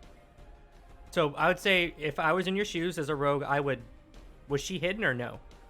She'd have to roll Yeah. stealth. for Okay, me to I would not bonus shoot. action hide. I would- and- I would say no because Okay. she didn't say that she was wanting to hide. So I would, before. if I were you, as a newer player, I would bonus action hide, and then I'd pop out, and then I'd probably try to finish off the mummy. That's what I would do. Okay, I'm gonna bonus action hide There you go. and then attack that mummy with the magical sickle. You can't do that. So what you're gonna have to do from where you're at is you're gonna You wouldn't bonus have the action hide. You'll movement. have to roll your stealth check first. So you have to Mhm. roll a stealth check. Correct. You wouldn't have the movement to get all the way to it. Right.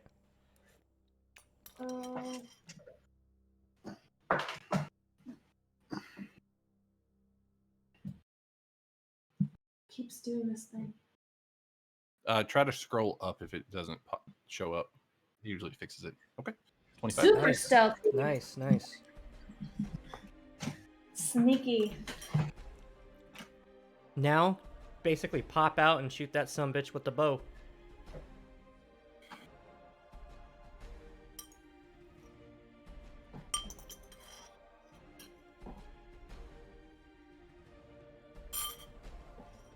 You need to move your character. So right now you can't see it from where you are.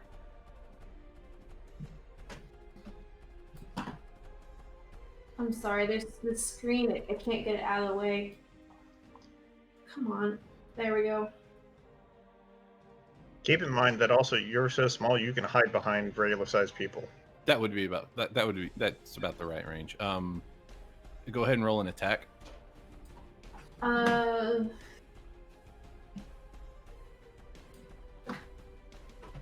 That's damage. You need to roll attack. Excuse me. But I'll count that as one of your sneak attack dice. If it hits. 14 does hit, so go ahead and roll one more d6. 7 and 4 is 11. Plus 3 is in total. Okay. Same thing. Another thunk into the kind of the chest area of this mummy, and it just kind of looks down at it and looks up. You are no longer hidden currently. Okay. The mummy disappeared. Yeah, did the mummy die? What? No, it's still there. What did it? Hang on. He's gone. No, he's not. Bonus action There you hit. go. Should be there. And then Oh, wait, maybe it's... Oh, that's why. Nope, this button. No, he's back. You're good. There. Now he's gone. There. There we go. There. How about that? No, because that shows... Yeah, that should... Don't. There. Maybe that works. So that would be it for Chloe, because that's her bonus, her movement, and her action. Kisar! Party in the back. the bonus.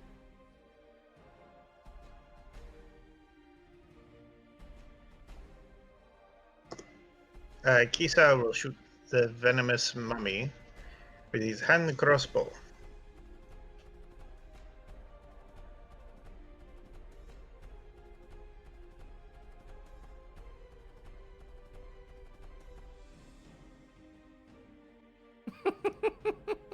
Wow. Give me a d6. All right.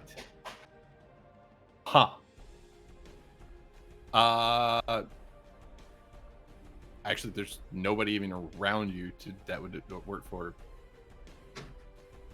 You know what? You missed. It's fine. You completely miss. It goes like you pull it, start to pull it up, and your finger like pulls the trigger as you're pulling it up, and you just thunk into the ground right next to your feet. Man, the nat ones are real tonight. So like, wow, guys. They're real tonight. Wow. Yeah, no, Okay. Me.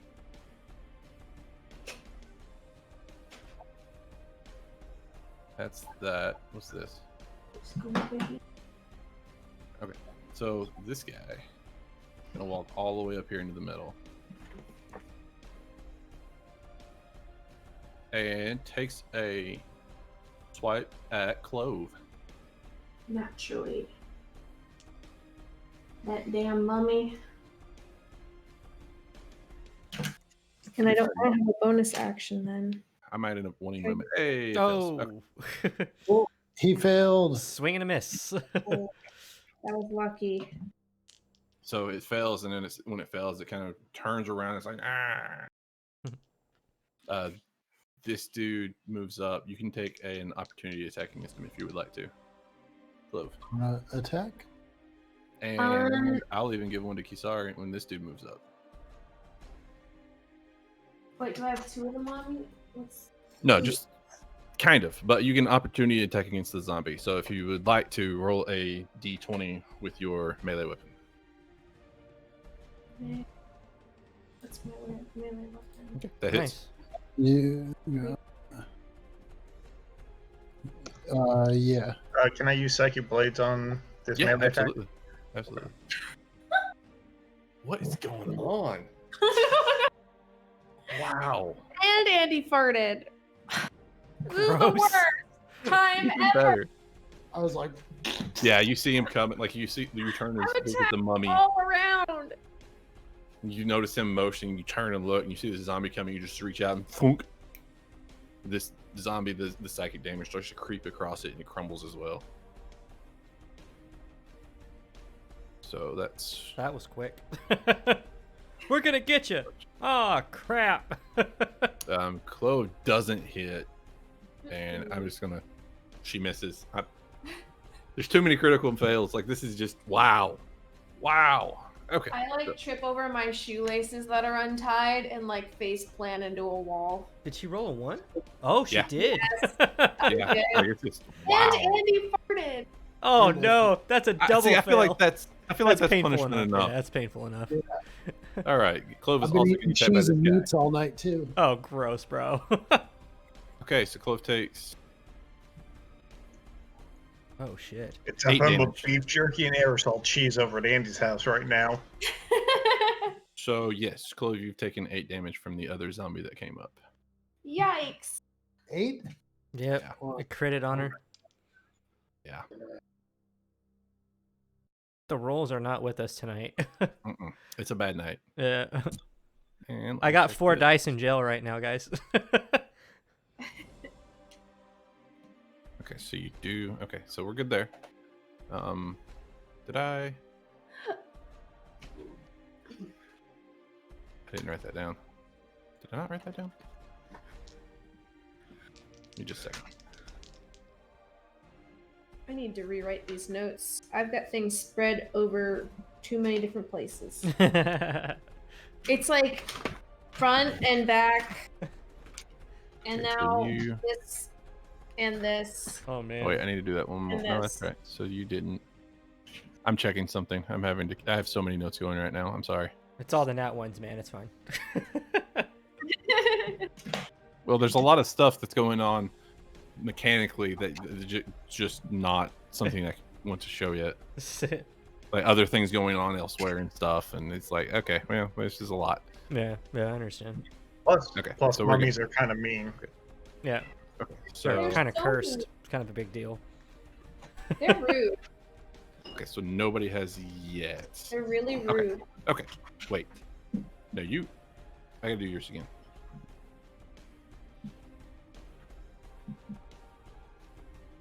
Okay, so everybody's okay. Okay, okay. I'm back. I'm back on track. We're good. We're good. We got this.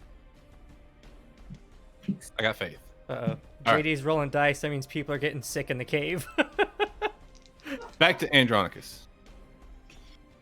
All right. Say that. That's me. don't call me out like that for things I've done before. So You just inexplicably have an urge to take out your internal organs and put them in Yeah. fancy little jars and keep them with you. I have a Got a question. I bad have a case of question the for cave the, squirts. Hit me. Question me. So this No, venomous, my word is law. Continue. the venomous mummy does not seem to really care much for arrow wounds. It's and I would almost imagine- dead. So far, not that one. That one still is. No, It's taking Well, it two might just pretty be good- resistant to your piercing damage. It could just have I resistance mean, to a different weapon. I It's was, taking 2 hits. I and it was just looks gonna decent so I was far. gonna inquire about the possibility of taking my explosive powder bag and lighting it and kind of tucking it in, Kicking real him? quick. We're And in giving a him a kick. cave. I like it, but we're in a cave. If We're you also want in to melee do this, range. At least I thought about that one. I'm just if saying. you want to do this, Say that again. if you want to do this, Oh, I would thought you roll said it- you want to do this. I'm like, if you do, yes, I do. will allow it. This could be really bad, though. This is up to you. You have the stats of what it does. It may or may not act exactly like the stats, and it will depend entirely on how you roll your attack. Well, I'm just gonna. Damn, I don't I know.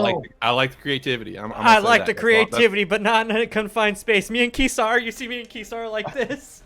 That's the last thing I'm saying. Let me ask you this: We are What- so close, though. if I'm able to kick him, how far back is You're gonna he? blow. Like 10 feet at most. If If you you're try lucky. to shove him, you can shove him back 10 feet. So that puts us in the blast radius still. But you would have to shove. Don't do it, instead bad of idea. using- It would be your action would be knock to him out. shove. You wouldn't be able to both shove and also plant this pouch inside Gotcha. of him after lighting it. Somebody just knock Andronicus Alright. out if he tries it. I'm just Dude, I only have 50 feet of bandages. I need at least 700 more. I like okay. the idea. So, Go for Start taking bandages off the mummy. Oh my God. We're gonna need these. I mean, I really don't know what to do, but he seems like a real badass. Like I wanna get him good. I'm- Kisar would recommend perhaps getting in flanking with him, and then we all just take, Just curb finish him stomp the off. shit out of him. God, I see, like- everybody. I'm looking at the camera here, and everybody's doing these faces. And it's Because really, you're gonna blow us up. That's really, really tough right now to decide. He's blowing up the place here, and he wants to This is blow what up you the do. place over. You take your shield hand, you reach out, you pull a bandage up, you take your other hand, and you go, thunk, shink, and you step back. And then you run away as far as you can. Don't give him ideas. I was actually ready with my one spell to heal everybody. So just saying. Just saying. All right. Now, bear in mind, these are actual cloth bandages. So if you just put it under the bandage, it wouldn't stop any of the explosive. Yeah. All But right. if you were somehow able to get it inside of him, maybe. I'm the master at that.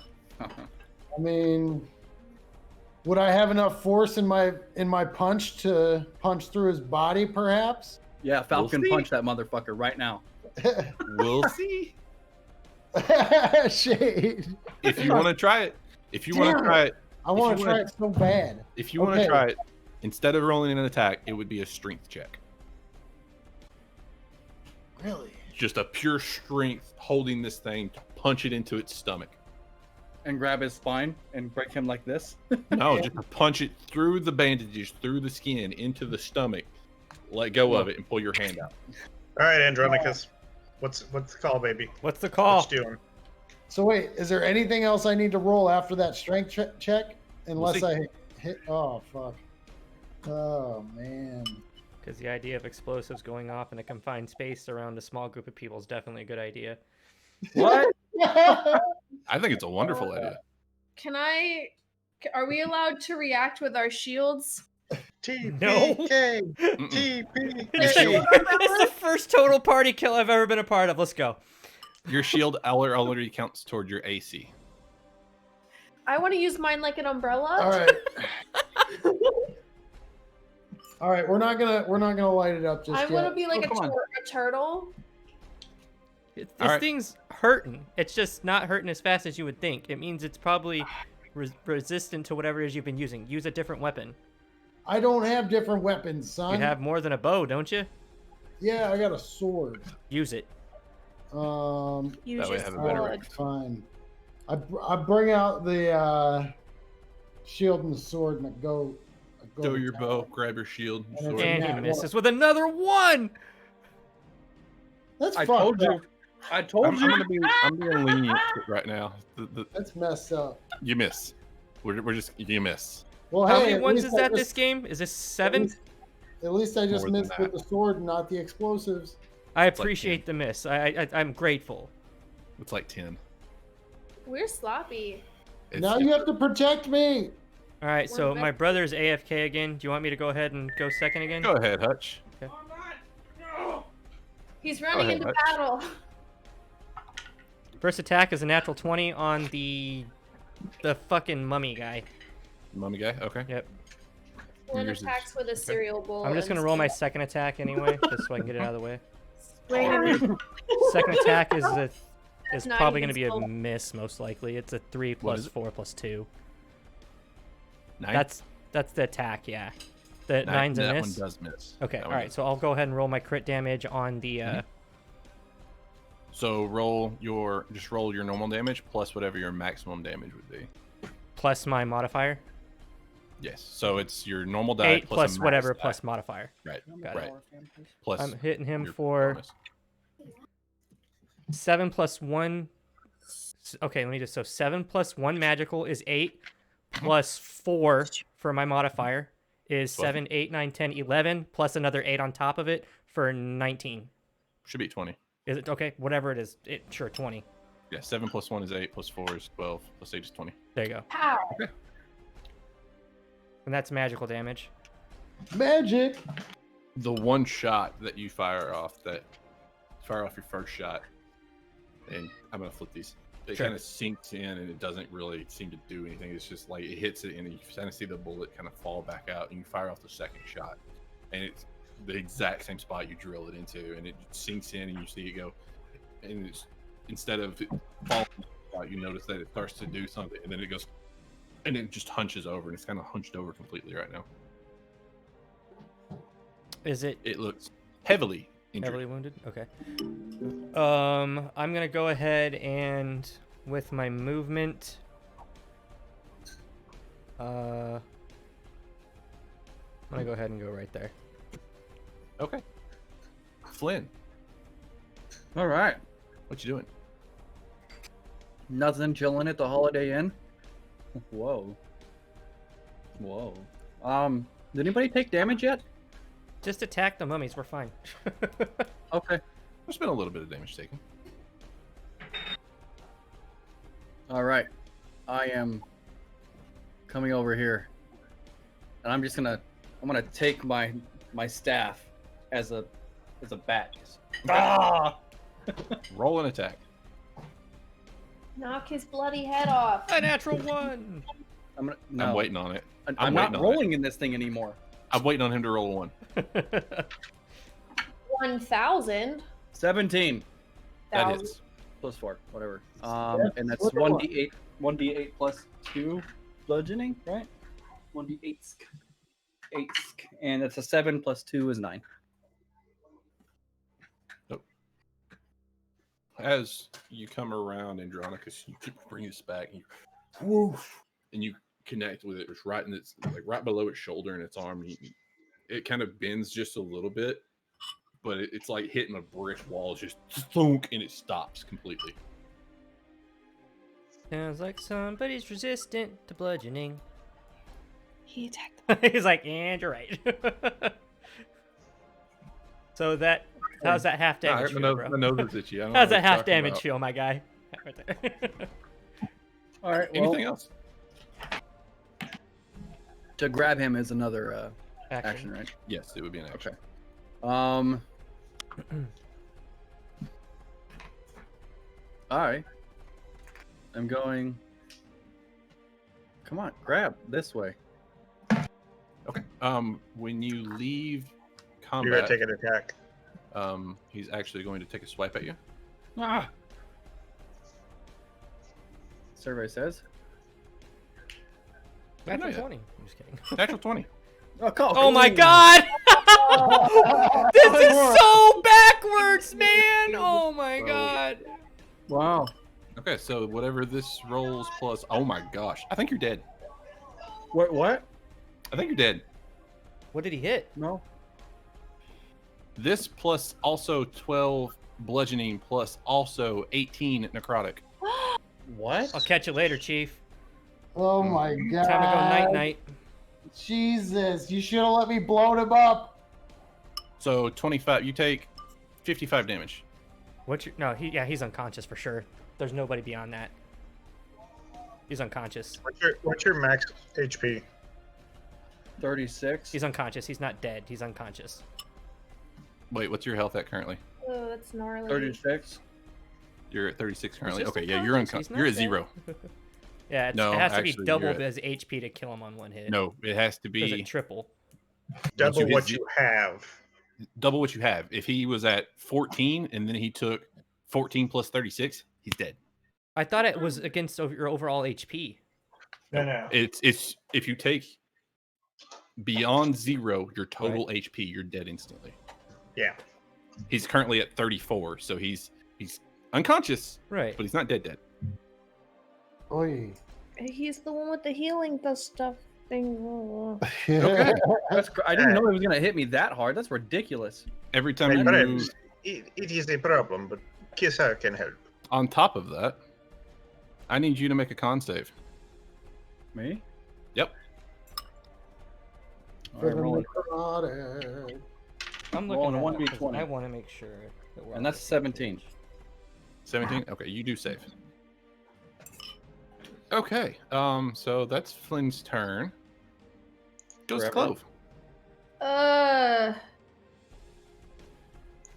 I'm gonna be like, no! And then No. I'm gonna use my magic sickle to attack that freaking mummy right in its face. Wait, no, wait. Did that?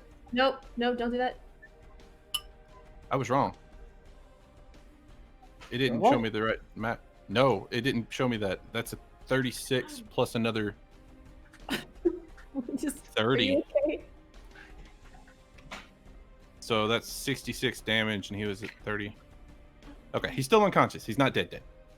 It missed it by like 4 hits. Like it missed it by like 4 damage to him being dead. He's okay. He's unconscious. He's not dead. I had to quick do math. Okay, yeah, just barely. But Oh. All right, okay. so I'm going to read this directly from the PHB just so we're all on the right page. So, receiving a massive damage can kill you instantly. When damage reduces you to 0 hit points and there is damage remaining, you die if the remaining damage equals or exceeds your maximum hit points. Yes, so he would have to have taken 36 times 72. 2. He would have to take. He already had. It would have to be 72. He already had 2 damage. He'd had to take 70. Yeah. Yeah. It hit him for 66. Yeah, so I was right. It's the overall maximum remaining on top of what you've got. Yes, that's what I was saying. Yeah.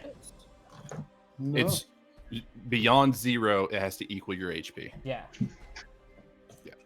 Damn. that was Yeah, it's Glow's turn. Fucking that I've never seen that happen in a game. that was almost a catch you later because I ain't got Revivify yet. Can we kindly kill this sumbitch? I've seen it happen a few times. Because I don't hold back. Clove, Okay. magic sickle to the dome.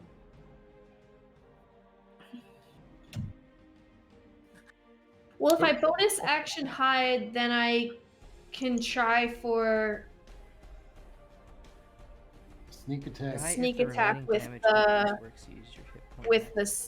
sickle, right? Yeah. Yeah, you can hit him with the sickle. You could hold on. I was gonna say, you could hold action. I could adjust down attack, and you could, because then I'd be flanking with you.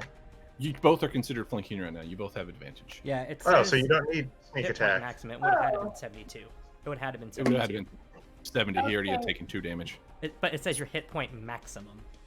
Right. So he was at 34.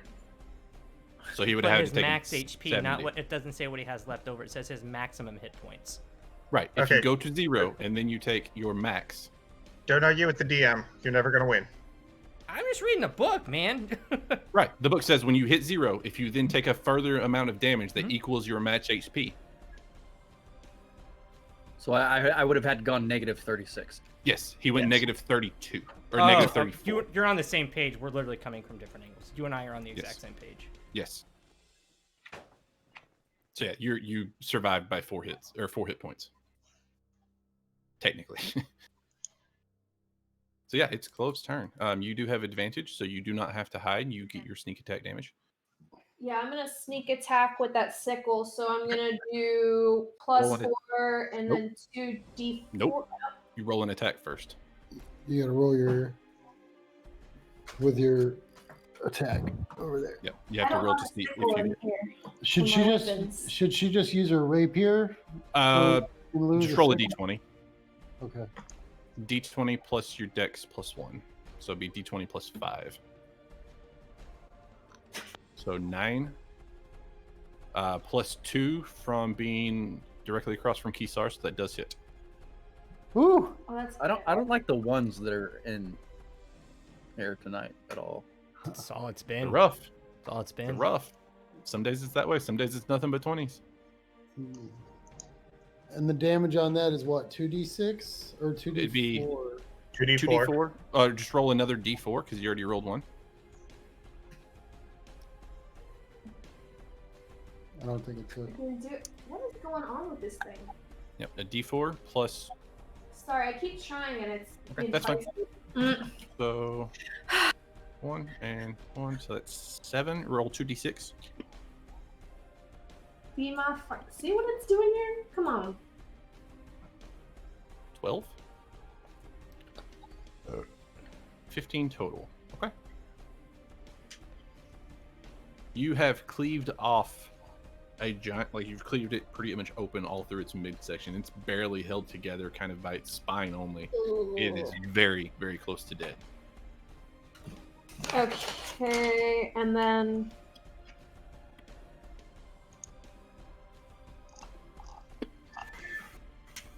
And then I want to disengage. As a bonus action, Yeah. should have that. Yeah, that's fine. You Yeah, can move rogues ahead. can. Yep. You can move away up to your movement because you started combat there. Okay. That puts it to Kisar. Kisar will attack with his rapier. Does hit. Come on, kill it. Kill it. Kill it. Plus my 2d6. Psychic damage, so that would be... Okay, one bounce out of the box apparently. Oh, okay. Oh, whoa, it's being weird. There was I'll a take 5 and a two. 5. Yeah, I'll roll- take the 2 5s because it's being weird. So Okay. that's... Okay, so yeah, you're able to come through, and after she's cut it open while it was looking at her, you come in from behind in kind of the same spot, and you sever its spine, and it falls in 2 halves. It is currently deceased. High five. And Yeah. as a bonus action, Kisar will cast Healing Word on Hutch. I don't need healing. Heal my brother. I'm Flynn, sorry. Wrong person. Okay. Right idea, wrong person. So I will say that will count as 2 death saves. I'm throwing 2 death saves. No, you succeed on 2 right there. Okay. So that- our healing don't doesn't like the bring whole him you- back. I don't like the whole you pop up with 1 HP when you're healed. It's abusable. It's easily abusable because it's like, oh, you're down below 0. You're at 1. Oh, you're down below 0. You're at 1. Oh, you're down below 0. You're at 1. It's I thought you popped like, back with the amount of HP that you're healed. Normally, You're supposed I to. thought that was You're 5th supposed edition. to pop back when you're healed. You're supposed to pop back with 1. But I don't like that because it's easily abusable for somebody to say, "Oh, just go zombie tank the boss." Yeah. Okay, I'm yeah. at 0. And just You're keep healed. You're up spawning with and 1. hit them every time it comes around. Every turn you're up with 1, and you have to take another hit, and it's Do you- just it's Do you play the if you roll a natural 20, you automatically pop back up, and 1 you lose 2 death saves? yes, Okay. because that's like a second wind of your body saying, "No, I'm adrenaline pumping. I'm not done yet. One more, you got 1 more chance," kind of thing. I'm okay with that. I just don't like the every time you get healed, you're back up with 1. I feel like that's just too easily abusable. If you get healed and you get 2 saves automatically. Okay. Puts it to the zombie and not entirely intelligent. Andronicus is the closest. Walks over 1 step. Gonna swipe at Andronicus.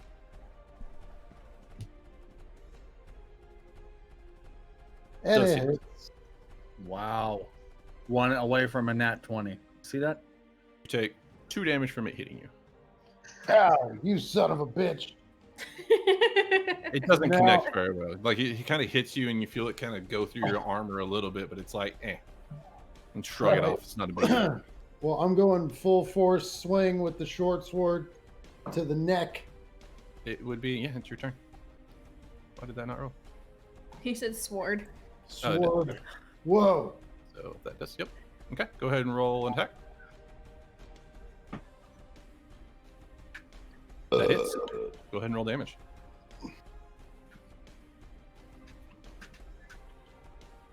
Okay. Pow.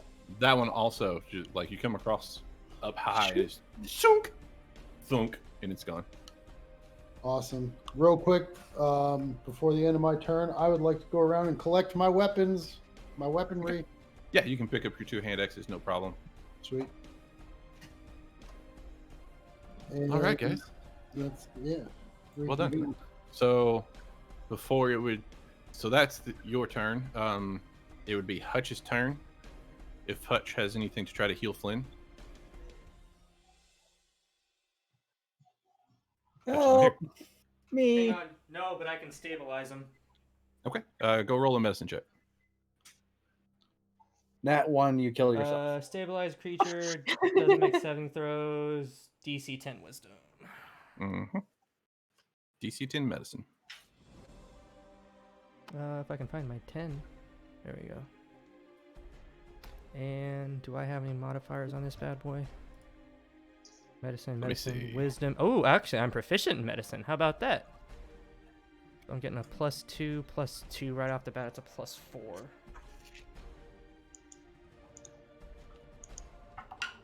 That's an 8 +4. He's stabilized. Okay, that's fine. One more death save. I would like for Flynn to roll me a D100. He gonna be a zombie. All right. 2d10. Oh, I was just gonna do an online dice roller for a D100. But all right, Yeah, Either just roll a way. D10 twice. D10 twice. Yep. The one with double numbers on it, right? This thing. If you have that, Uh, that's the other one, and then a regular D10. That's an actual true D100 roll. Oh, okay. Yeah, Gotcha. and then an actual D10 with it. Okay. So I roll a. Take the one with the zeros first. So it would be 1, 0, and then a single digit of 18. Okay, so you rolled an 18.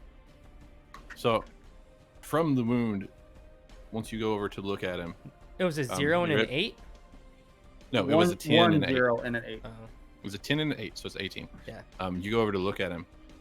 Where the zombie had come across and or the mummy had come across and hit him. Your arm Just riddled with feels syphilis. fucked. Like it's mangled. Your arm's fucked. As he starts to bend, it's actually bent backwards a little bit at the elbow. Ooh. Your arm is considered broken currently. You can Mangled. here. I will send you this. Can I use mend on my elbow? No. No, that is for non-organic. Non-living materials. I will send you this. Actually, you know what? I will just post this as information for broken arms.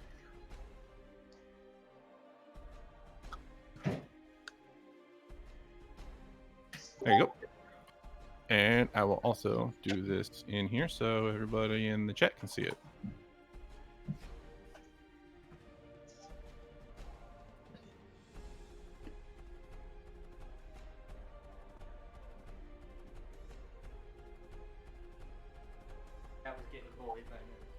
You can no longer hold anything with two hands, and you can hold only a single object at a time because you only have one good hand. The injury heals if you receive magical healing of certain value. Alternatively, injury heals after someone sets the bone with a DC 15 medicine check. I would say that's a DC 12 for your triage. And you spend 30 days doing nothing but resting.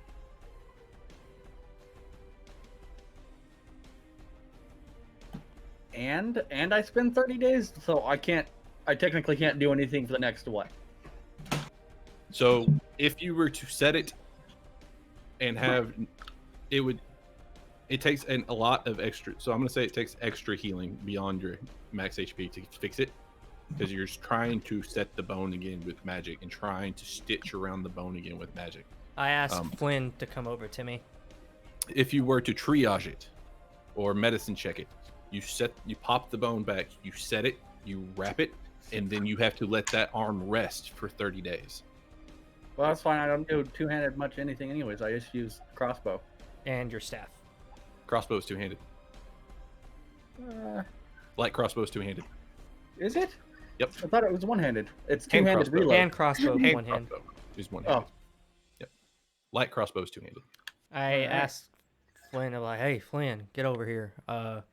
Now, I can't help but notice this, decomposed. So it is you said okay, you stabilize him. So yeah, he's conscious at this Okay. point. Cool. I'm going to say, Look at the picture. Oh, Hutch, You have- take my hand. You have 1 HP. Flynn, looks like your arm is mangled now. I got some field medic practice under my belt and from the military and just doing what I done. And it's going to sound gross, but there is a mummy and there's plenty of bandages here. I can try to set this for you. You ain't going to be able to use this sumbitch, but I can at least try to help you with it. I have my clean bandages in my bag. I'd prefer those. If you want to waste them, that's fine. It's up to you. But I can try to set it.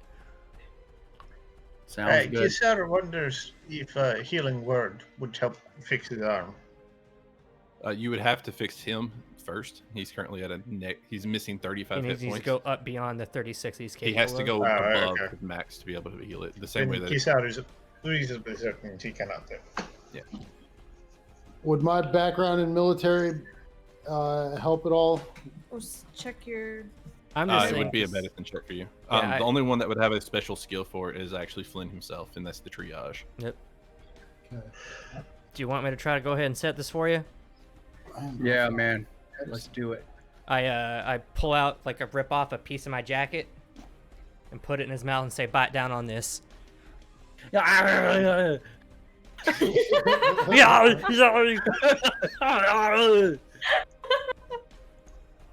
All right, here goes nothing. Aw. I'm trying to. Which dice do I want for this? If you roll on that one, you're gonna kill me. I If roll you a roll a natural nat one one- and I puncture his lung. Hold on, wait. Put your faith in fantasy grounds. I never roll fantasy No, grounds. no. Do you I want will me to say put if my you- faith in fantasy grounds?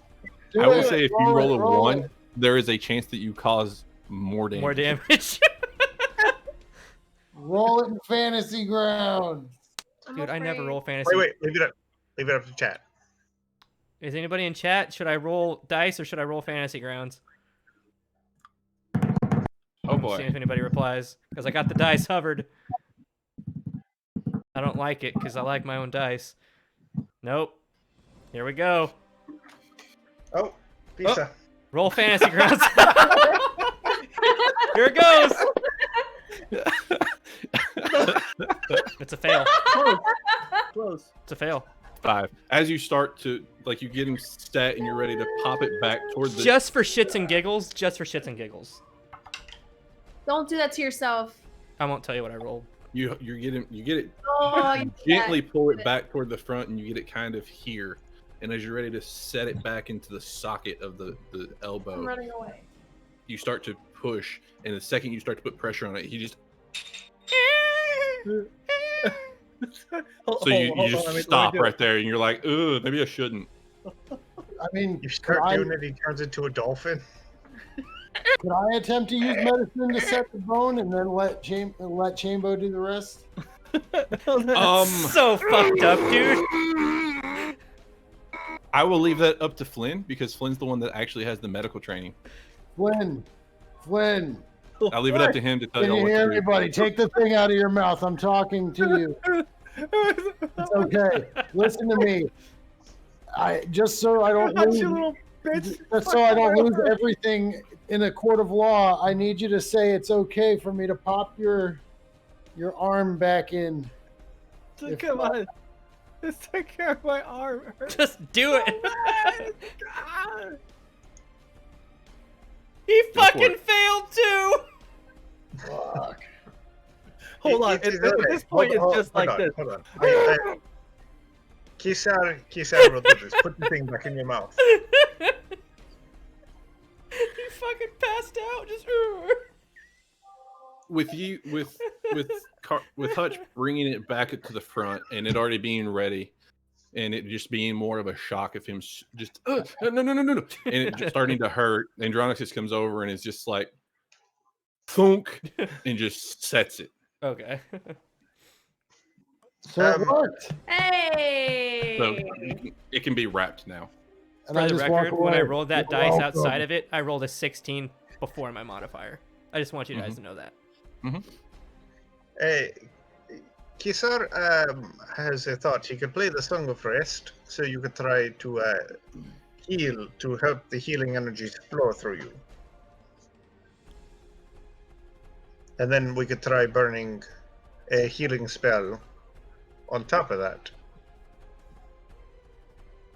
I'm down. I think don't he's know. unconscious. Yeah. I say reckon he's this- out cold. Just do it. All right, well, anyway, a 10-minute period, Kisar plays the Song of Rest. Okay. Everybody can spend hit die as they choose. Do I really want to burn a hit die for 1d8? Just for a little bit of meta knowledge, this is the third room that you've been into in this cave. Yep. It's How many getting, rooms are there, good sir? Good question. It's big. Oh, Well, very nice. outside of game, how many rooms are there? I'm just curious. How many hit die? Yeah, You get that's- 3, right? It's 3 hit die.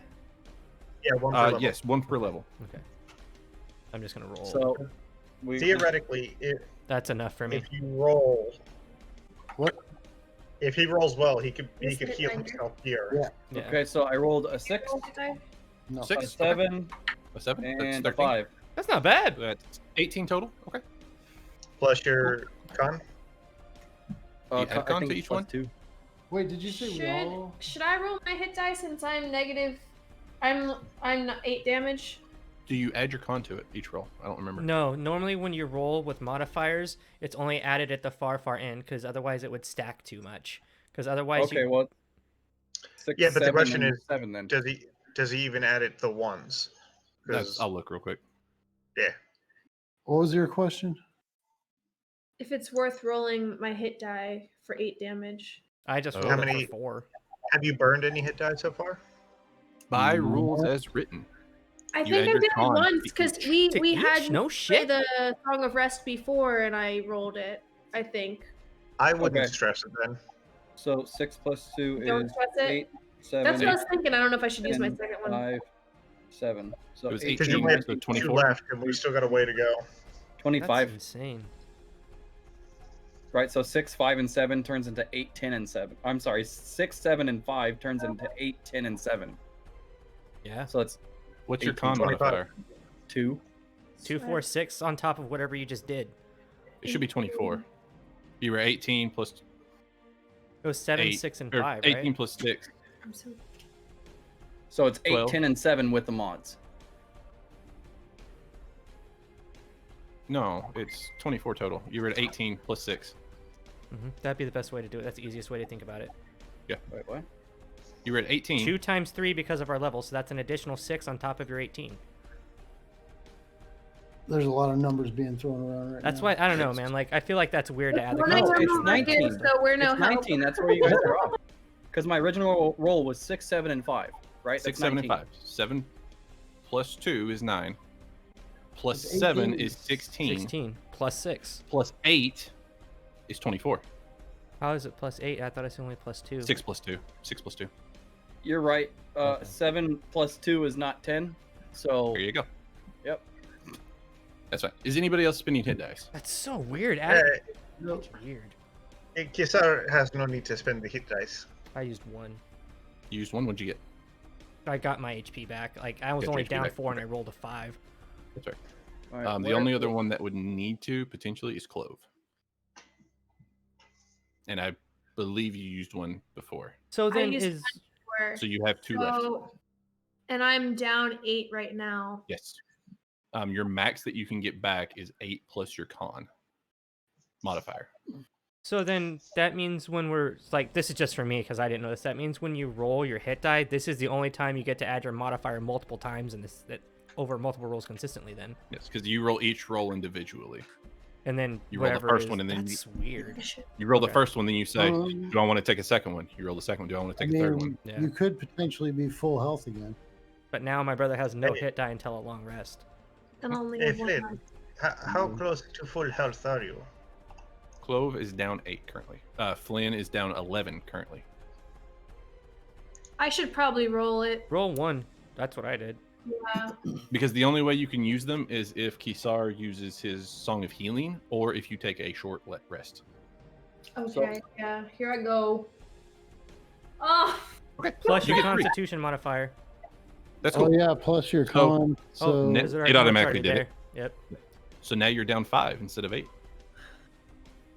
Would you like to use another?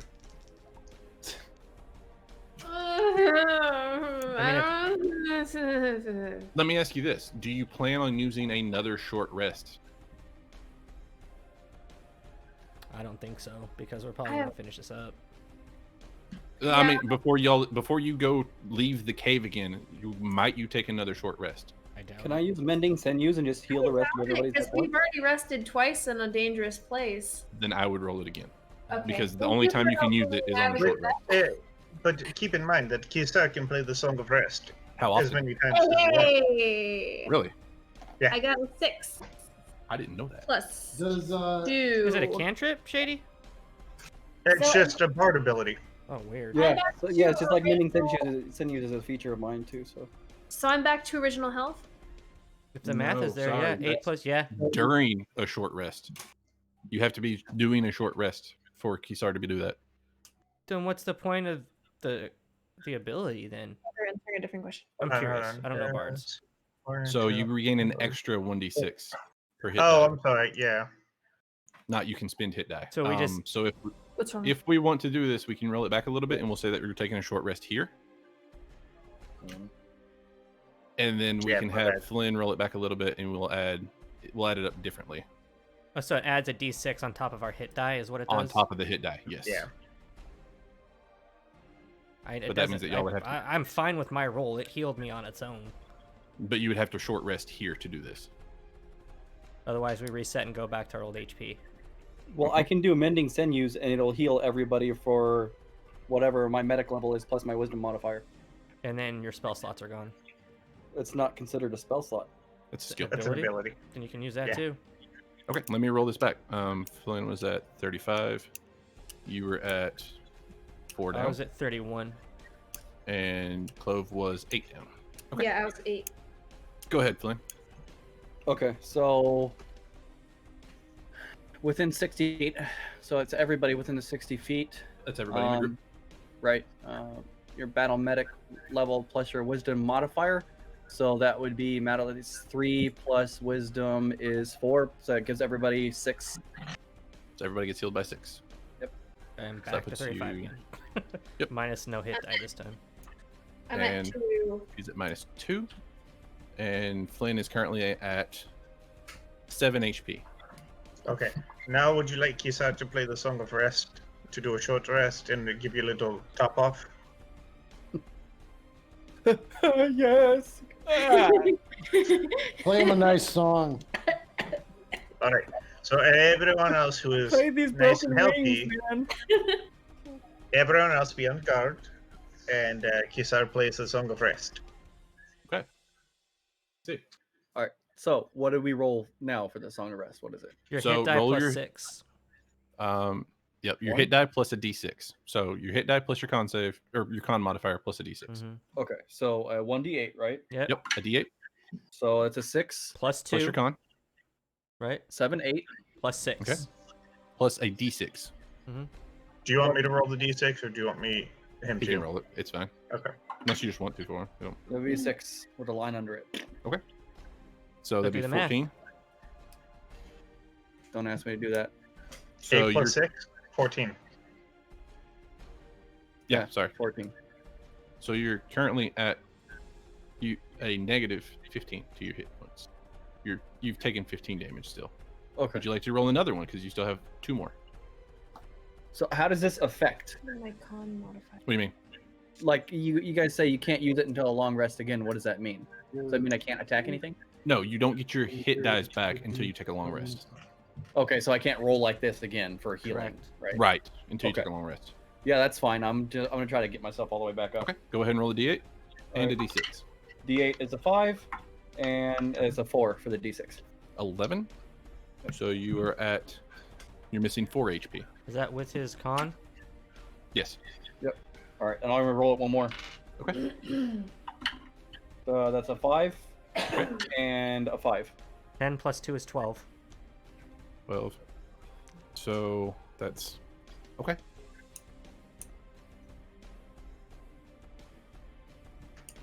You should Your be arm minus is 2. not- Yeah. He's at 0. He's fine. He's He's back to balanced? full. He's at full. He actually got a little bit more. Above, yeah. Topped off. He got plus 6 or plus 8, something like that. Yeah. Topped Yeah. off. Since we're taking a long rest, or since we're taking a short rest, Encounter die. who is on watch? I was fine after the first one, so I guess me and I'm the on the watch. fighter. You're on Everyone watch. but me and Flynn. Hutch. Call high or low. Hi. Clove, I guess. Wait, am I resting or am I watching? That is a 28. That is low. You did not What were we rolling? I thought they were rolling anyway. Encounter. rest because Encounter. I mean, high low is either way. I thought you were rolling a d6. I have -2. Yeah. I mean, I can roll a You were d6 not instead, resting. but I Like mean, that's what I'm used to. Like otherwise, like if Like if it was So on a what- scale of 100, I would probably change my decision. It's still 50-50. Well, that's Doesn't matter. Okay, I'll roll a d6. No, it doesn't matter. Like I'll still say hi. I just didn't know what we were rolling. Still low. So So let me spread this out a little bit more. If you didn't need the extra healing, then you were probably on watch. should I have rolled something just now? No. What was I supposed to roll? Nothing. You're fine. Oh, Open nah. this up a little Yeah. more. Okay, and let's see. No, not that. For next time, We'll be fighting something. yes, we're going to start straight into combat. With Is my arm fine completely now? no, your arm is still technically broken. I don't want that. I don't want that. We don't want that. You know what? Yeah, we'll use one of these. So how much do I have to heal myself in order for it not to be broken? Roll a triage, and we'll see. Medicine okay. check. All right. He has a special one. He's got an extra trained one from his All right. background. That is a 13 plus Come on. plus 6, so 19. I would say you would have to be healed, not yourself, but like an actual healing spell that would give you 10 to 15 hit points. Okay.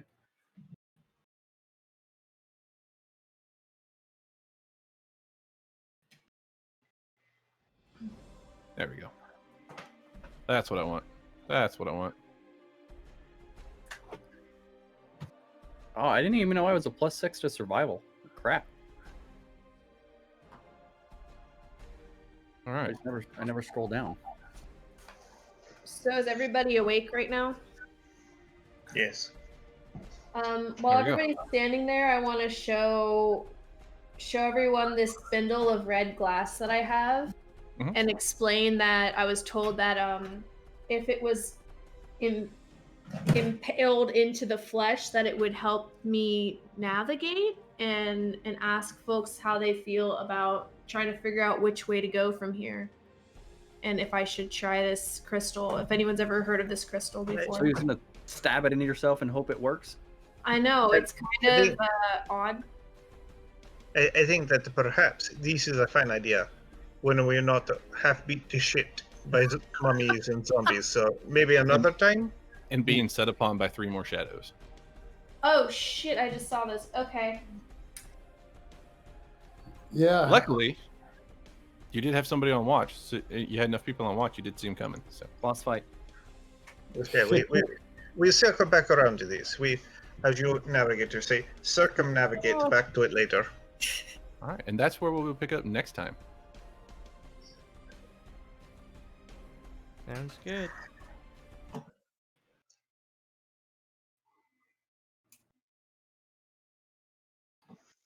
Yeah, it was that.